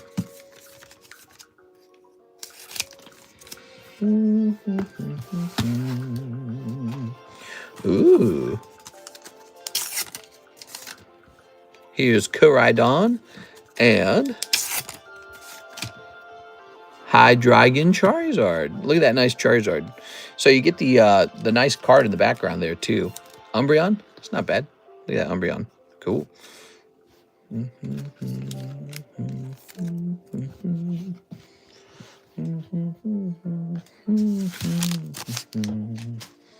you go, Mr. Jonas.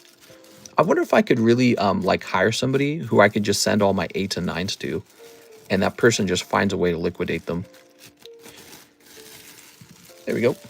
I think if they were paid enough money, they would do it. But then, is that worth it to me? We are. We got William Henry. Can I try 1 English PRB1 from One Piece? Yes, you may. So the English PRB1s. Let me rotate this first. Actually, let me take a picture of this. Thank you so much, Mr. Jonas. I really appreciate it. So you got a lenticular halo guy to replace. That's what's on my mind with you. There we go. All right. You know, in a way, Mr. Jonas, in a way, we're kind of lucky because you have this strange behavior of shipping a lot. You would ship like 3 separate packages. And so luckily, it wasn't all your cards in one package. So 1 English PRB1. Jump it back here.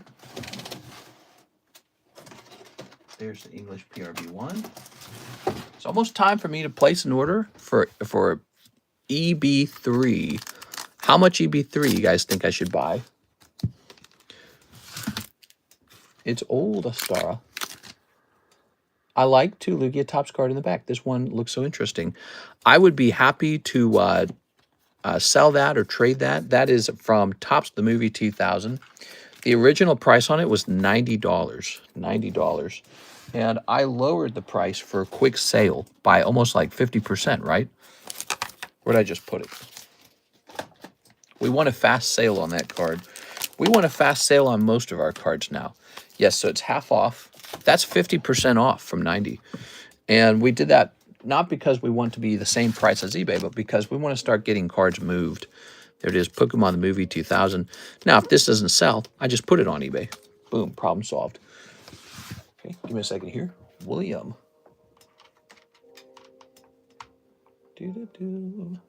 So William with the W. You know, it's really interesting that PSA has the system that they have. You know, it probably makes everything so easy for them. Let's see. I'm just thinking about their whole setup. William Henry. Did you need a new bag, William? I don't remember if you needed a new bag. Yu-Gi-Oh! Zach Stex. Zach Stex. He's got a bag. Let's put that in the front.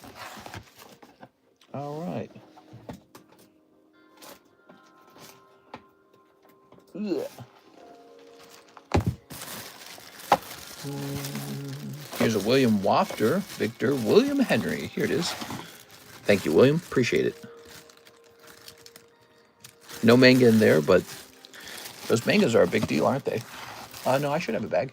I think the best grades to collect are 8 and 10. 9 just feels like poo-poo for some reason. We are. Mr. Jonas, 3 Infernos. You got it, Mr. Jonas. 1, 2, 3. All right, look at those Infernos. So, snipping this. Do-do-do.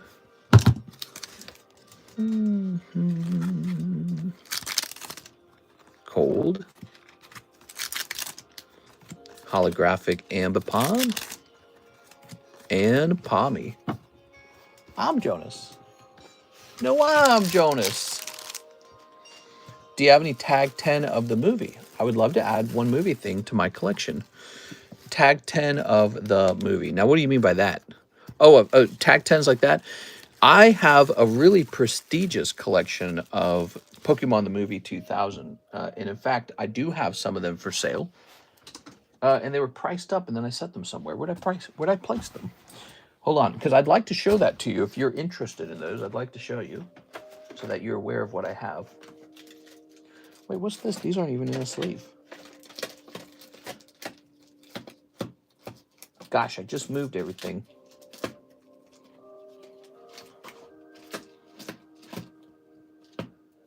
Man, this is some of the best Minecraft music. What is this called again? This one's called... It's called Dead Voxel. Wow, this is a cool sounding song, man. I always appreciate his music. So hold on. I want to show this to you so that you know what I have.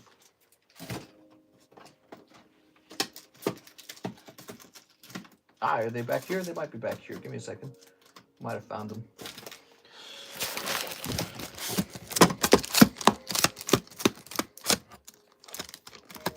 Here's one of them, but that hasn't been repriced in a while.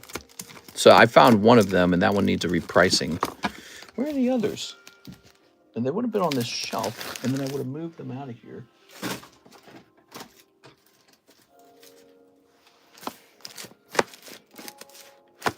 Not in here. I'm sorry, I just happen to have so many cards, it can be tricky to find what you're looking for.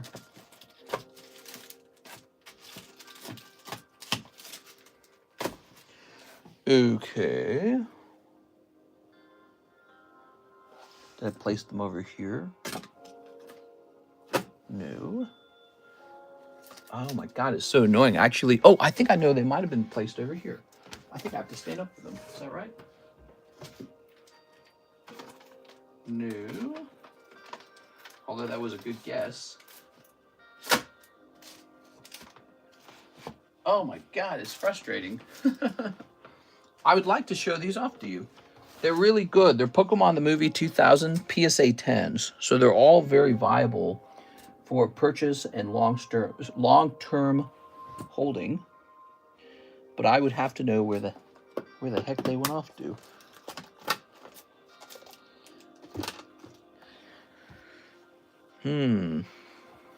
I was preparing them to go into a video, believe it or not. I'm pretty sure there's some pictures of them in Discord. We can't hear the music unless you actually run it through the streaming app on your phone. Really? You sure?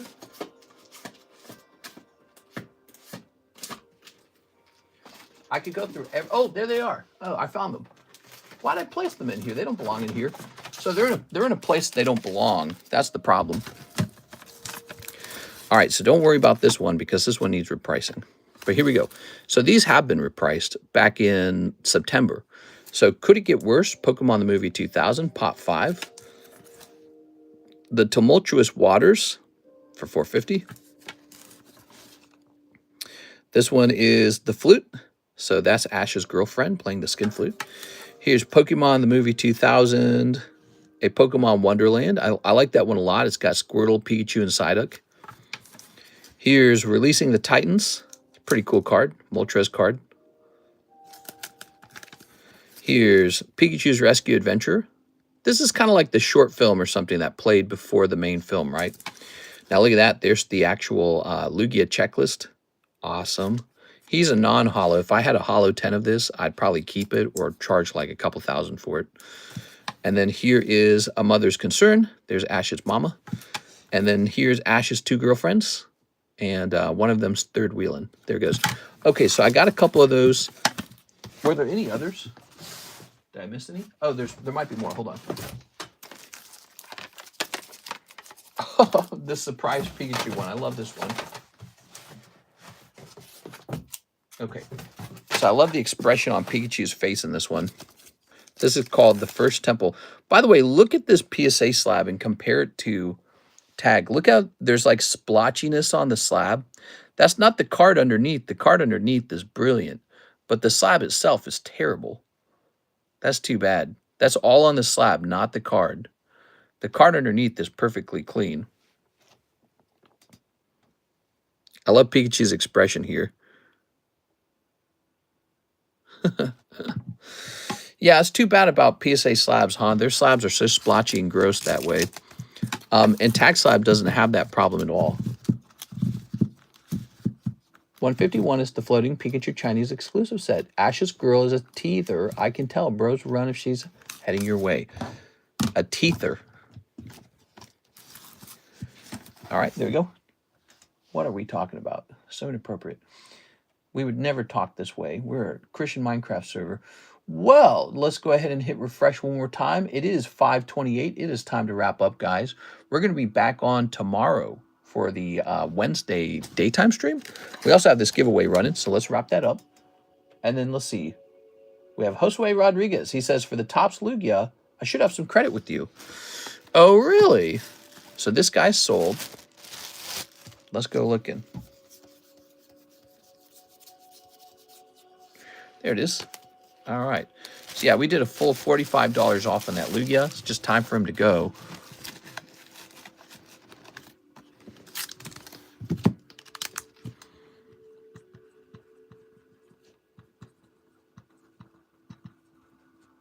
Oops. Good. Hey, what's up, Mr. Luke? Luke Charlton. Ah, Luke, you're showing up at just the wrong time. We're currently wrapping up right now.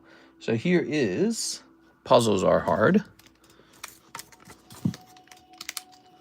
Number 12, Puzzles. Number 13, Andy Man. Number Lucaplore. Number 14, Luke Plore. And number 15, we got Golden Boy. Golden Boy. And Zone. All right, looks like we're going to stop at 16 spots.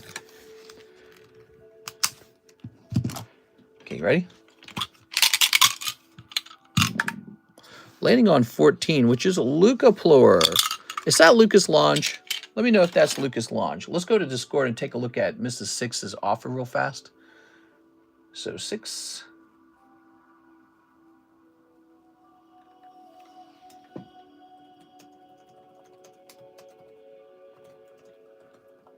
All right, there we go. Yeah, that's me. Okay, Lucas Launch. I know you were here tonight. We got a couple Lucases, believe it or not.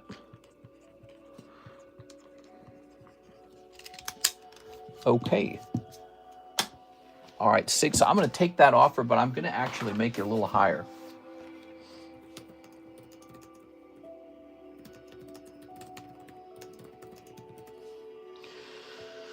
So, do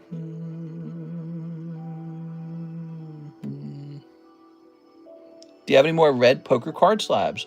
I most likely do. I've got these 2 big boxes full of slabs that need to be rotated through, but we've been spending all this time pricing up these brand new tag slabs that have never been priced before, so that's why we haven't had time for that.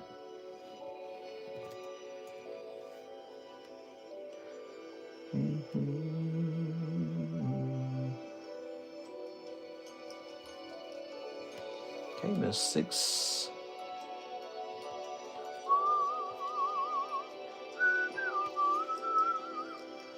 Thanks, mister. No problem.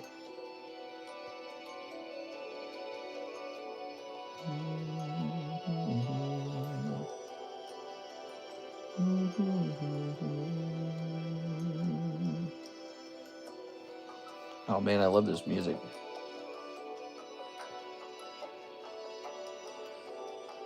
Okay.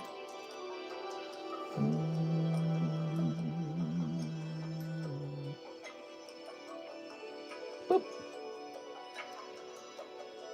You selling any poker slabs? I am. I totally selling poker slabs. We are. Here, it's what, 5:32. We do need to wrap up here. But let me just grab a big pile of these. Oops, big pile of slabs out of here. Now let's take a brief look at them. You ready? What do we got? We got a Knockdown. Look, there we go. Moltres. Now this has got to be updated, okay? We're in a new month. Gadatsu. Here's a Heracross 8. Here's a Pokeball 8. Quipsumbrion. That's pretty cool. Centiskorch 10. Down into the Depths 8. Venusaur. Here's a Psyduck. Here's a Clefairy. Starmie. Oh, yeah. Starmie's got that new Mega, huh? Beedrill. All right. We got Zapdos, Persian, Hoppip, Regirock, Giant Pikachu, more kitties. Oh, yeah. Look at this. Look at this.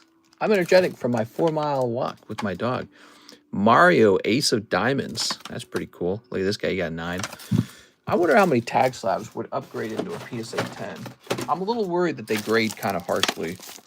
All right, so what do we got here? We've got Superstar 10. Here's Charmander 9. Here's Torterra 10. Here's Drapion V-Star. Here's Snorlax 7. Here's Tyranitar 10. Here's some King of Clubs, Lily Solgaleo and Lily Lunala. Pretty interesting. So we definitely have some more and more cards. Those are just some of the cards that they need to be repriced. Is the Charmander 9 a redback? I think it was a redback. Okay. Those all need repricing. That's one box. Here's box number 2. And it's got some poker cards in it as well. Got a lot of poker cards, it looks like. Because I'll buy it when you update the prices. Yeah, so, like, we got a Giratina 10 here. That's pretty cool.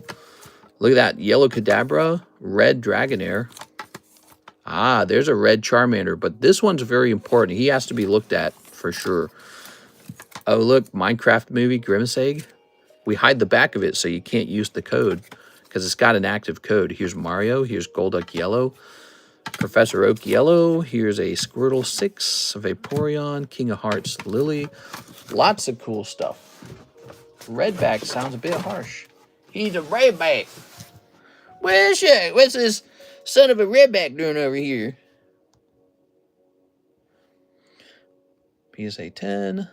We're going to say Poker Charmander. Let's see if he's changed much. It looks like that price is fine. So this price is ready to go. All right, my next 2 red. Don't like them yellowbacks. Yeah, I don't like to buy them yellowback cards. All right, guys, that's terrible. I had a great time with you all. When it comes to the surgery with Karis, the good news is that it went pretty well, it seems. The doctor removed a bunch of bad things, though. Pretty interesting. And he had to explain it all to me. That is today. I'll be helping her with her recovery for the next couple of days, and she's on vacation. So I think there'll be a daytime stream, but, you know, maybe she will just want to hang out. I don't know. But she'll probably let me work. All right, guys, I'm hopping off for the night. Thank you for being here. I really appreciate you all. We're almost at 100,000 followers. See you later, everybody.